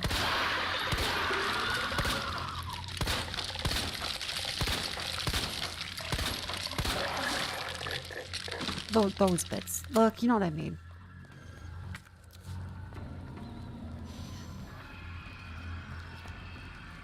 You know what I mean. Just move off. Oh yeah, the fucking terminal. Just for spies.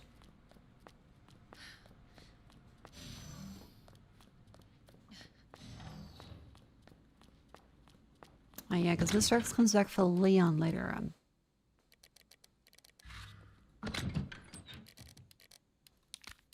I suppose we can make some fucking...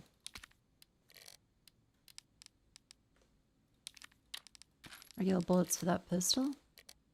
Otherwise, probably... that's good enough for now. Only Resident Evil 1 when he runs down is worth the play. Resident Evil 2 Remake is incredibly good. Resident Evil 1 Remake, I liked it extremely, very, very much. But some people don't like tank controls or overhead fixed angles.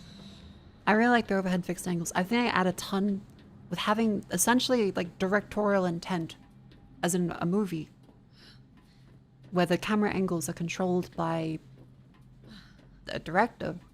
That makes it scarier because you can't see things around corners. Some people really don't like that.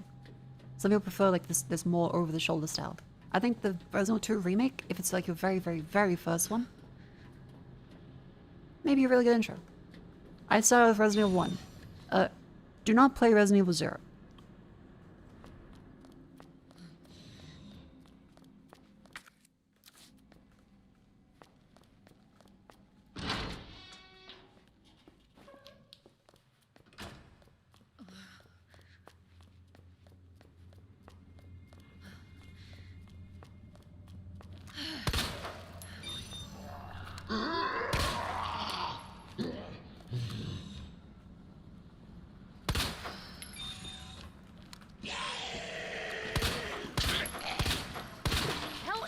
Holy fuck, alright.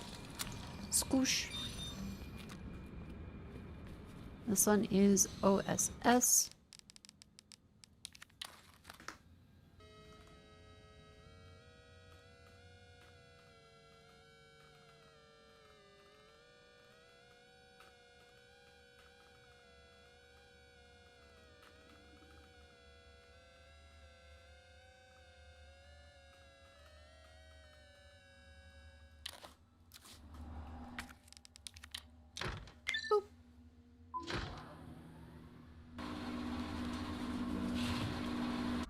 Last thing you say with Benteros thing is get upset and shows take its own general. Death threat, snap back, and punch are your go-tos. Okay, death threat is way too far.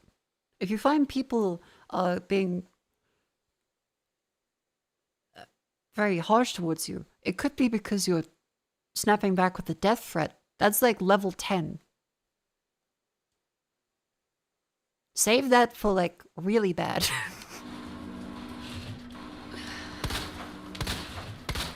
Bastard. What the hell? Like, there's very few instances I can think of where a death threat is like the appropriate course of action.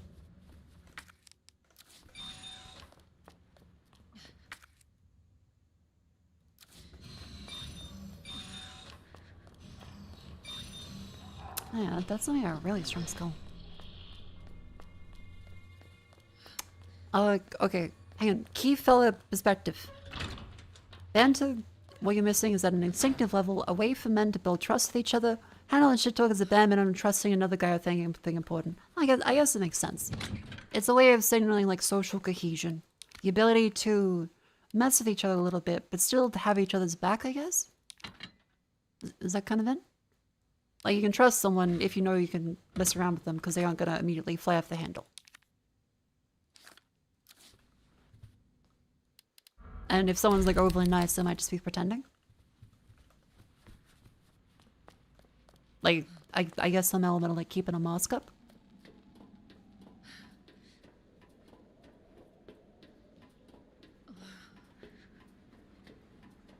Does that. Shows a little bit of how they handle pressure. Okay. Like, ultimately, it's just words. Oh yeah, Sherry. Sorry, I was babying another shadow.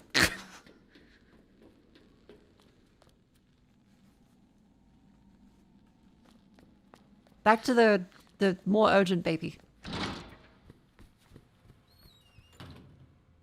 She's still alive. That's good. In the meantime... Oh yeah, main shaft.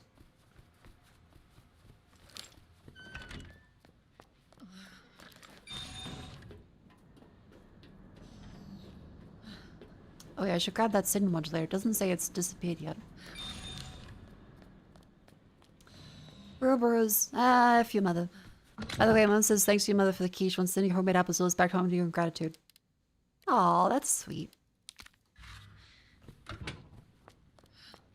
See, his words hurt, words kill mindset, hence you take it serious. Okay, there are levels to words. Everything is not black and white. There are gradations of everything. If you say words hurt, words kill, boo. That could kill someone. If they're like about to have a heart attack. It doesn't mean I'm evil trying to kill people with heart attacks. There are levels to things, you gotta remember context is important. Gotta find that antiviral agents. Assume the best in people.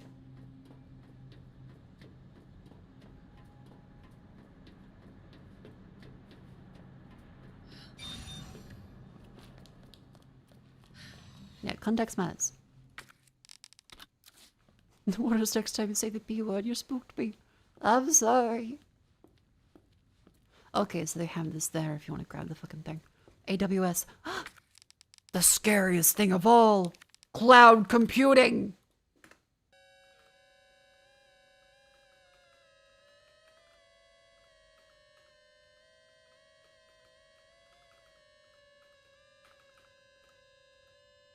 There we go.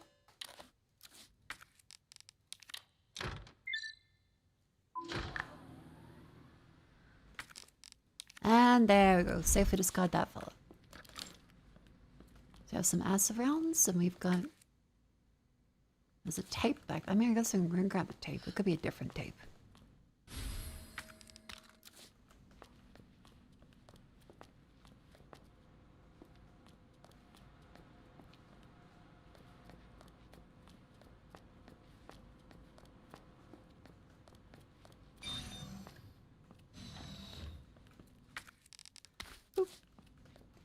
Also, unorganized a bent or oversteps and comes to an abuse. That means difficult identifier in that situation. Is trying to establish reasonable boundaries can with accusations of being too sensitive. Bent breaks the boundaries. Not only banter anymore, if they continue to break those boundaries. Yeah, that too. Like, someone with genuine social issues may not understand where the line is meant to be in the first place, which makes it hard when other people are grown adults that do know better.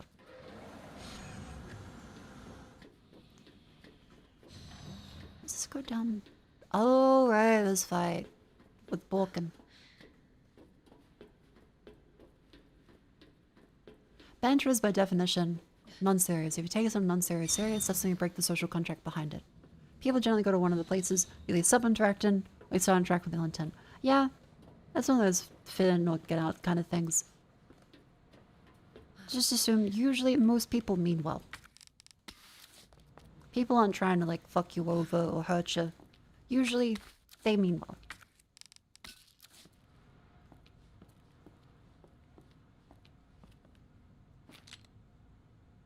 Are there fish in this?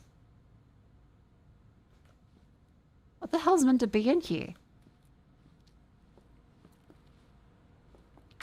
Just like roots? Okay.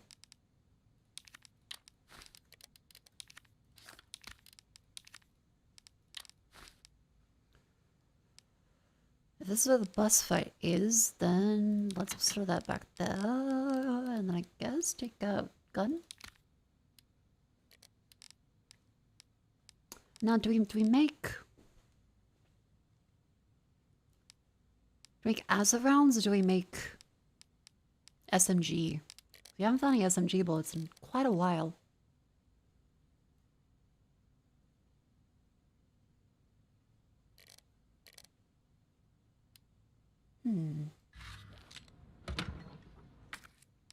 Chan, what do you think?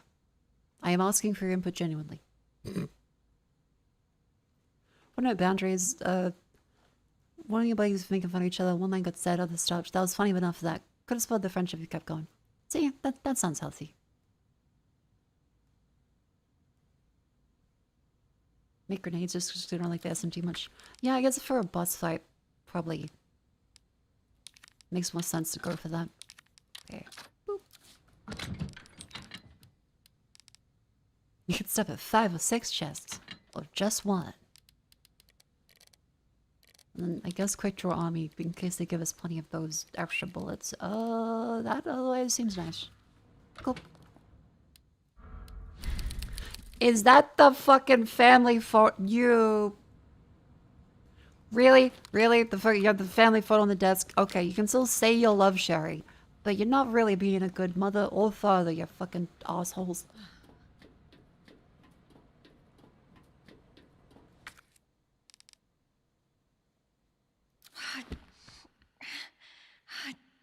Damn it. The necklace. Look at that. All right. Hell yeah. Got it. Oh, thank God. The antiviral agent. Gotta get back to Sherry. Just start your day? Hell yeah. Make sure to clean your room. Be kind to others and don't assume people mean the worst. A million reps of assuming good in others. Your ass again.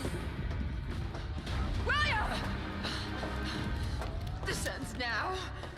Wait, this happened already. Wait, the exact same thing happened with Leah. Wait, how does this happen with both? What the hell is this thing? I thought this was meant to be the alternate side of the fucking...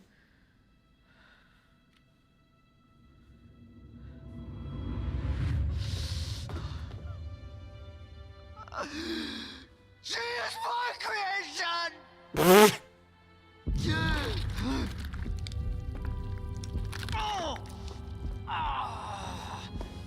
What? William!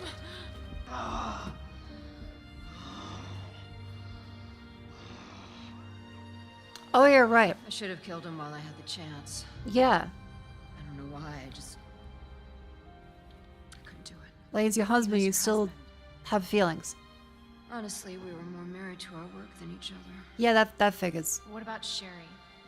How could you just leave her all alone while Raccoon City burned to hell?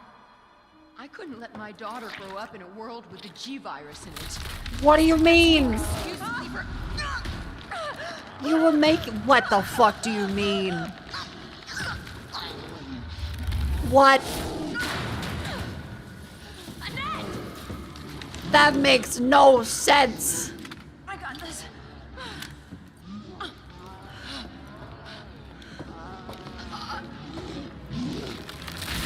You were making the virus. I'm sorry, William.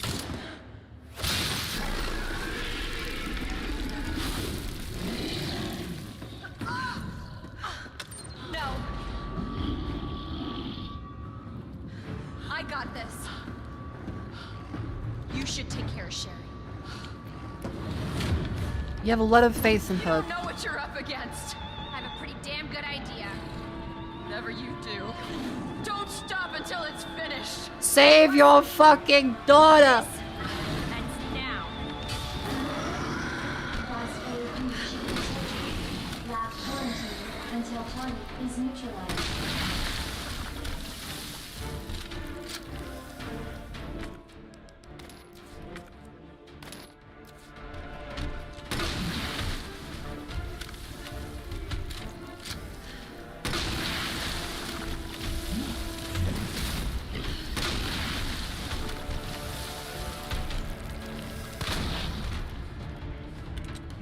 Come on, come on. She better be like going. Like she better be already over there trying to save Sherry. Like the bullshit I'm currently dealing with.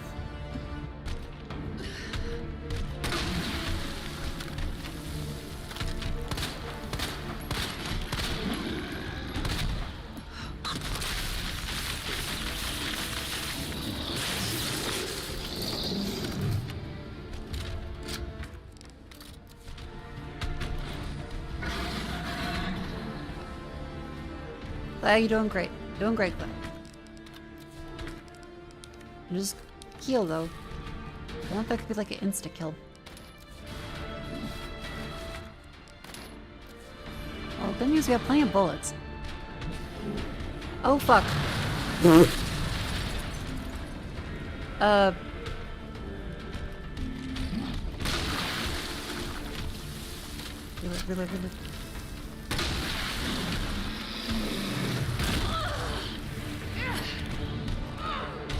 Ooh, that's a bad place for that. Okay. Ouch.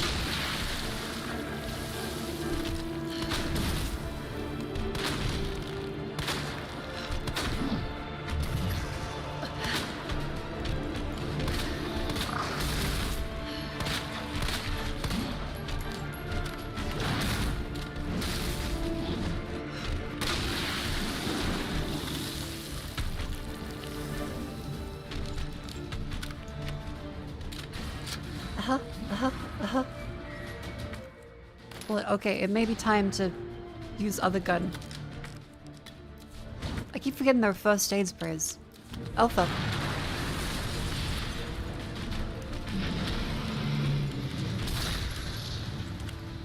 You're reloading remarkably quick.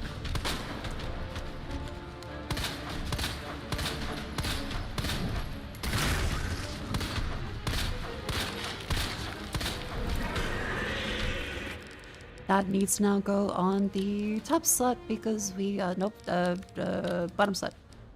We are out of bullets.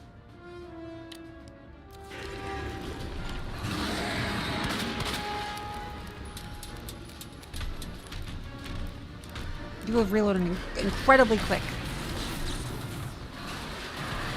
Okay.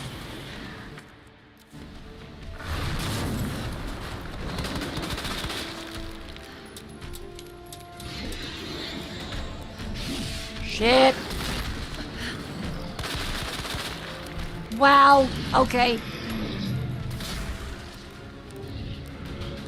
He's glowing.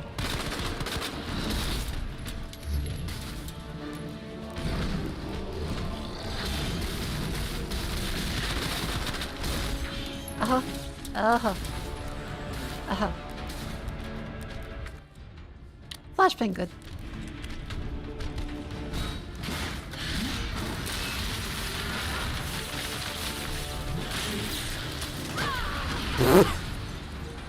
Ow.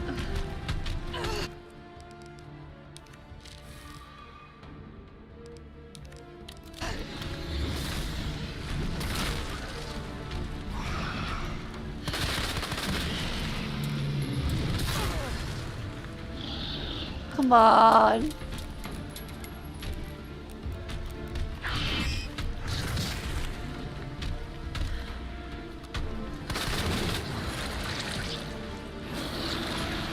Is that it?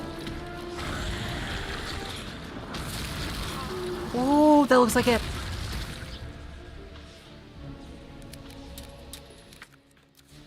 I've got all the items. Okay, back up.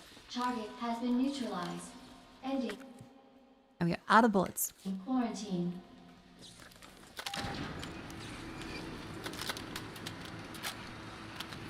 Okay, good. And Annette is not here. Good. Very good. Gotta get back to Sherry.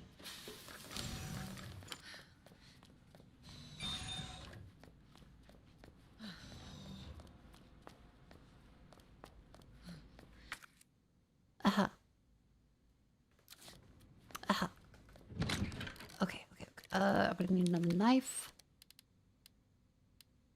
And I hope to have the SMG because ain't no fucking way I got any more fucking bullets. Up.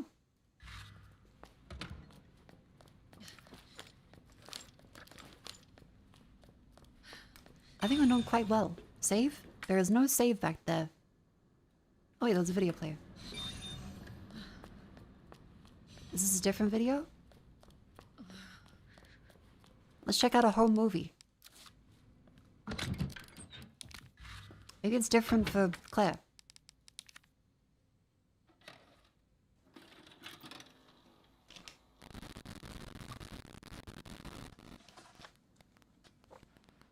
It's not different. Got eyes on the G-Virus. We're going in.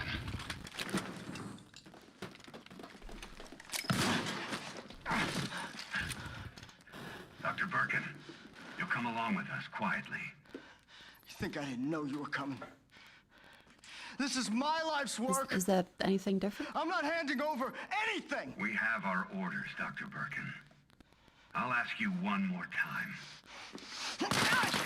There's not anything different.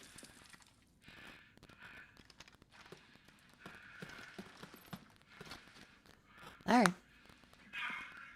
What the fuck were you thinking? Our orders were to bring him in alive.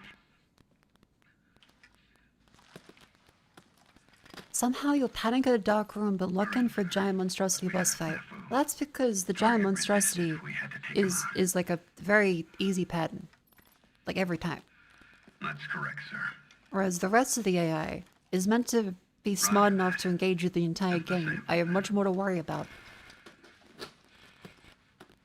Let's move. And also fairly unknown. If I know of the monster, that's not that.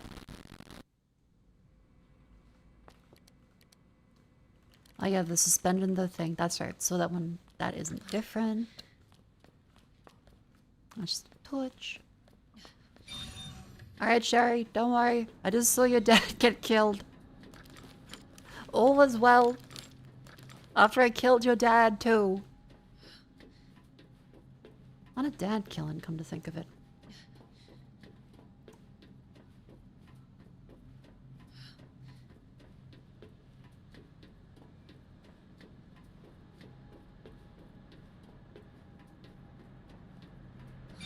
You know the monsters from the dark as well as Corporal Billy? No, it's... I have to go through a certain way and dodge around them. I be careful of my surroundings I haven't seen yet. Whereas, like other instances, in a boss fight, it's a small arena. That's fucking Quake. I know this.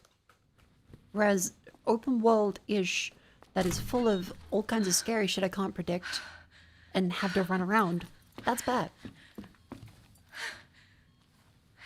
Hey. Sherry's eye thing is gone, that's good. I knew you'd make it. My mom needs help. Annette?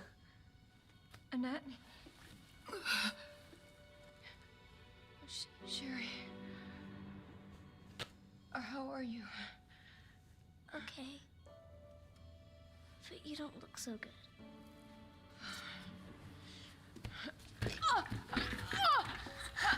Mommy? Hey, look at the screen. Oh, thank God. So Sherry's gonna be all right? She'll be weak for a while, but yes. She's free of the G virus. Did you hear That's that? Good.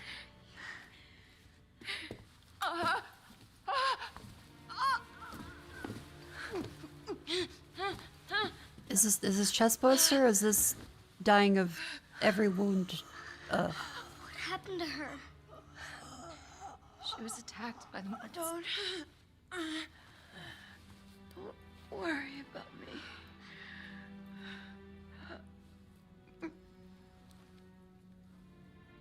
Take my daughter to safety. I'm sorry, Sherry. For everything. Okay, that's Your life is what is important. We can't just at leave least her she's here. genuinely sorry. You're And she fucking better be when she's dying. Attention, unauthorized removal of a level 4 virus detected. Facility lockdown initiated. What does that mean? Self-destruct sequence. It's a self-destruct code. In case the G virus leaves the building.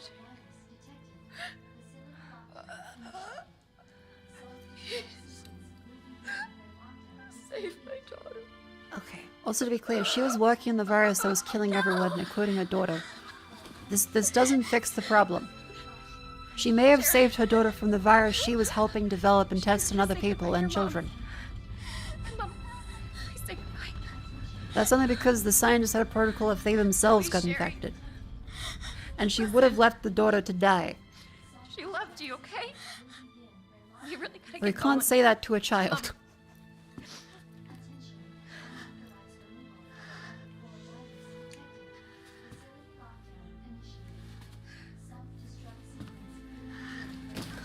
Oh. Right about this jacket.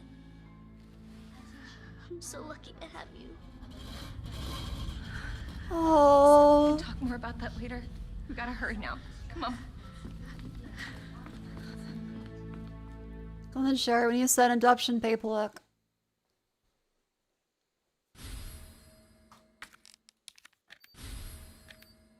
Sherry, can you walk faster? Yeah. Okay. I don't want to rush you, but we have to go. Self-destruct sequence will begin when lockdown is complete.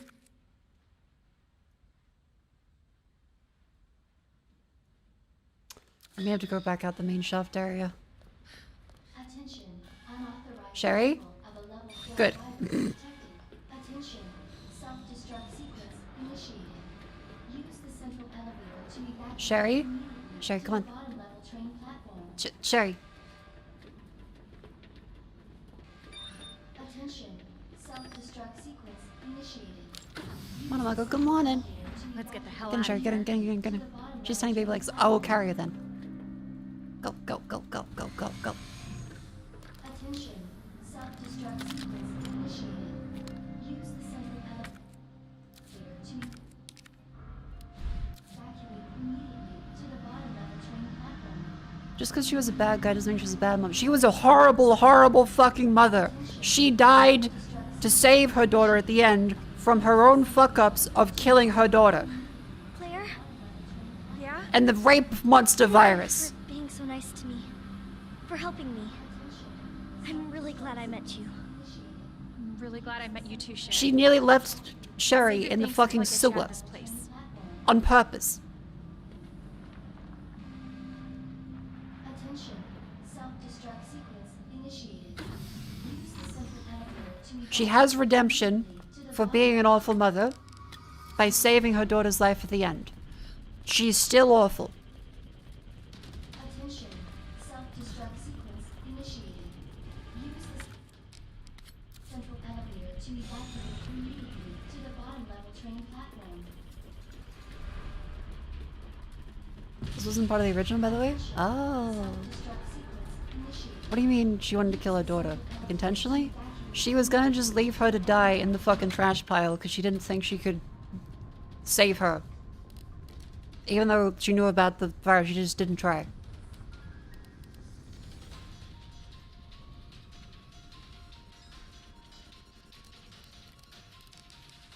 We can't save her. Well, there is a cure, but we can't do it. Okay, we'll do it.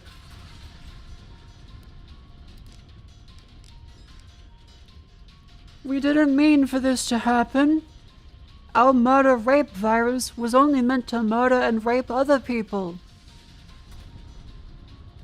And impregnate them with a chest burster by raping them.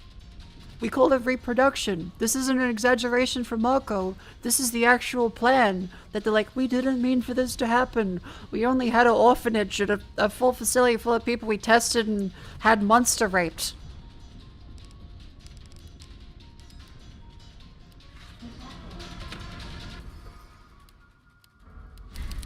Like, am I missing something about Annette's motivation here? Like, is there meant to be some kind of... actually, she was trying to destroy it the whole time, while not trying to destroy it at all. No? No, you're missing nothing. Really? There isn't even like a kind of... Until detonation.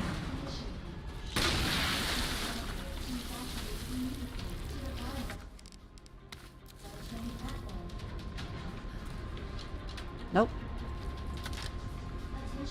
Sherry, run!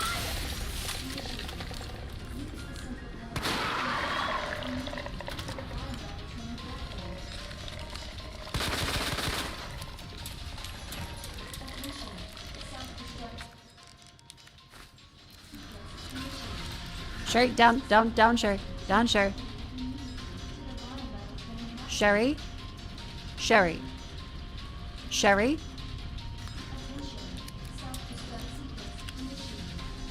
Thank God.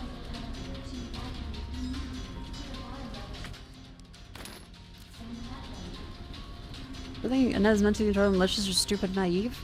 Okay, but about what? Of course. The stupid thing's locked. Hold on. Sherry, where do you... I think I can open it from the other side. Until detonation. Like, what did she think was gonna happen with the virus that they deliberately said was gonna God damn it, your tongue do all the sucks. things it did? Like, I'm still confused about that.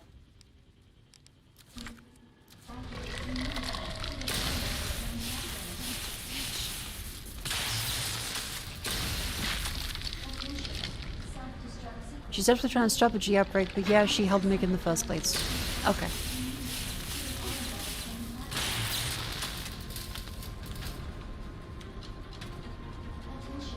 Sherry, you're doing a good job. Doing a very good job, Sherry. Really need you to... Good job, Sherry. I got it! I love you so much. You're such a cute little munchkin. Let's get the fuck out. We make a good team. Yes, we do. Now let's leave and never talk about this again.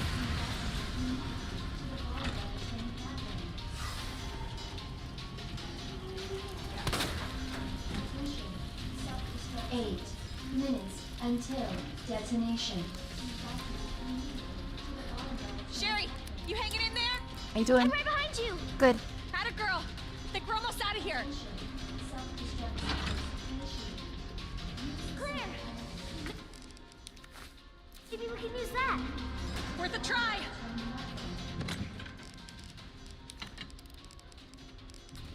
God, we get so out of bullets. I'm gonna just grab a bunch of fucking knives in case we can...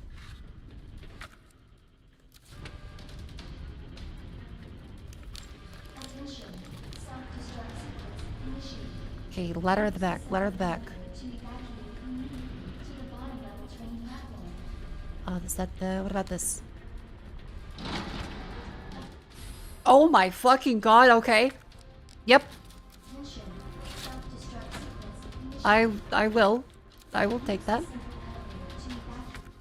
What? That... huh? Sherry, sweetie? Did you see, like, a...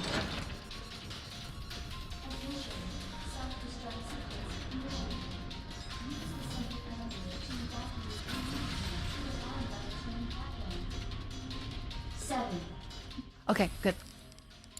minutes until What are you doing? detonation. I gotta get this train moving. I need you to stay right here, okay? Okay. I promise I won't move. Good. Be careful. Always.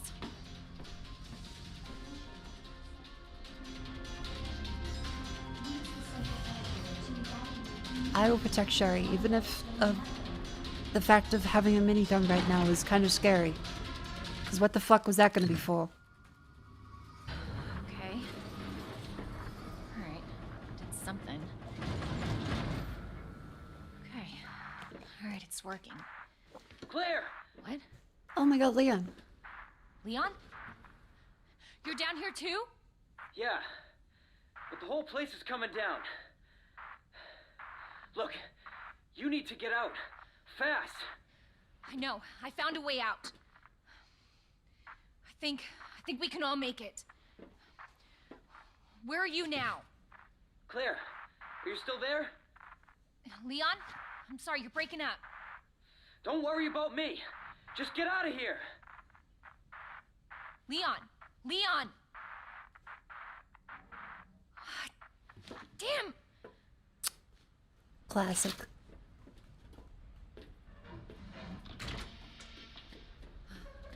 Otherwise, out we go.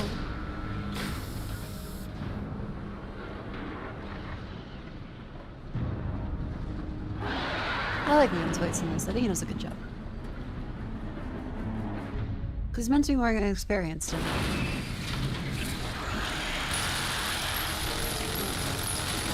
Why can't you just die?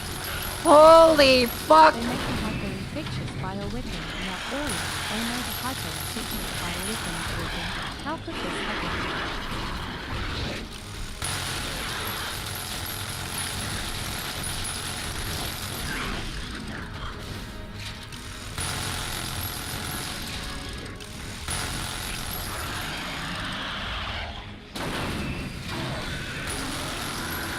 Come on. 6 minutes until detonation. Where are you, buddy?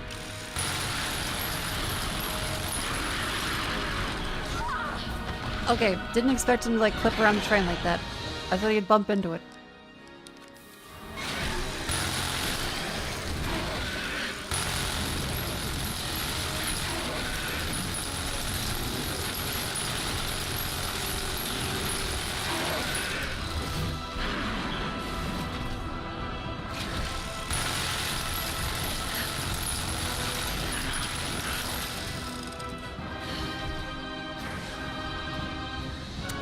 I'm wondering if I'm missing a mechanic. Oh! Yeah, okay, I just got fucking stage dived.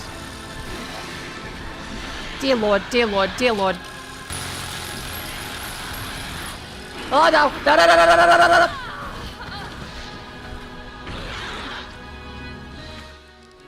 We have no fucking bullets. We have no fucking, flashback!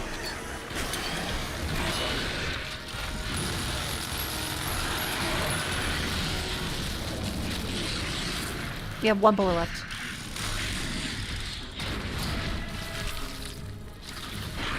Vivi! Thank you for the raid. Welcome. Oh fuck, there's a left. Ah! No, no, no, no, no, no, no, no, no, no, no.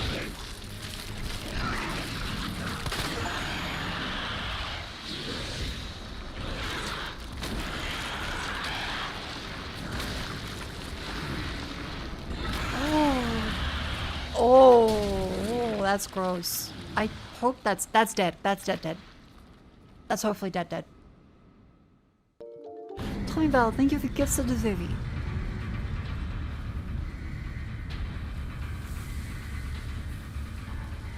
Thank you very much, Vivi, for the raid. And welcome, the raiders. I'm Vivi's upstairs roommate. I play Resident Evil 2. We have finished the second playthrough of it just then, I think.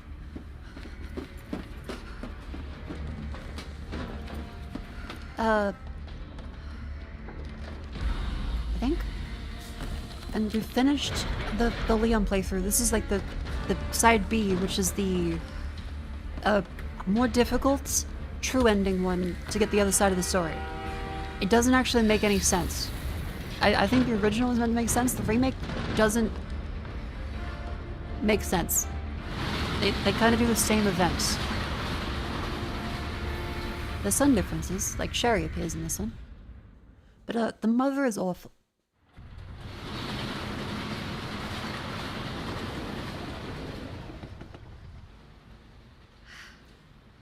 Oh no, the ad break just came. I'm sorry, Raiders. Where's Leon? Leon is currently running and I think shooting Nemesis.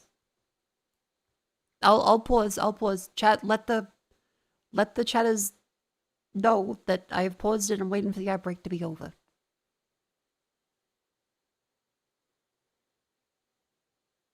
Don't worry. You'll get to see the ending. Mr. X? Oh yeah, the X, Tyrant, whatever I said. So much for Button Pup? I think we can spare a bit.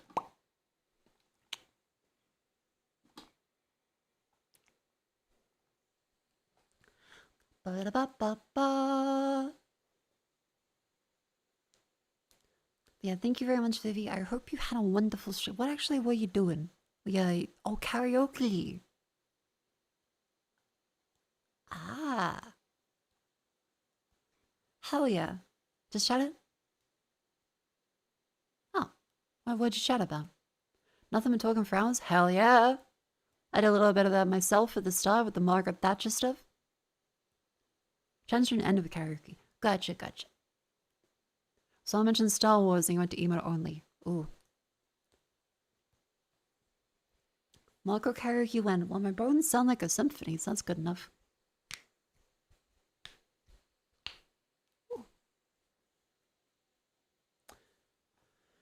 Hang on, let me just stand and stretch a little bit. Tiptoes. May the 4th be with you? Oh, fuck, is it that time already? Oh, shit, it is. Vivi, I am so sorry. Please, cover your ears.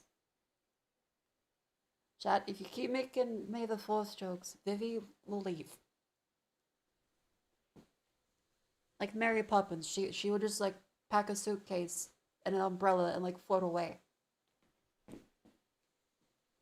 Her job is done. She ain't coming back.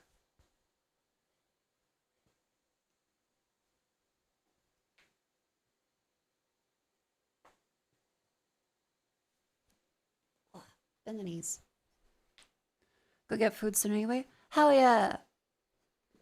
I hope you have a very good snack. I'm just stretching up and down. I'm now wondering what the hell I do. Because this is the end of the game. We're waiting for the fucking ad break to finish.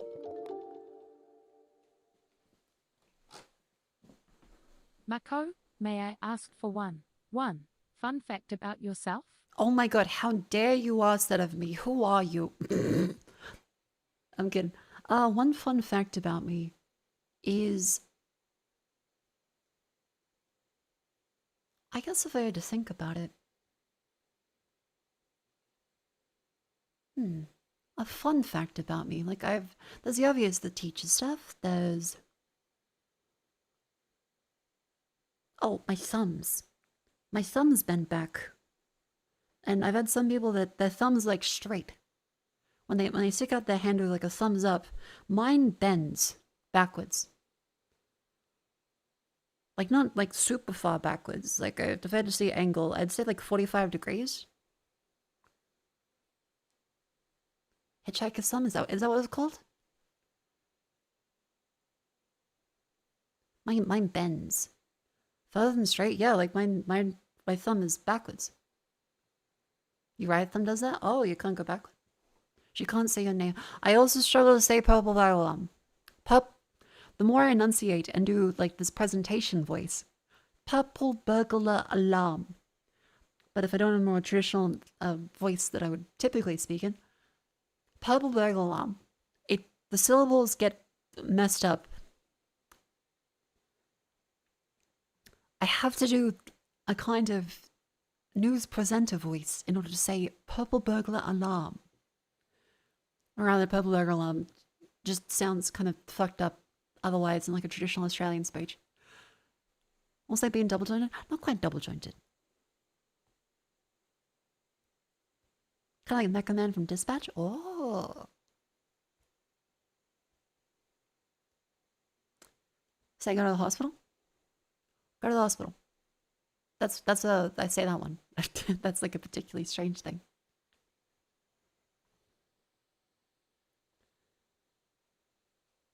All right. Vivi, is that a fun enough fact? Do you need a fun effect? It is actually, even though I knew this was kind of common because we talked about this in the living room, I still was trying to think like what's a fun fact? Is it fun if I'm like, hang on, other fun facts. They thought I was being bullied in school because someone was riding me like a horse, but I actually just was like, well, yeah, I can give like horsey rides. And the teachers took pity on me and thought I was being bullied. That too. Then that's also a fun. That's sad, isn't it? I mean, I had fun. I was a child.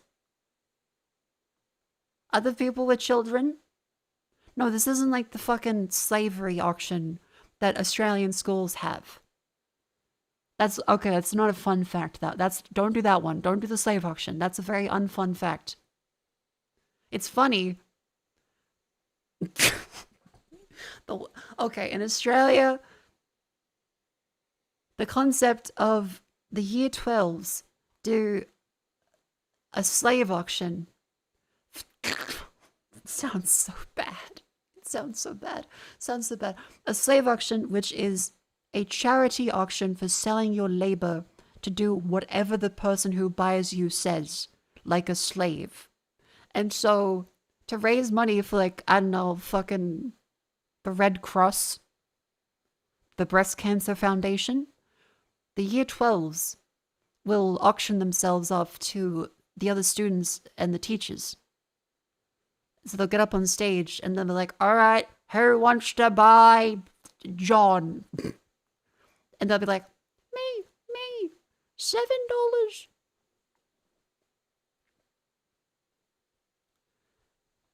And if someone is a particularly popular fella or lady, there'll be people in a bidding war to buy them. Did this use real money? Yes, it was for charity. It was donated. That sounds funny. It's funny, but it's also not done anymore. They used to do it years ago. They don't do it now, as you can probably imagine why.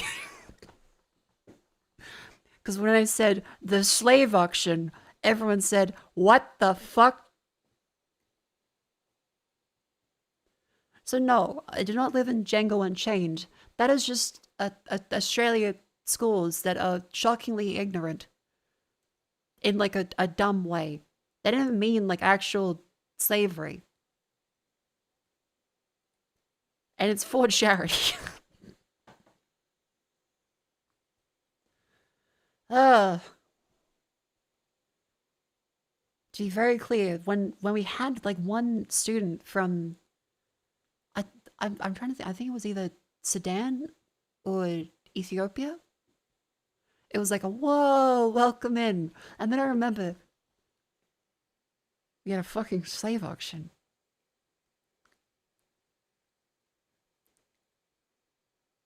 So yeah, I can imagine why when international students started becoming a thing more rurally, that was maybe a stop was put to it.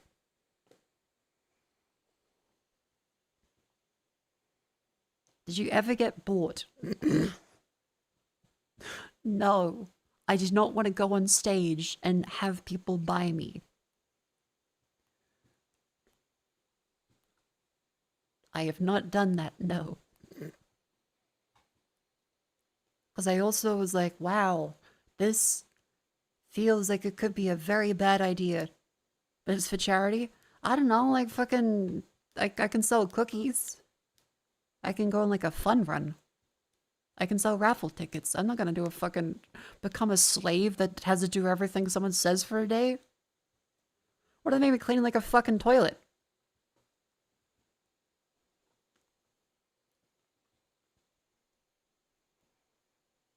You could run? Oh, what? I'm gonna run and then they take their money back from charity because their slave they bought ran away? Mako.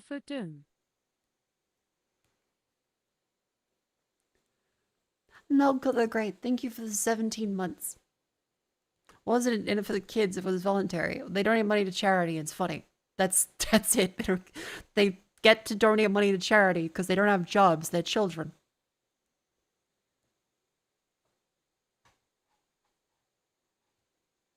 Thank you, Mako. Besides Mako, we have 24 hours to get through RE6. Oh my god. Surprised they were that mature. No, it was like usually funny. That's it. The idea of, oh, you could be the slave auction. What? It's not a mature concept. Did you buy it? No, I did not buy. I need to legally say I did not buy slaves. Now let's watch the touching ending of Resident Evil 2. I want to see where you live. Oh. Good. 'Cause I take a shower. Oh yeah, this is gonna be fucking Really? really bad. Oh yeah. Claire! Leon! It's so good to see you. I told you we'd make it, didn't I? I would like You to did. purchase Who's one this? Mako with fries, please.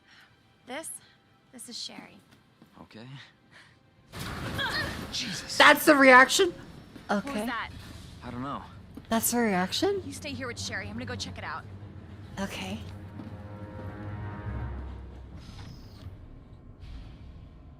Okay. I have no bullets. I have like no bullets at fucking all. What the hell?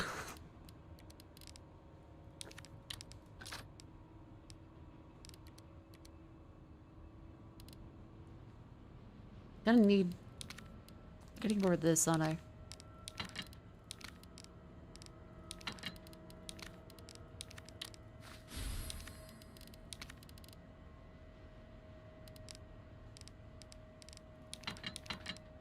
Actually, just in case, maybe I need like a lot of knives. Doop.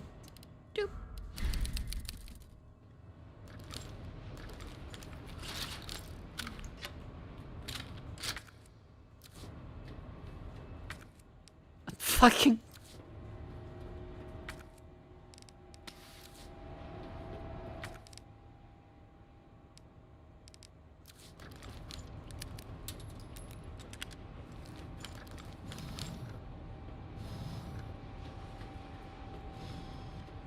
What the hell?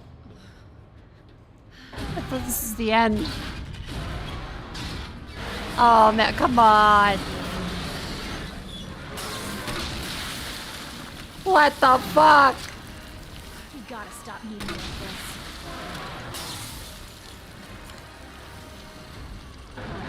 Hope you like bullets, because I got a hell of a lot more. I really don't. Claire, I really don't. I've got like 3 acid rounds, one 9mm. I got 5 ACP rounds. I got some grenades. A lot of knives.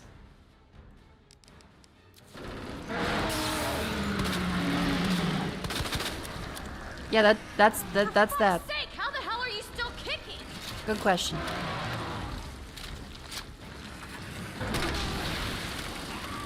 Like Chris likes to say.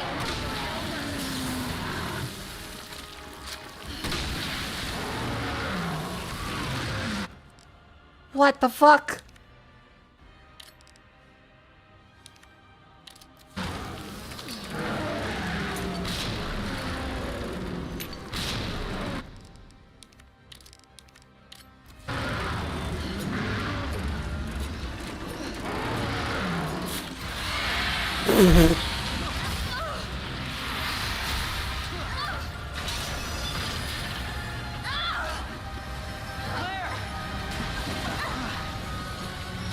fucking knife.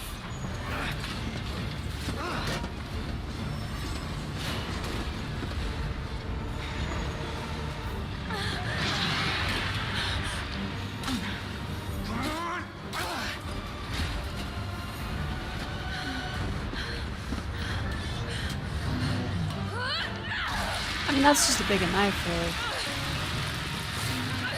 You like that?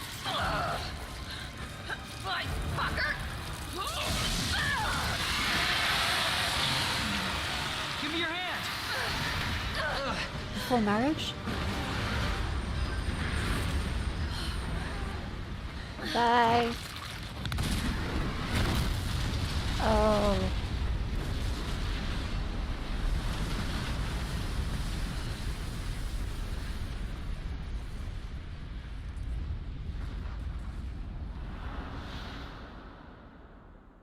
Is that it?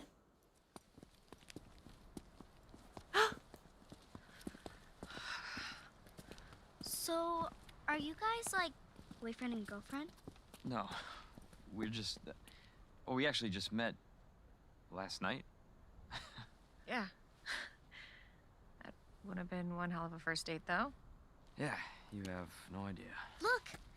He might be able to give us a ride. What if it's not just the city? Get Sherry out of here. Oh, fuck yeah, that's a genuine question. Like, if this is the rest of the world, they're screwed.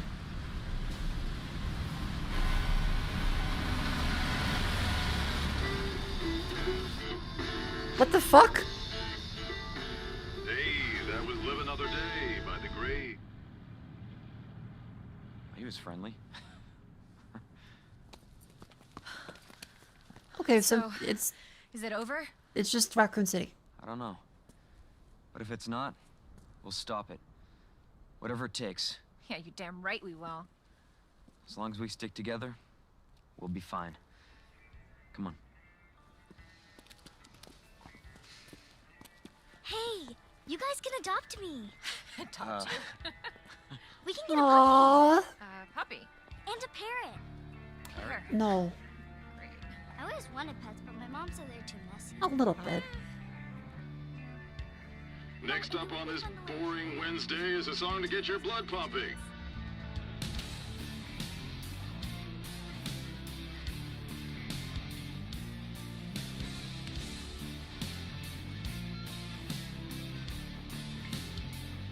Hell yeah! She's awfully chilly for having lost both parents on the same day. They were assholes and barely parents to her.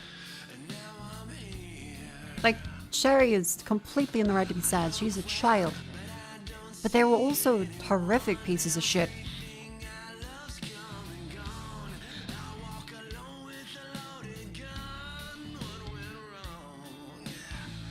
Oh, wow. We've done A and B. So that is a full playthrough of Resident Evil 2.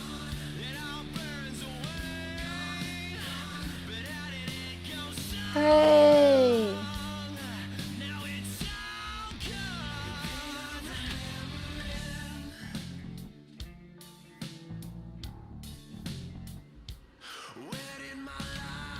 Upgrade on both sides too, which is rare. What do you mean upgrade? Oh, upgrade on both the mother and the father. Yeah, that's true.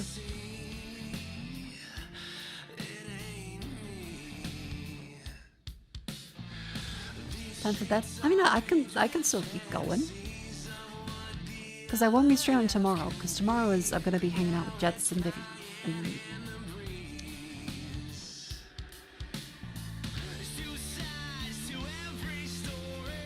Jets merged, don't get Twitch's T-virus? Motherfucker, YouTube is like mega G-virus. You've got every mutation on YouTube. What do you mean you only get Twitch's T-virus? People on Twitch are like, yay. People on YouTube are like, why aren't you responding? Do you think Leon's circumcised?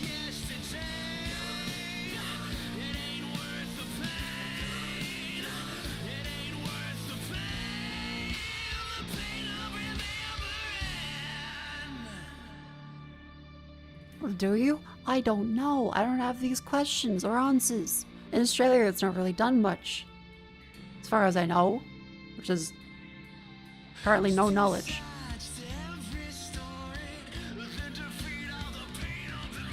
Wish we would have ever finished the knife slash. Look, that was funny, so I'm happy.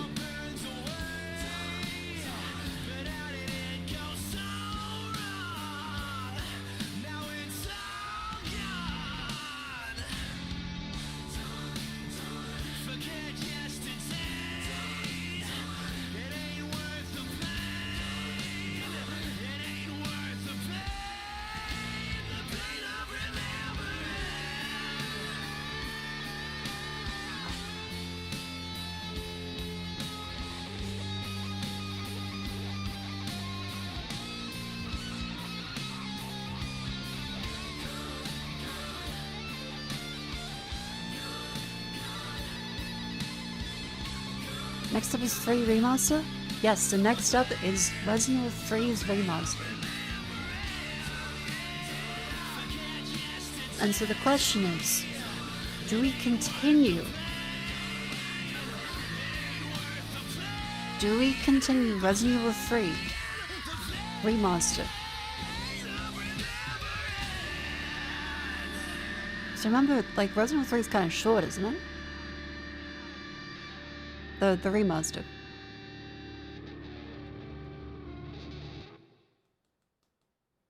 Did you play them all? Yeah. Okay, and see the other thing you do. Don't roleplay as Umbrella Corp-kun. And then say lines that are tangentially related to Resident Evil.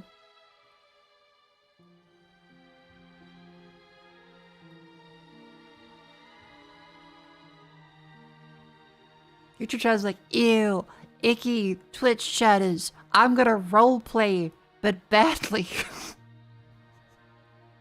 Unlike those icky Twitch chatters that are like, hey Mako, how you doing? I hope you're having a good day. Whoa, this game's cool.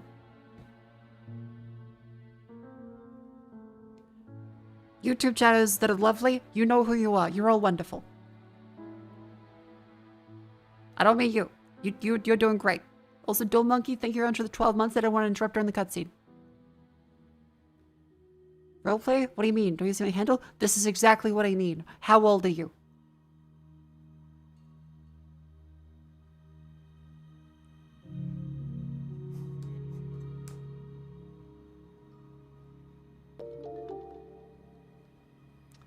Twitch chat's ew.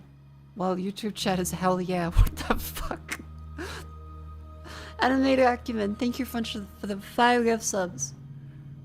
Twitch chat's ew. YouTube chat's hell yeah. Oh my fucking god.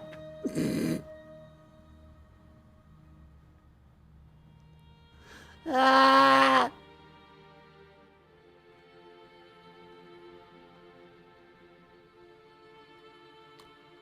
Umbrella Corp-kun, you're like almost 19?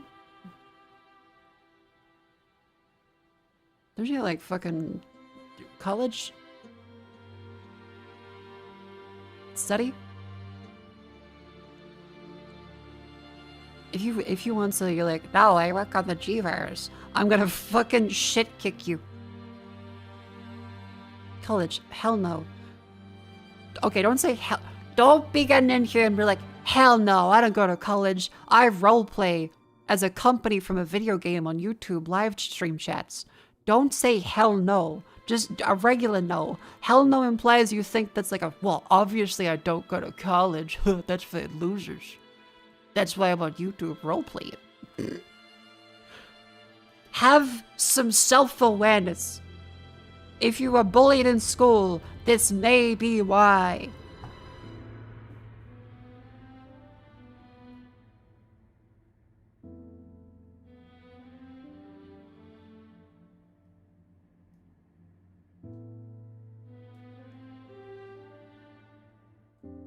Mako, learn to figure out focus shots. I don't know what that means, so probably no. Mako, I just read Jet's Google Docie about you and I am devastated. I hope you get the support that you need, Mikofu Wees. Yeah, the support that I need is unfortunately like $100 to $150, and then you're replaced over like 12 months. It's a hard life. Not easy being GG.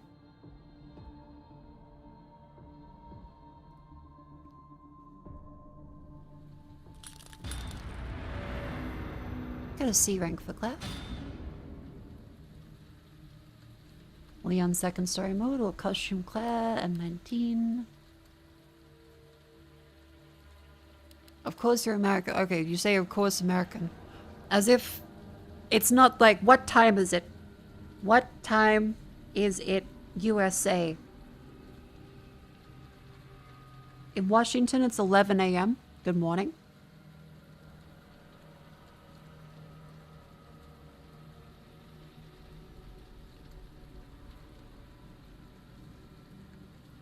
$10:02? You're up here at 10 a.m.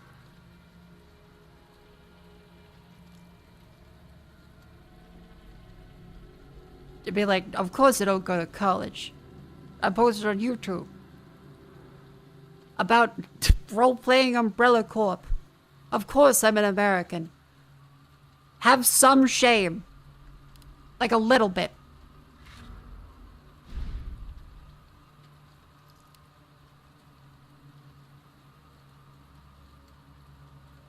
Fourth Survivor's Hunt campaign. Ah, okay.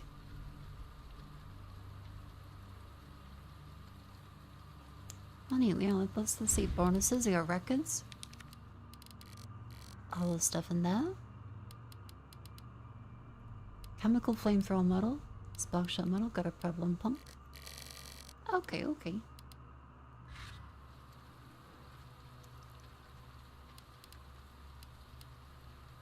Oh yeah, there's the Ghost Survivors, that's right. The fourth survivor? No Time to Mourn, Runaway, Forgotten Soldier, fourth survivor. Actually, chat, let's do some of the next modes. No Time to Mourn. Here's a tale of a future that never was, of a night that never dawned. Looking at the small lifeless body beside him, Robert Kendall turned the gun towards himself and the sound of his radio stopped him from pulling the trigger. The voice of an old friend crackled through. Robert, please respond. Get a trouble to get us out of here. Rendezvous. Hold position till you arrive. If he made up his mind, he wouldn't hear anything different. Forgive me, Emma. Daddy's gotta go. Robert stood up. There was no time to mourn. Oh. So wait, is the gunshot meant to be... Oh, fuck!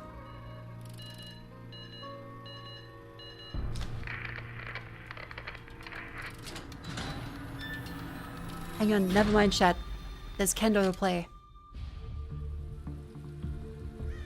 Oh. Okay, let's see. We've got gunpowder, we got high-grade gunpowder yellow. That makes, we got the W870, shotgun shells, blue herbs, and we got handgun ammo.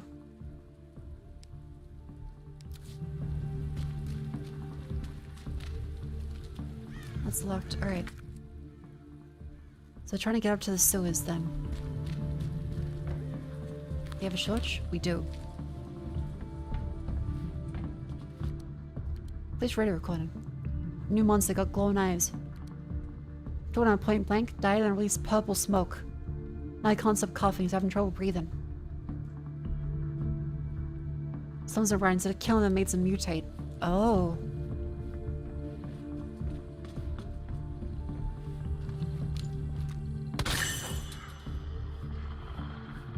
Oh, fuck.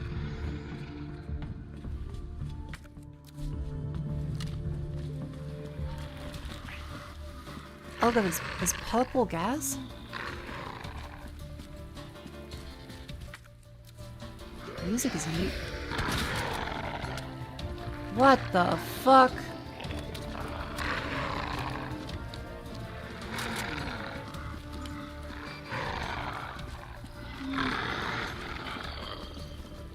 I'm not gonna touch that.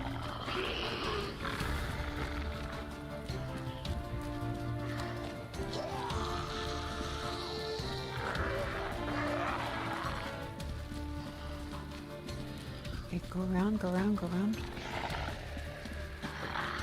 They still turn slowly, thankfully. Just a what-if scenario? Okay, okay, so it's meant to be difficult, and we're meant to be going all around. Okay, that does do that, cool.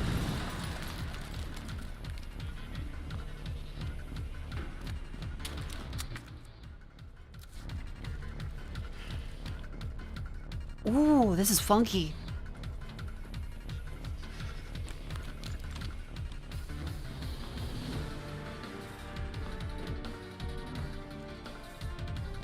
Oh, we can't save.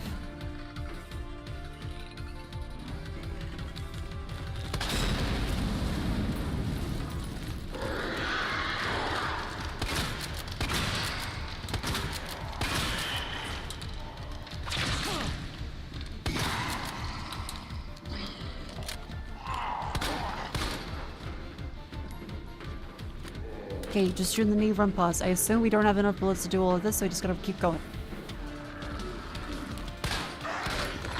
Ouch! Okay, poison bad.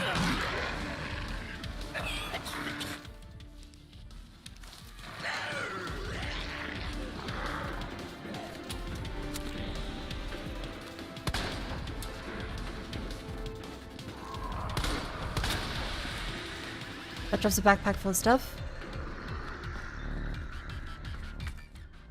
Backpacks. Take items from backpacks dropped by zombies. Oh, weapons can be discarded too.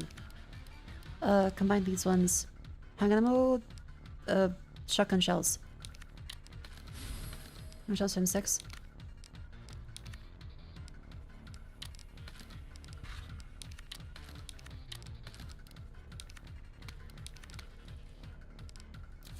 Cool.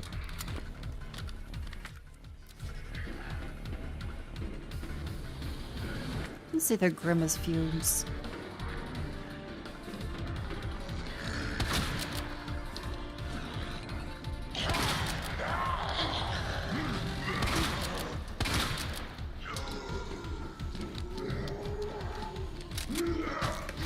Oh, come on!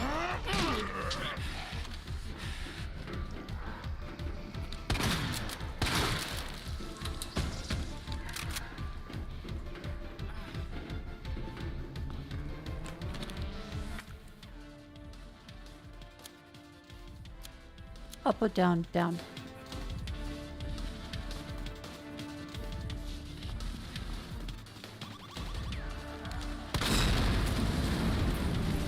Okay, what's this? This is gachapon? Oh, resupply. Only take one item. Hub.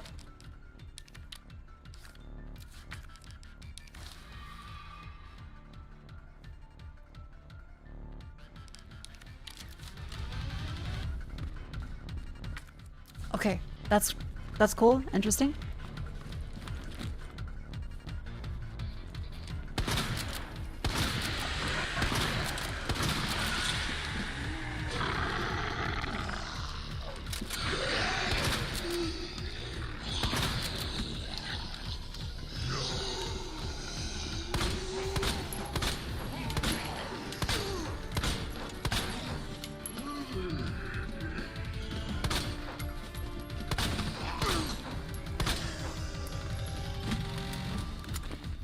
Come on. Come better, come better, come better.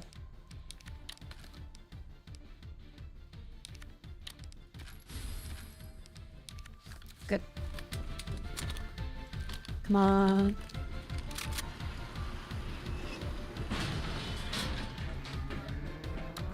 I can't be afraid of zombies. I'm currently Kindle.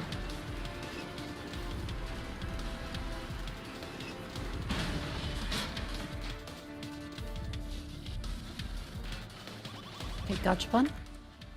Green hub, red hub, blue hub. Take a green, and if we see a red.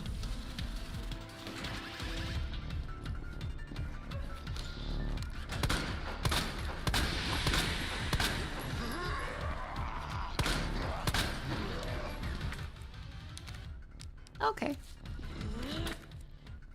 Does that have to be go down? Let's go to the sewer. Oh my god, okay. Control room may be necessary. Middle room, okay. Oh my god, we had to go to the purification room, which is through via that part of the sewers.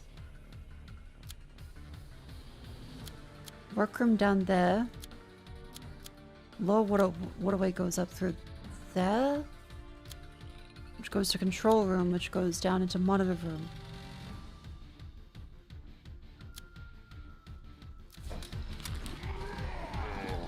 Otherwise, we go this way.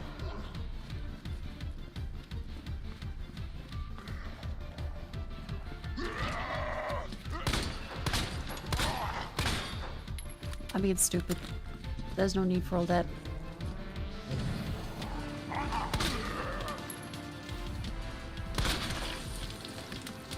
Oh, is it when it goes solid? Is that what the focus shot thing is? I played the entire game without doing that. Oh. Well, good to know for Resident Evil 3.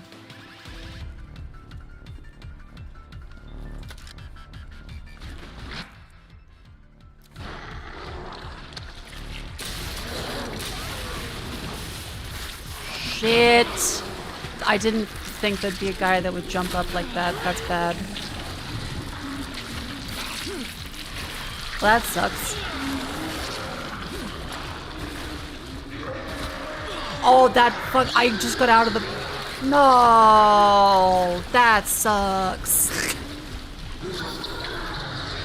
Oh. Okay, well, we learned. So we can retry that and go further by knowing what to do.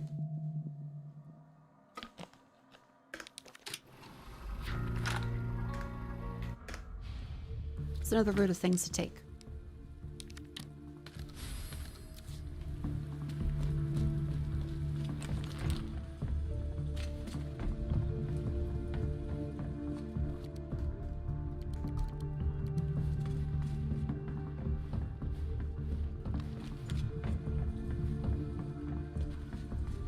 That's all of that, and then we just go out of the way. So lead them around here.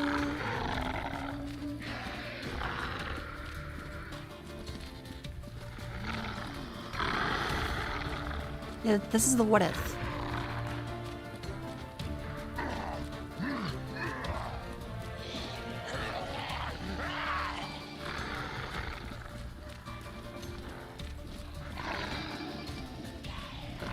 Just take a wide berth around him. Cool. Okay.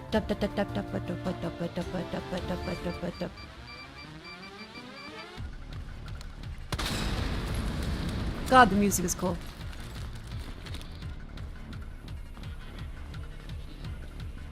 Go, go, go, go. Down here.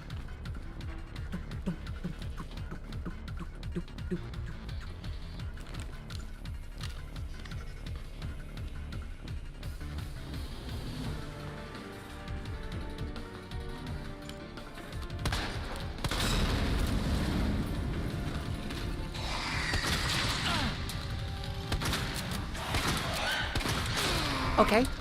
That went worse than last time. Okay, that went way worse than last time. Why did that go way worse than last time? What the fuck? Okay, last time it seemed like the liquor took way more damage from the shotgun than they did this time. So, different approach. Did miss 2 shots?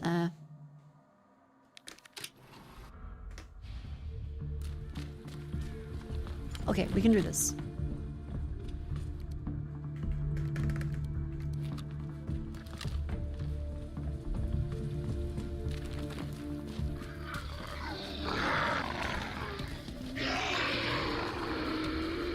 It does make you learn how to actually dodge around them properly. Put in the corner, giving more time to aim. True, true.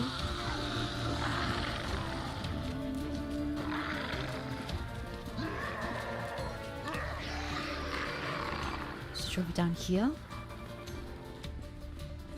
All the pellets didn't make contact. Fair enough. 4 survivors, this is cranked up to 11. Oh.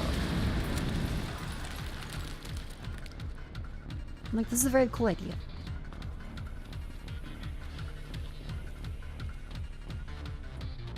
And then turn around this corner.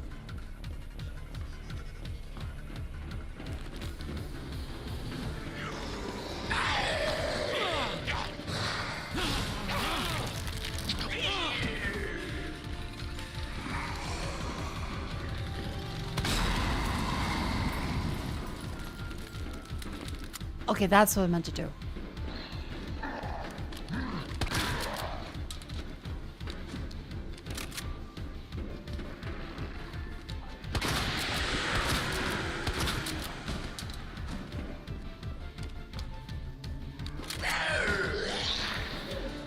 Ain't no time for that, Goku.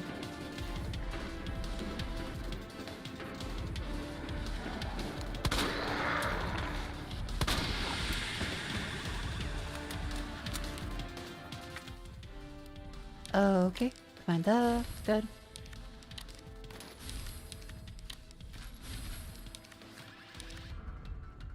Oh, I didn't mean to make the magnum bullets. No.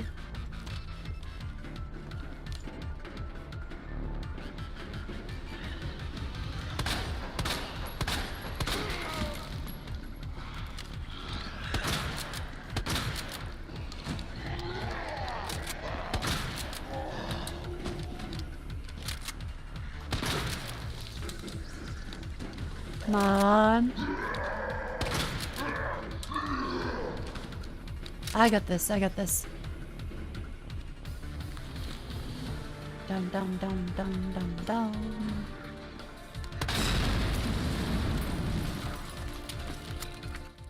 Chicken shells with green hub.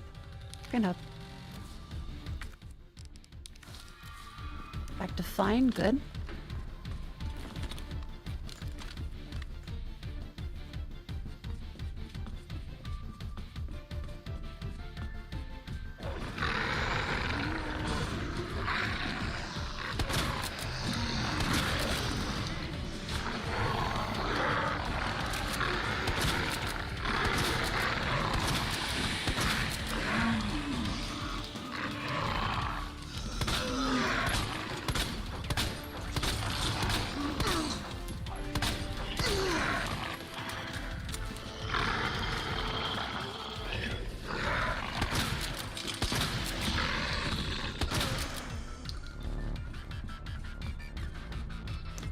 Okay, okay.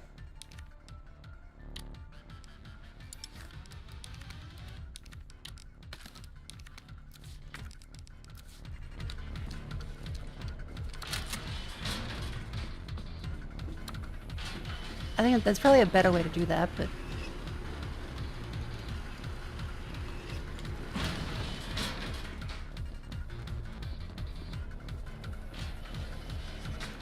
Okay, green hub, red hub, blue hub.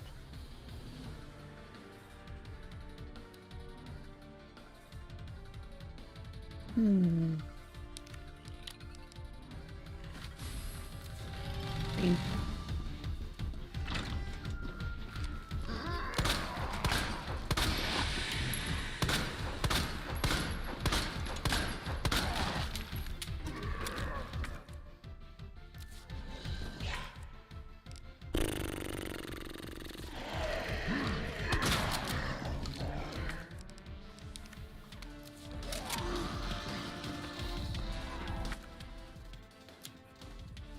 That goes to the upper waterway, which goes over around there. Oh, there's a different way to do it. It goes stairs or you take the lift.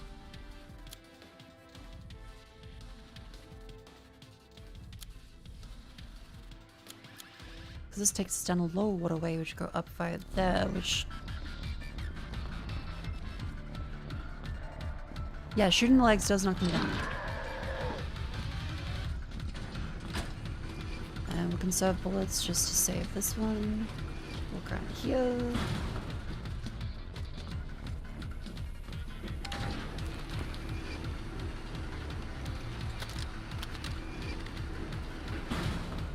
Okay, good.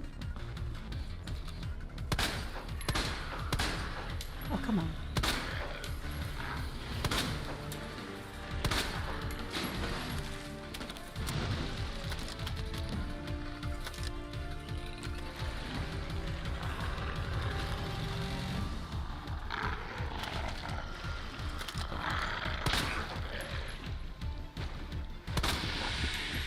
Good.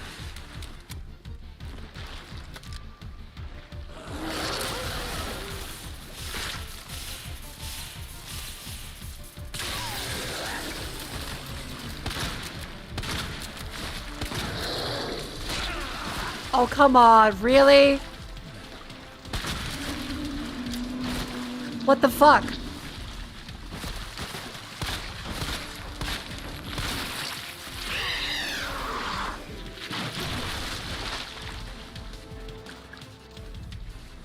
No items we can pick up? Nope, great. What?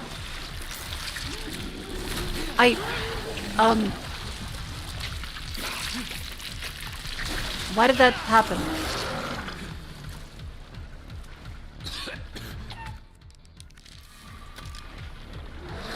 Oh, come the fuck on!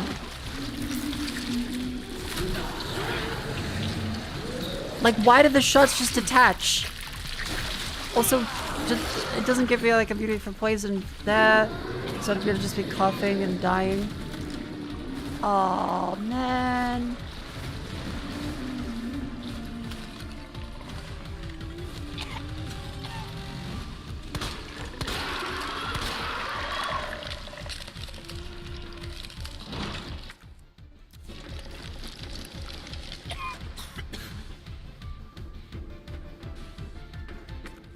Come on.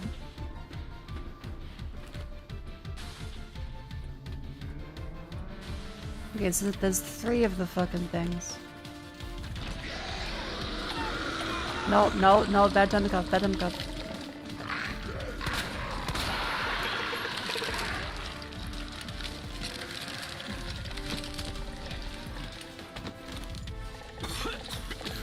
Keep going, keep going, keep going.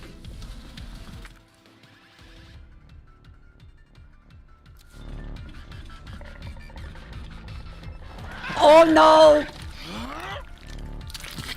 I wasn't looking. Oh man. Oh man. Somebody stuns enough to do that? Yeah, but like when I tried stunning them, the thing didn't fucking attach properly and then just shot 2 of them. Okay. We know what to do. It's just a matter of parrying with it.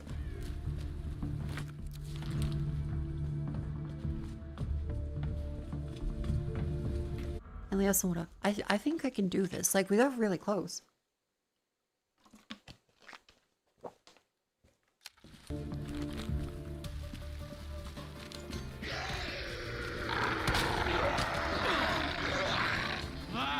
No, nothing. Sometimes I feel like it doesn't make much sense. I feel like the damage should be more than it is. Just kill me.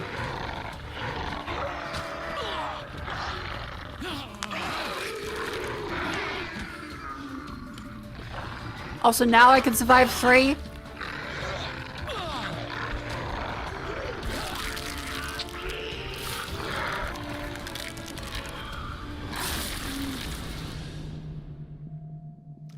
Now I can survive 3. Okay, game.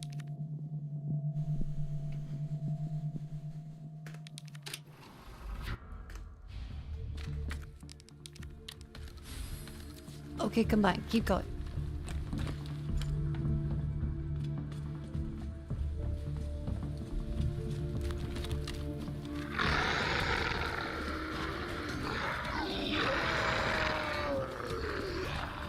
I can do it.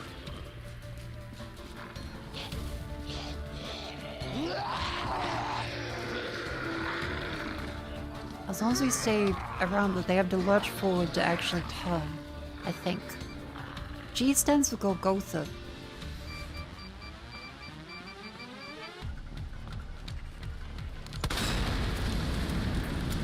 G stands for Golgotha in the G virus? But the vaccine's named Devil, so it makes more sense if G stands for God. The God virus? Yeah, I guess it could make sense.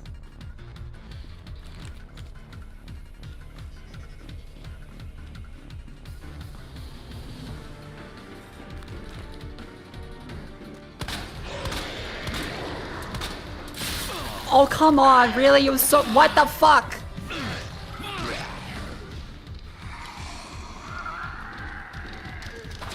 Oh, come- Really?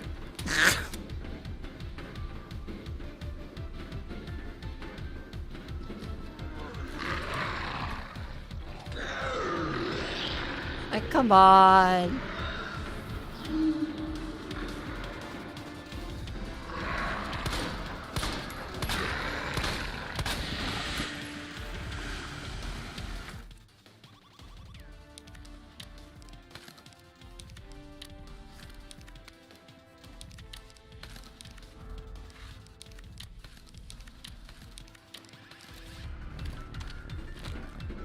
Come on, I got this.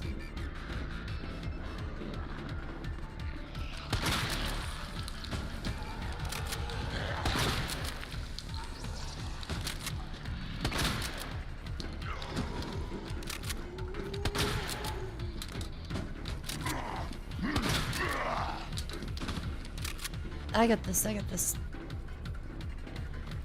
Keep going down, and we shoot the fella down here.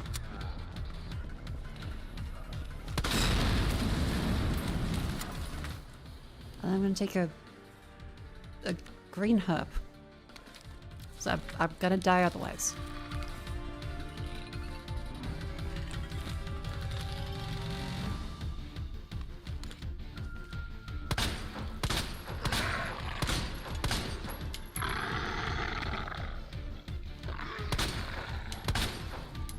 Why does sometimes they take 1,000,000 bullets and sometimes they don't?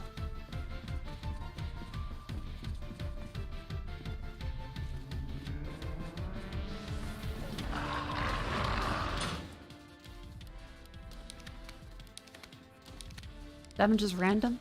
It shouldn't be.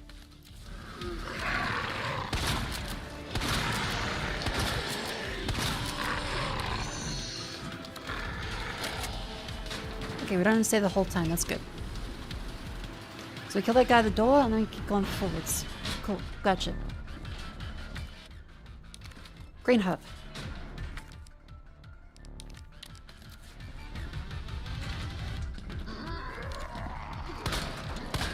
Oh, come on.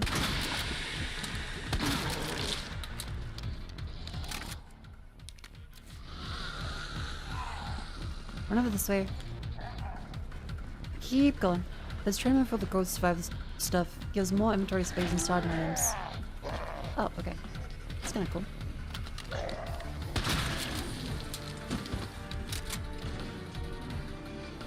Make use of fast runs. Ah.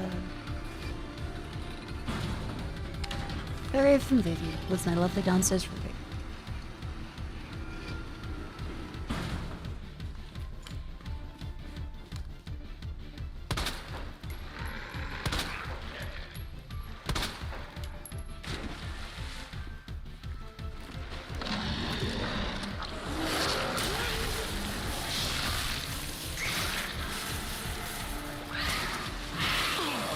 Oh, come on.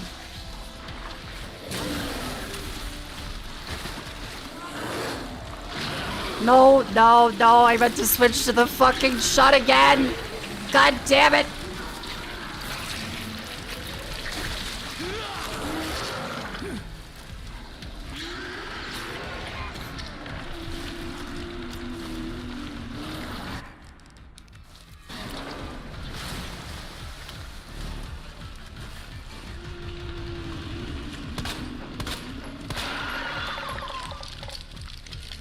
Come on.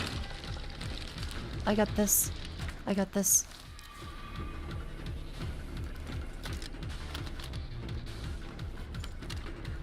And then we had to run around upstairs to then get to the side of this pit.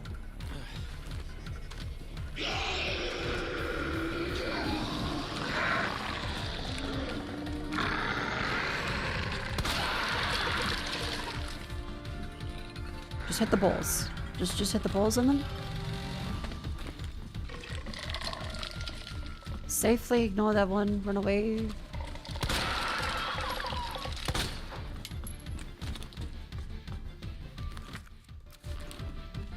And I don't know what's here, so...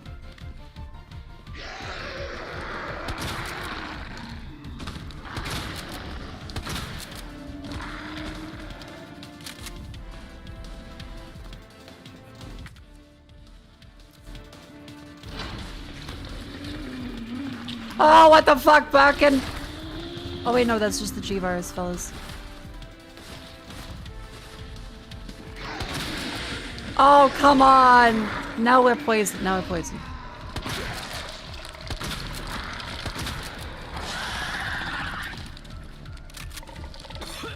No, no, stop. No, come on. No, this is bullshit. This is some fucking bullshit. This is some actual fucking bullshit.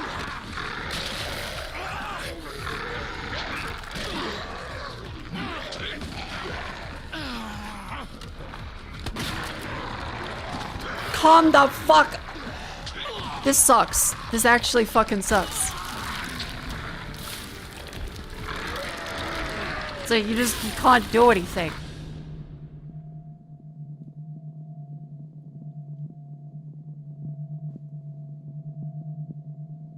That sucks. What? I assume it's meant to be like a puzzle, and you have to find the exact way to do it. Because I don't see, other than having a flashback, that's like the only way to do it. Like, you have to pick the flashbang there, right? Or like, maybe there's another gotcha machine that has the perfect thing in it. Yeah, I guess you have to save a grenade. 'Cause what the hell?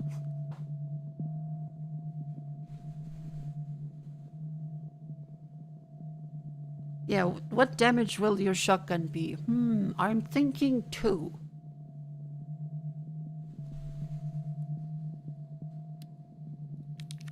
Okay, well, I'm curious. What are the other game modes? Difficulty in training.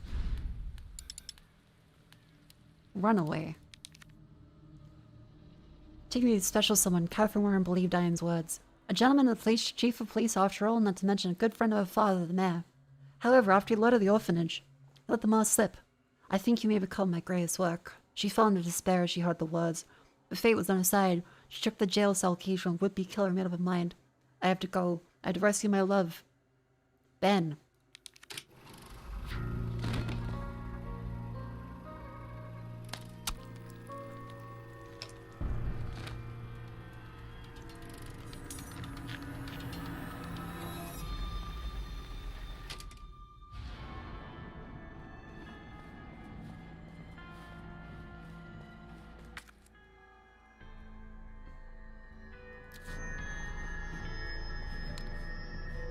Okay, what do we got? We got SS-60 with regular rounds and also Magnum. Got a combat knife with infinite.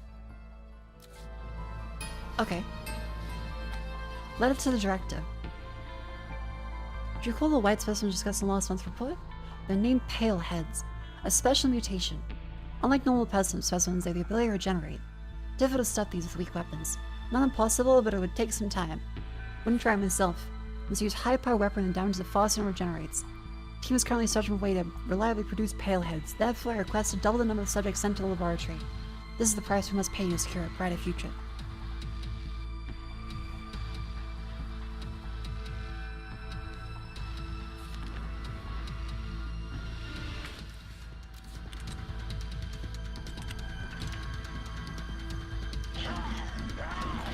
Are those Paleheads?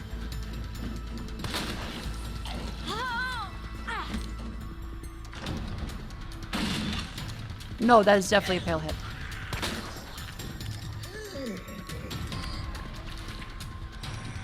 Oh, fuck.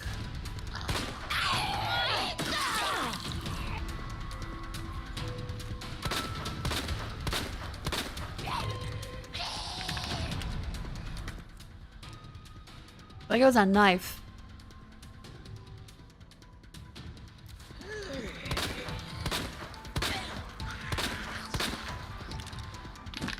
Knife. Thank you. Yeah, this is the same orphanage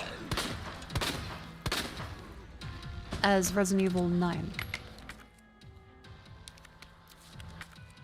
Okay, there's a gotcha machine up here. Hand grenade or handgun ammo? I feel like 4 high-power bullets is a good idea. And that fellow will keep regenerating.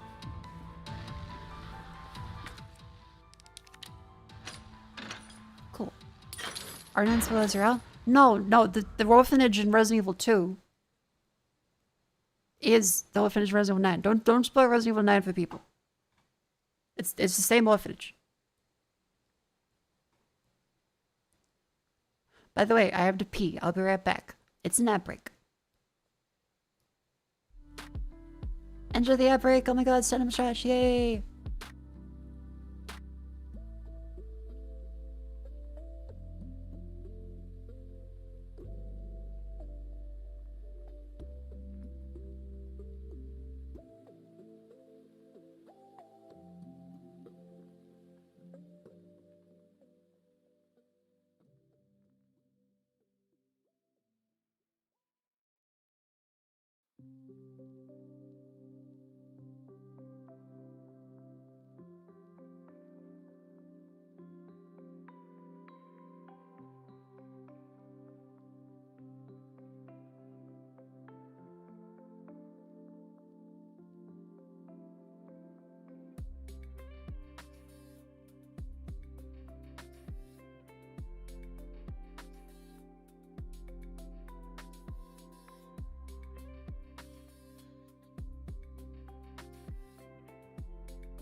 Hello and welcome back. I made sure to get some chocolate as a little reward for finishing Resident Evil 2. Yippee!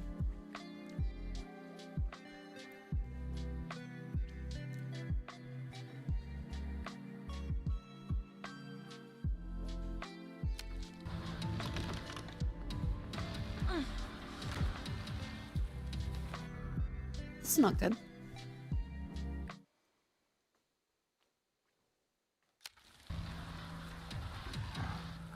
Now, is this the case if they leave us? No, it's not. Fuck!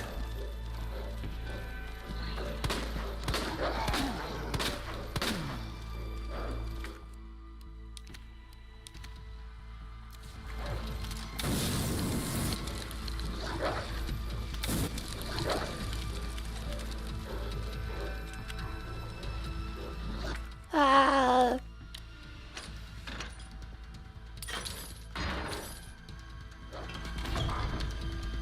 Oh my god, that was so close. Are the backpack drops random?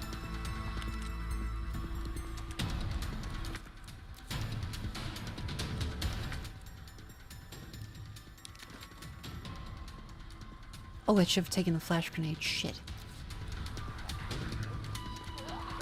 Oh, I really should have taken a flash grenade. Oh. Fuck. Chemical flamethrower. Is that different to the regular flamethrower? Oh my lord.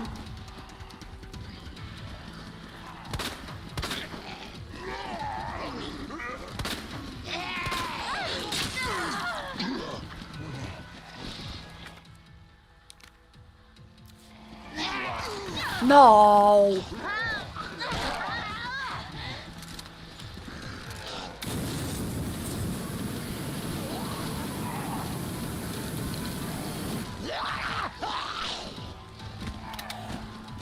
Oh my god, that's so bright I can't see anything. Where's my knife? Where's my knife? Was it the lady? Maybe the lady.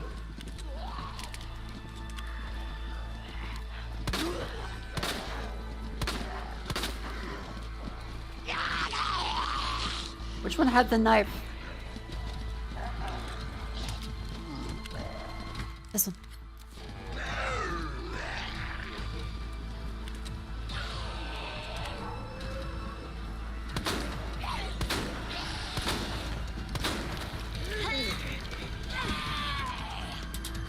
Okay, maybe I only need the one magnum shot there.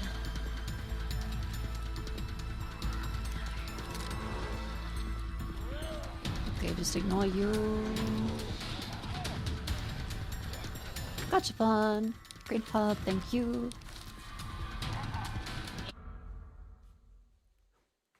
I do like this idea. And I understand this is... Okay, the flames do nothing. Miss Mako, how long do you think you would survive in zombie apocalypse? The flames do nothing.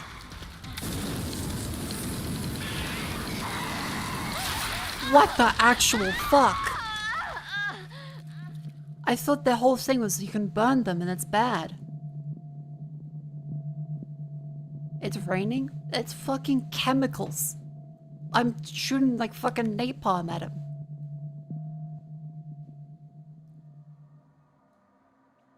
And Zenithor, you're under the 5 GBP. How long do you think you'd survive an apocalypse? Not very long. I think I would... I have very bad upper body strength. I'm gonna fucking die. I'm not living. Like, they're gonna get me.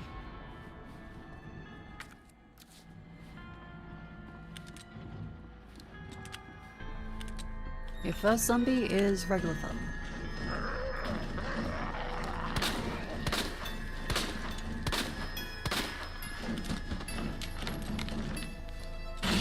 This fella is that type of guy.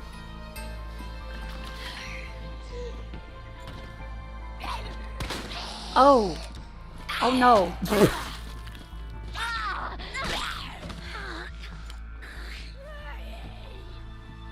We're off to a good start. And also the worst part that I don't like about this is there's no easy restart button. If it's meant to be a challenge mode, why is there no restart? I had to go there. You wanna play it? Yes.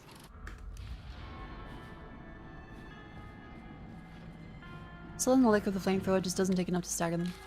Ah, god damn it.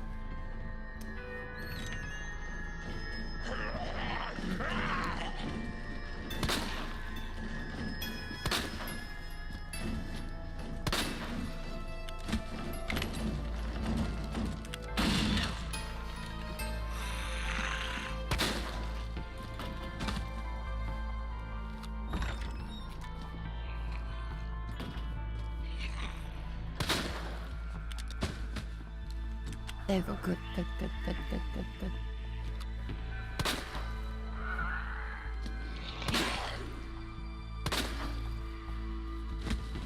Bing bong. The backpack is so silly. Now select one item. I think the... Yeah, the magnum rounds. Because we can run around the dogs. But the rest of it, not so much.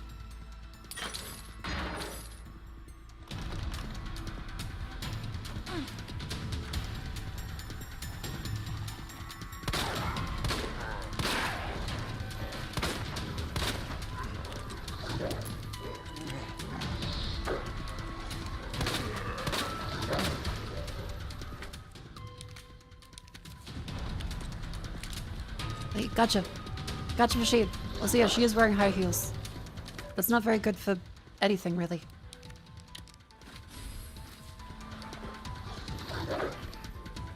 Ah! Ah! I didn't even mean to dodge that. I just walked into the wall.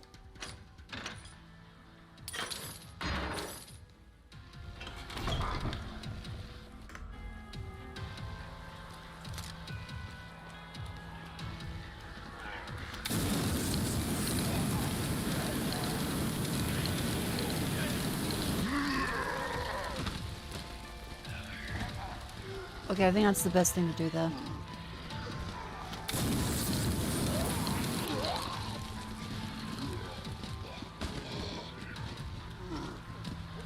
So knocks the guy with the backpack out, and then we get to go back up here. Switch over to those ones, get more fuel, and then...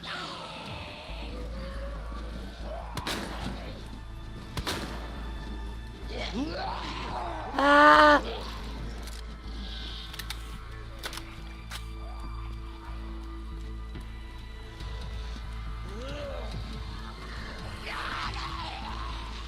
This sounds like a crazy cat lady.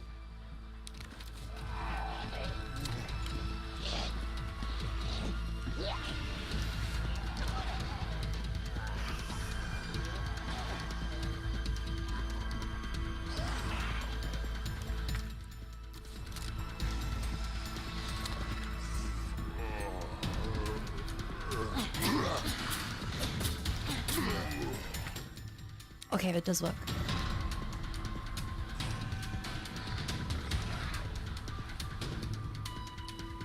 It's a hooker or party girl. This is a girl that was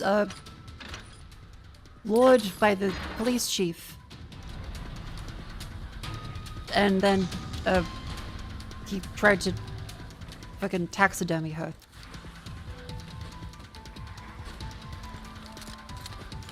She's the mayor's daughter. Yeah, the chief of police just kidnapped somebody.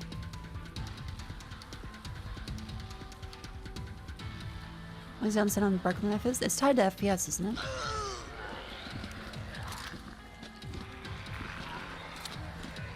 I feel like we can get past this. This isn't too bad. Okay, then go this way and then juke him. No, no, no, no, no. Yes, there we go. Okay, regular bullets. Good. Gotcha. Combat knife regular. Handgun ammo. I think more high power ones is a good idea.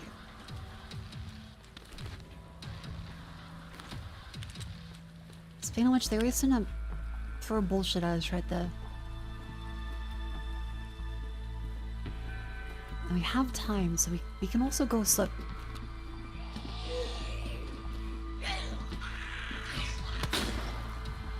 Oh my god, that was a collateral. I didn't even know you could do that. Oh shit.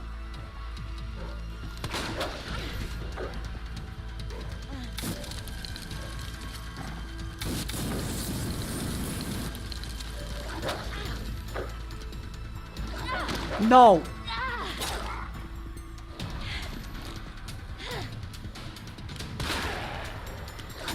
Are you fucking...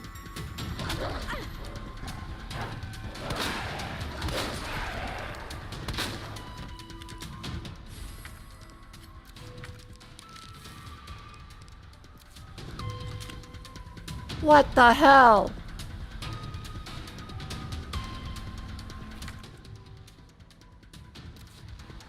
Well, there go all our fucking bullets. What the dog doing? Evil, apparently. Residently. Now you have to, yeah, no.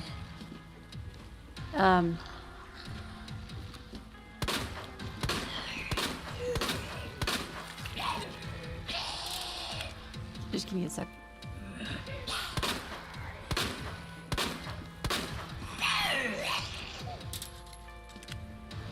Looks like it's Southern Farmer on first stage. She might well be.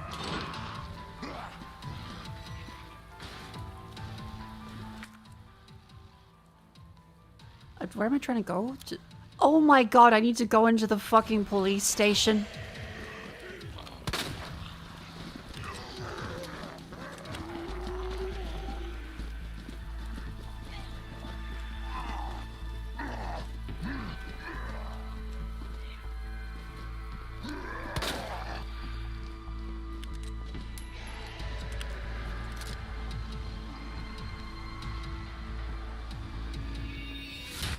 Oh, this is gonna be some bullshit. Okay, we need to go in there, around there, around.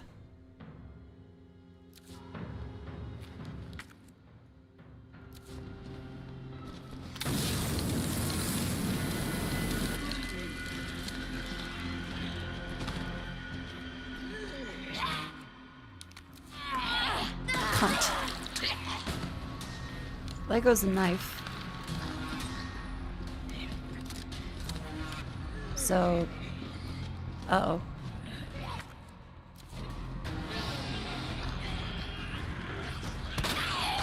No, that rush was so fucking quick.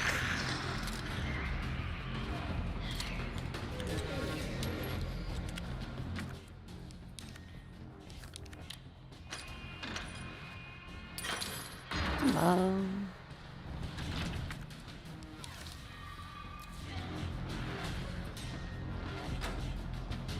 Okay, gotcha. Give me something good. Yeah, something.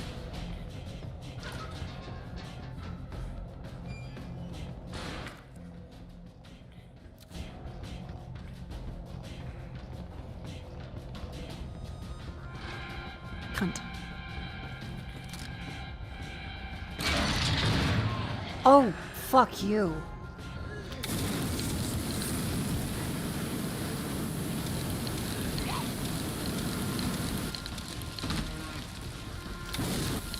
Son of a are you, they waited?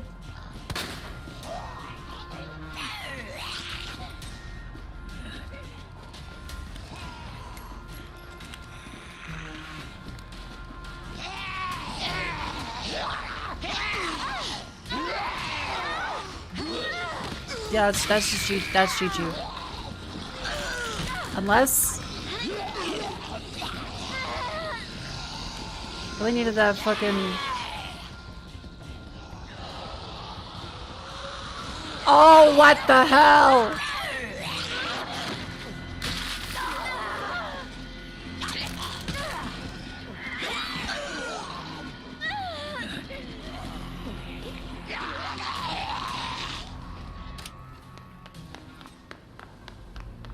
Oh my god, did we do it? Hi, Ben. There's a lot of zombies. Help. We're so fucked.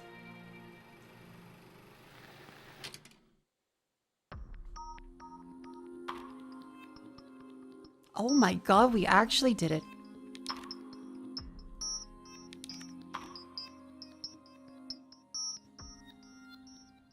Holy shit, okay. Forgotten Soldier, difficulty 4, and then 4th survivor. Forgotten Soldier. Objective is recover the G-Virus. His first USS mission should have been simple, but everything changed in a hail of gunfire. William Burke mutated and wiped out the unit.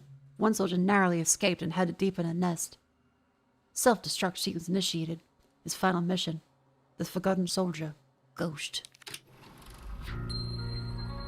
No, so this is Ghost, not Hunk.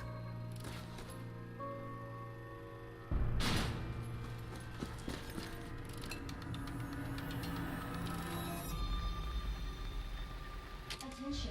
Self-destruct sequence. Many members of the Nest security team were infected with the virus laid out. Among the infected members, some wearing bulletproof anti-personnel gear, also known as A gear. A gear is highly durable and provides complete protection against gunfire, designed for use in subduing out-of-control situations. Great! So, fully bulletproof zombies.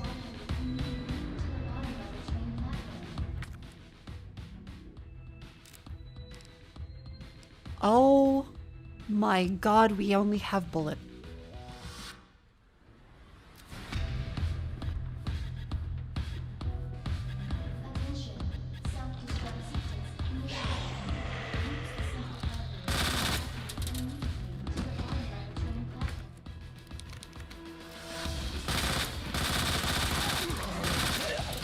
What the fuck happened to the leg breaking?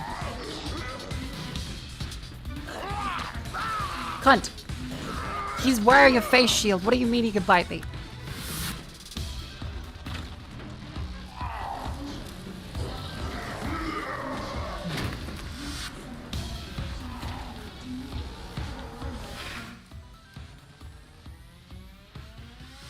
First aid spray, flash grenade.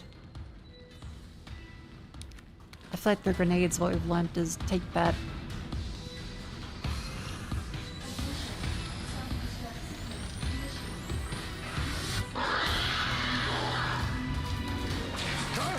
What the hell?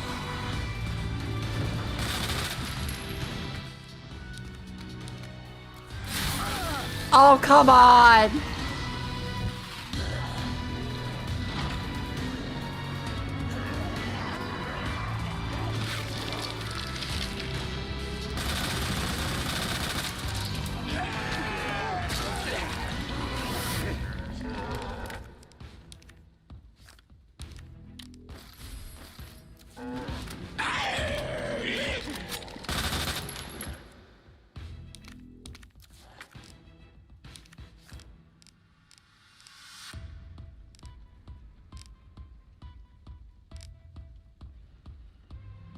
Nobody else have rounds? Oh!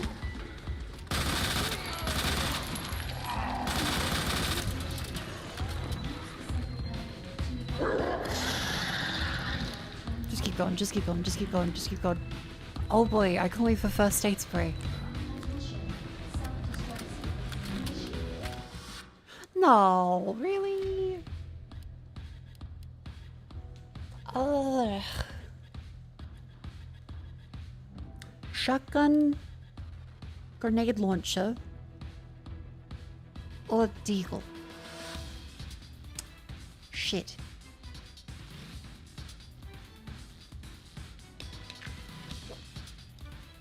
Actually, not sure.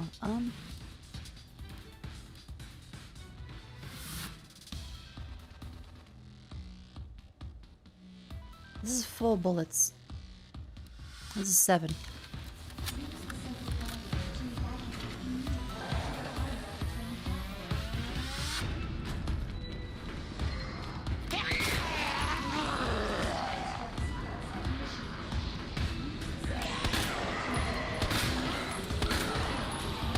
Oh, come on!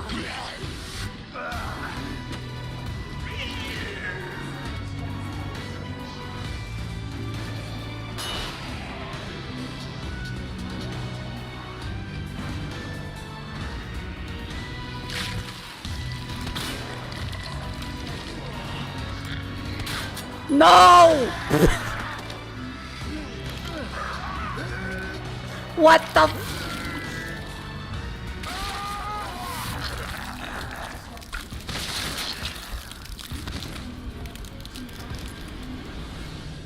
I feel like the game mechanics, like, you need a mastery of them that I don't have, but also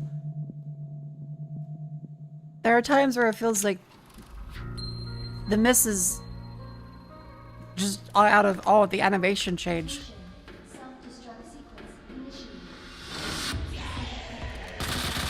Like, okay, and the fucking the RNG on the health gets really annoying. Because that's meant to be like, oh yeah, last time it took like the entire fucking magazine of bullets. This time, no, actually it's fine.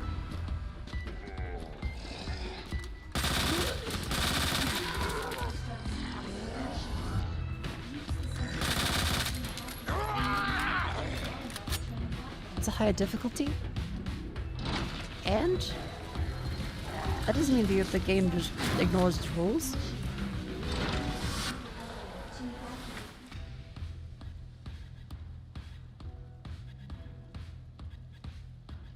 I feel like it wants us to take the handgun.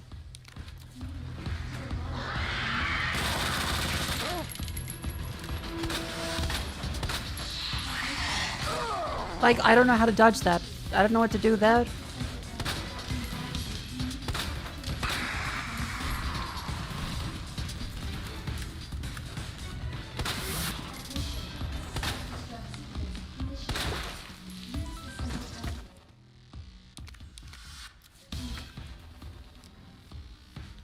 Okay, submachine gun ammo. 2 of those are great handgun ammo, so we have to do that.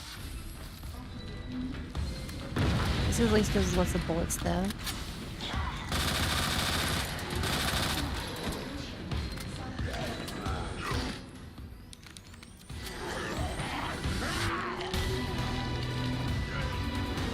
Okay, so you shoot that and run forward.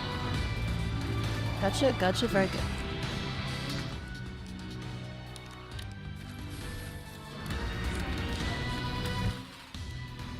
Lightning Hawk or shotgun, or I think Lightning Hawk still wins there.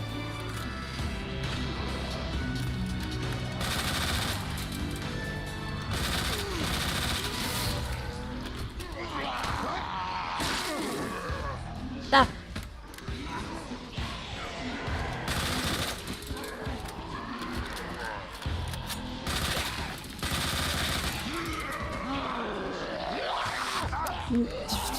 Bitch, no, come the fuck on.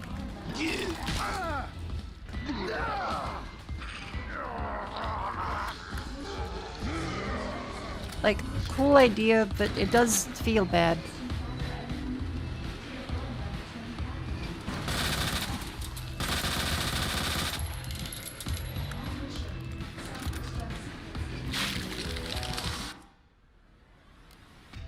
Gunpowder ammo goes there. That makes shotgun shells. I don't know if that. Yellow combined with gunpowder makes shotgun shells. So yellow currently is useless?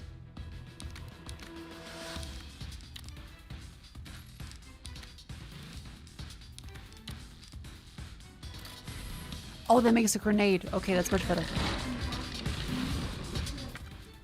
What the fuck?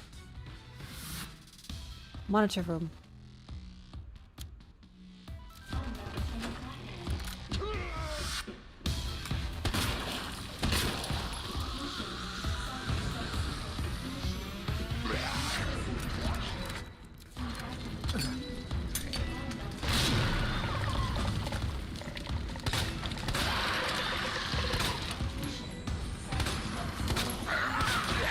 No. Ah, man.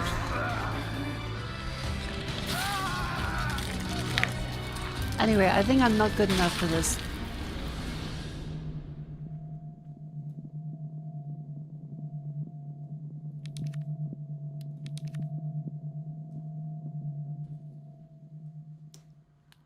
That was fun. Whew. feel like that's about the thing. I think it was fun to try challenges.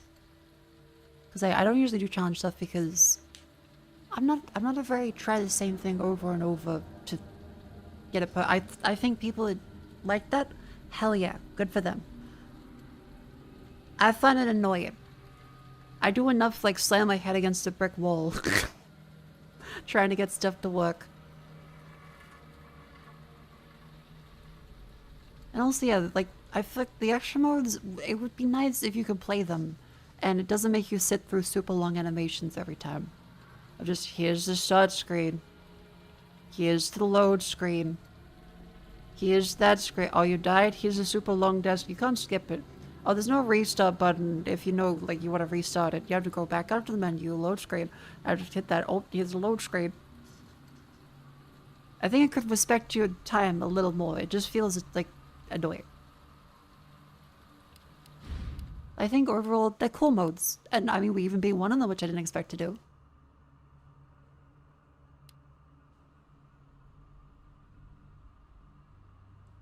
Starting the Restin' Challenge? I think I'm starting the Restin' Challenge.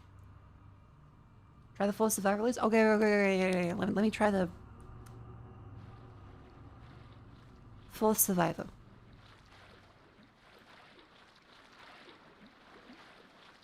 Oh, it is Hunk. This is Nighthawk. Come in, Alpha. Alpha, do you read? Nighthawk, this is Hunk from Alpha Team. Man, I thought you were all wiped out. I've been trying I'm at point K-12. Need info on my extraction. Guess there's no keeping down the Grim Reaper, huh? My extraction point. Relax, Mr. Reaper. I'm headed toward the Whoa, front gate okay, of this is RE2. cool. Pick you up there. Got it.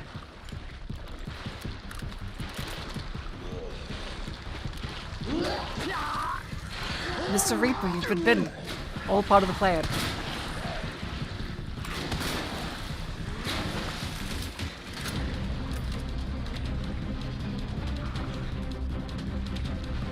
Oh, this thing's good. Whoa. Oh my fuck, really?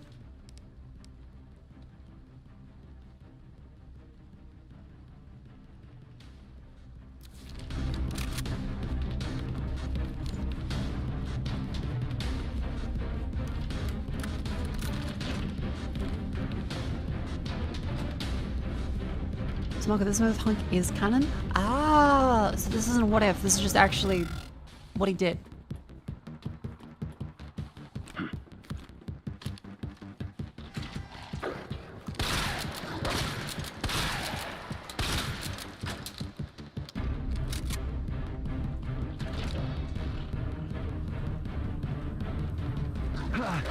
Okay, that felt like a little bullshit.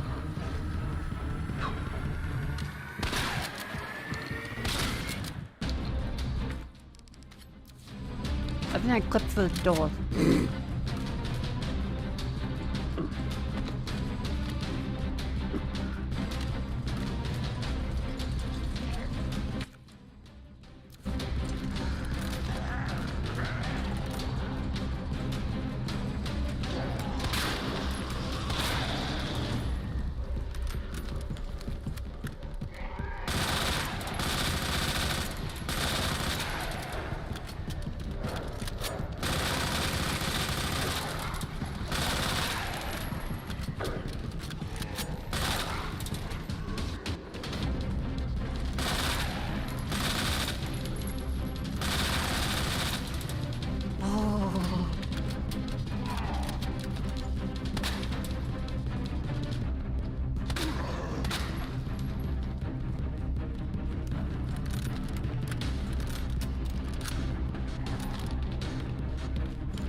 What else do we have? We have flashbangs currently, as well as these ones.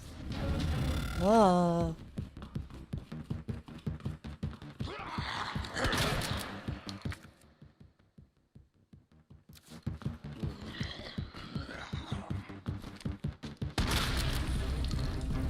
Okay, so you have to go up and around.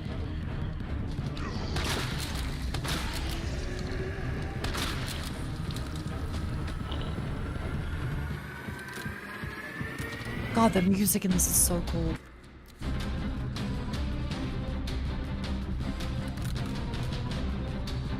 Whoa, okay, so run back up here and then up a waterway to that side to work as break room. Right.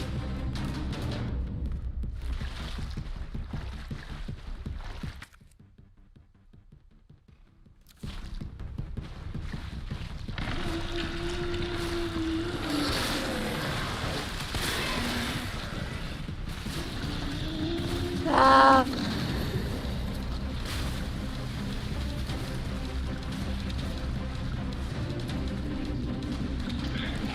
Okay, so definitely let the running around, that's the best idea.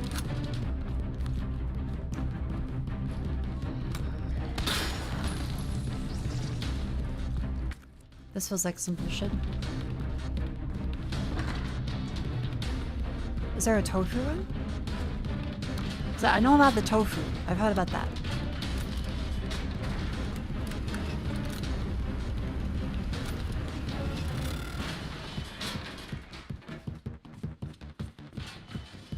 Okay, okay, back up here. Did I honk mine to unlock it? Ah, okay. Oh my god, I have to go all the way back.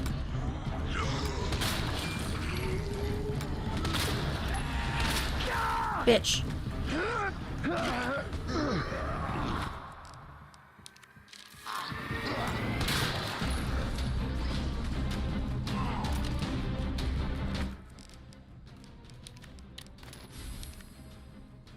Huh?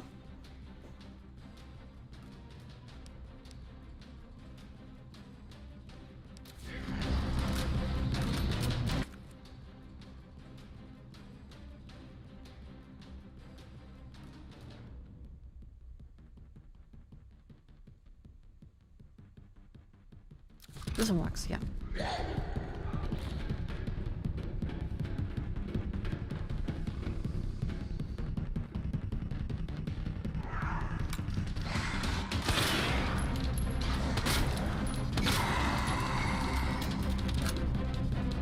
Ah. Yeah, this armor ain't doing shit. I thought that, like, flannel was a weird bat thing. I didn't think that was a man. I thought that was like a fucking mollusk. That didn't look like a regular zombie for a second. That's just a coat. That scared the fuck out of me.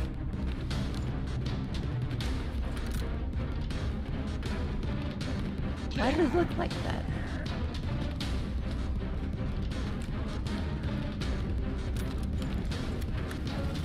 I can do dogs again?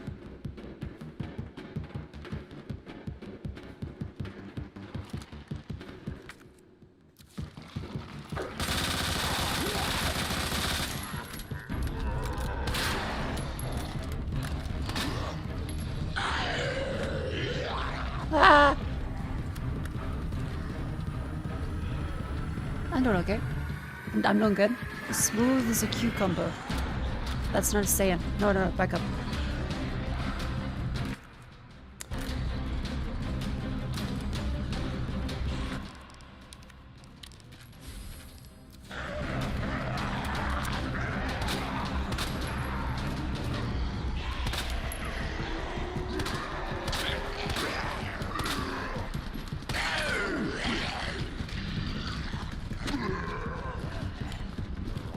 Okay, it does seem like you don't get piled on if you have the stun grenade or something. Would be sad if I got grabbed by that. Fuck you.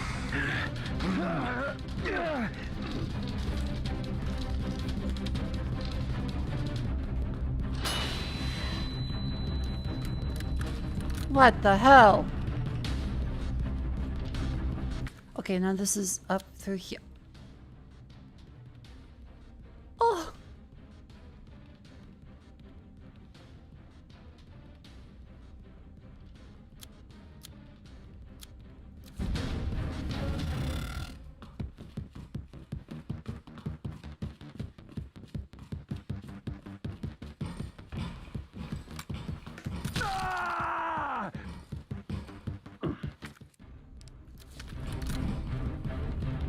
That's okay, just keep going.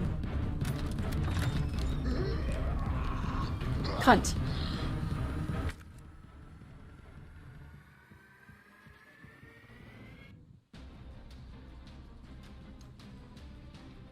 Really?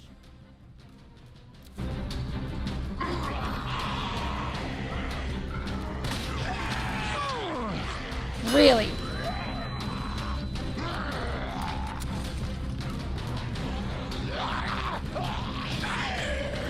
Fuck you. Got stuck on the fucking zombie clipping. What the hell, hunk? You're late for extraction. Front door's blocked. Gotta find another way out. Heads up. Guys at the top just ordered a full cleanup on Raccoon City, so move fast. Or you can kiss your ass goodbye. Got it.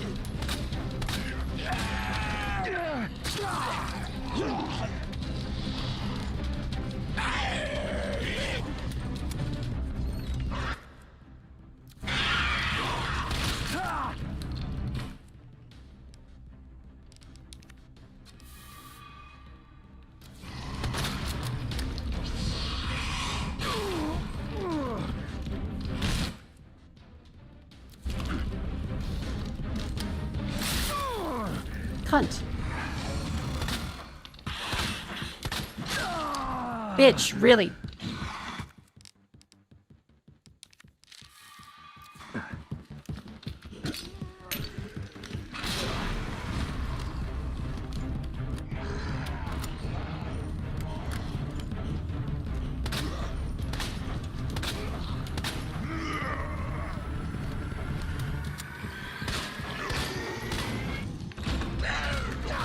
The door! Why did the door go so slow? Okay, see, that's the mechanic issues I'm talking about. Whereas, like, what sometimes door open good, other time, wing. Is there door RNG?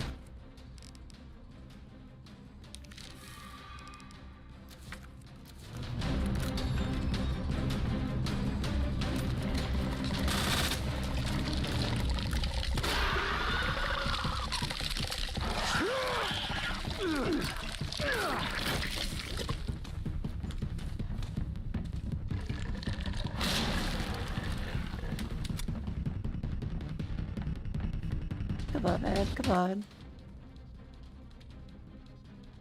This is long. Oh, fuck you. Come on. Mean.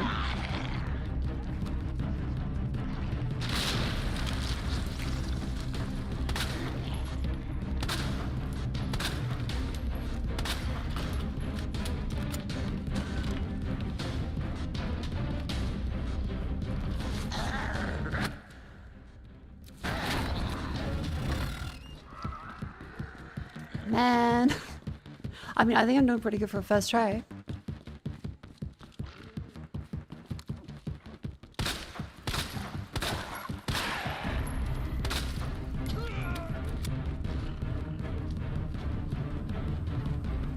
I'm gonna die though, but that's okay.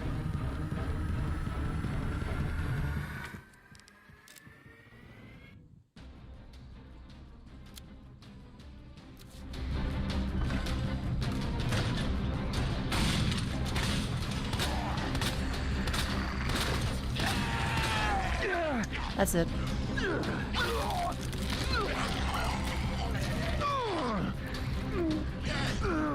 Well, GG. I mean, it's meant to be like a challenge run, so I can't expect to get it right first try.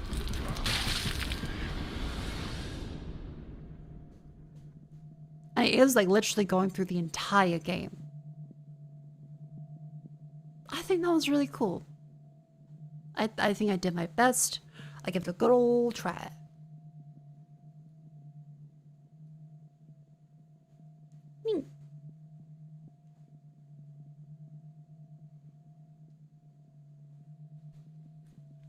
Now let's stand up and stretch. Ugh.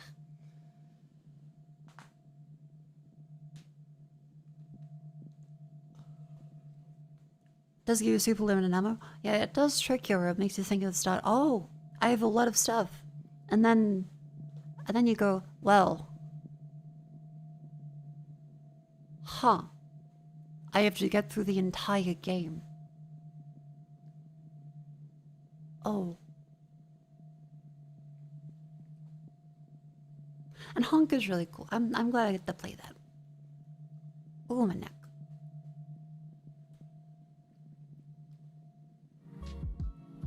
But yeah, okay. Opinions on Resident Evil 2? I think Resident Evil 2 is a fantastic game. I don't like the gimmick sections. I think the rest of the game is pretty fantastic.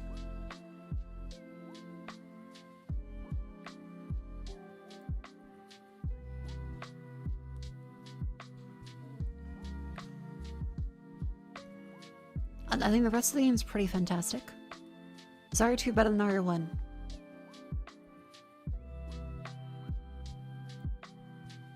I don't know.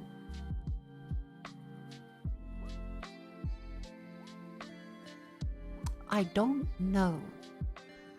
I think Resident Evil 1 was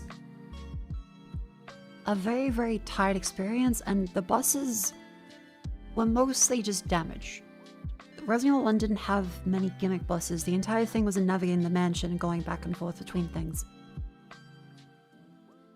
And having to ration out a lot of things. I feel like Resident Evil 1 was harder, in a way. I think Resident Evil 1 had a lot more rationing of supplies. It was a lot spookier.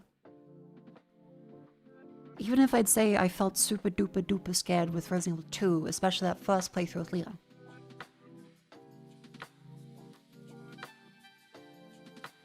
It's an excellent game, let's try 100%. Oh yeah, I think there are issues with the mechanics and RNG on like the health of enemies, and sometimes the shots feel like they do nothing.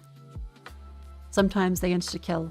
Like, it's cool when you're playing the game because you get a surprise, like, whoa, sudden insta-kill. But I can imagine if I tried to actually genuinely play the challenge modes, I'd probably get really frustrated.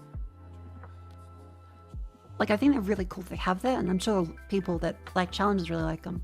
But for me, anything like that where it feels outside of my control or kind of buggy, where shots will go through stuff with the shotgun, or the aim jitters out of the way because they don't duck your shots, their heads just go bleep as you shoot. It doesn't feel fun, but it's still a skill issue on my part. I think the rest of the game, though, pretty stellar. Did you throw the controller? No, I have a lot of respect for my items. If I get angry, I'm gonna like ball my fist up and be like, ooh. Damn. Fuck. Shit. But it's just a video game. I had a lot of fun with the challenge mode, though. It was cool to see different characters, and we even beat one, which I didn't expect to do. And Chad is saying I did very good for a first try with the full survival one. I was running on the fairy monsters. One demon quality. 100% the game could be easy to do a specific thing. Huh. I feel like 100% should not be a thing everyone gets to do. I just to be clear, I don't think 100%ing it is something like, oh, but I should be able to do it. No, 100% should be for someone that genuinely is putting a shit ton of time to it and tons of hours.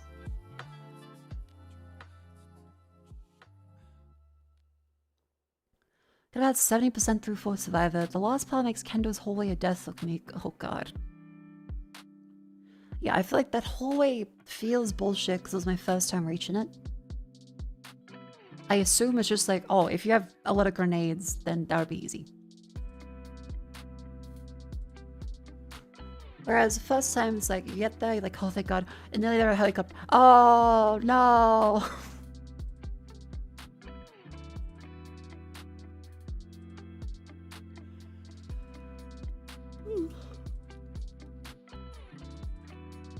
Yeah, I think mechanically, really like it. I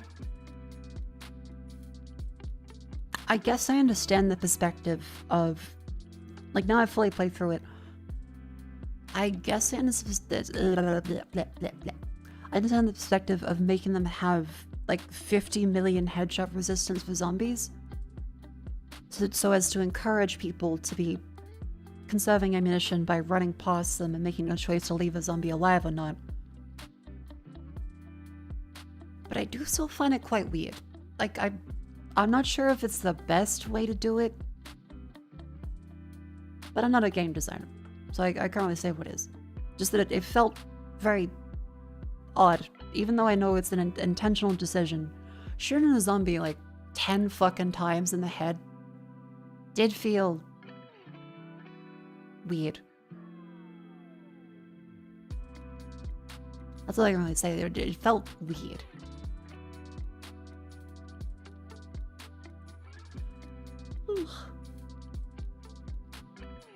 Common complaint bad. I wouldn't say it's bad game design. It's intentional to make you do a certain other action.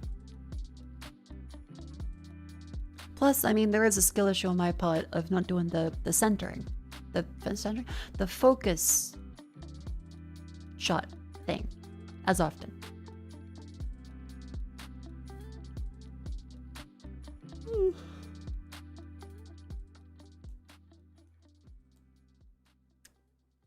I had a lot of fun regardless though. So I'm very glad. Focus M. Yeah, I think next time we do a Resident Evil stream, it will be Resident Evil 3 Remake. I think we'll do one, because Resident Evil 3 Remake I've had a lot of colorful opinions about. I think we will do a regular variety stream. We'll try some stuff. And then we'll do another one. Yeah, tomorrow I will be away, hanging out with friends. But I will be back Tuesday with some variety, and then after that we can just see if we want to do more variety stuff with the Void or Resident Evil 3.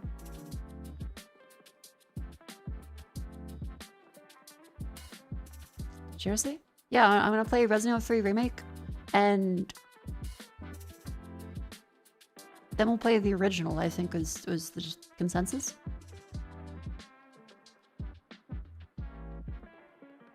Like, if we can play the original.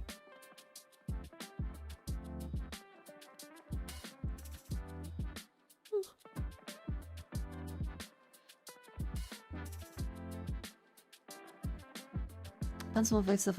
I would like to play more Void stuff. Show's way behind. Have a good one. Oh, thank you for coming in. Let me switch over the category of that. Exclamation Discord by real. And follow me on Twitter. Subscribe on YouTube. And like and follow on Twitch. Remember, there is a lovely Gamer Subs 10% off code YAP. Y-A-P. Code YAP with Gamer Subs. And the lovely merch at makofukasame.com. There. Now let's see, what else is there? I think that's pretty much everything. Thank you all. We have now officially beaten Resident Evil 9, Resident Evil 1, 0, and both runs of 2. So that is 4 Resident Evil games we've played.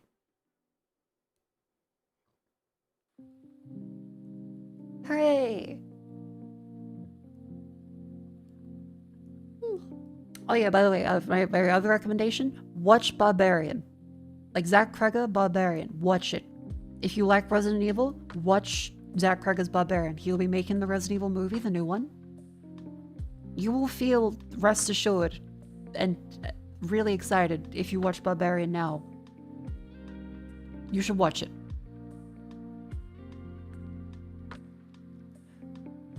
Who is there to raid today? I'm gonna finish all of the game and go over there. I'm gonna leave. I'm gonna go. I'll go. Weapons is good. I think Barbarian is a better horror movie than... But Barbarian's a better horror movie than Weapons, I think. Yeah, actually, right. Kinda cool.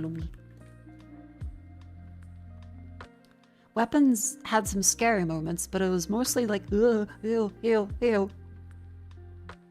Barbarian scared the fuck out of me. I was very spooked. All of us watching it were there in the living room like, oh fuck, oh god. But yeah, Zack Cracker Barbarian, really fucking good. Really, really, really, really good. Yeah, Weapons is a what the hell, Barbarian is scary. And it does seem like they took a lot of inspiration for Resident Evil 9 from Barbarian, which is kind of interesting. There is some, like, back and forth, because it feels as though with how much Zack Cracker mentioned Resident Evil, he did have a very clear inspiration for Barbarian with it. Especially Resident Evil 7. And then it seems that and some of the stuff that happens in it seems to inspire Resident Evil 9. But I don't think it's like a definitive thing that the Resident Evil Capcom team took it. Should you watch Weapons? I think you should, but don't expect it to be super scary. Expect it to be metaphorical and unsettling. Also a very good movie. I think Barbarian is better, if I'm gonna be honest. Anyway, good night. Thank you all for coming in. See you Tuesday. Bye-bye.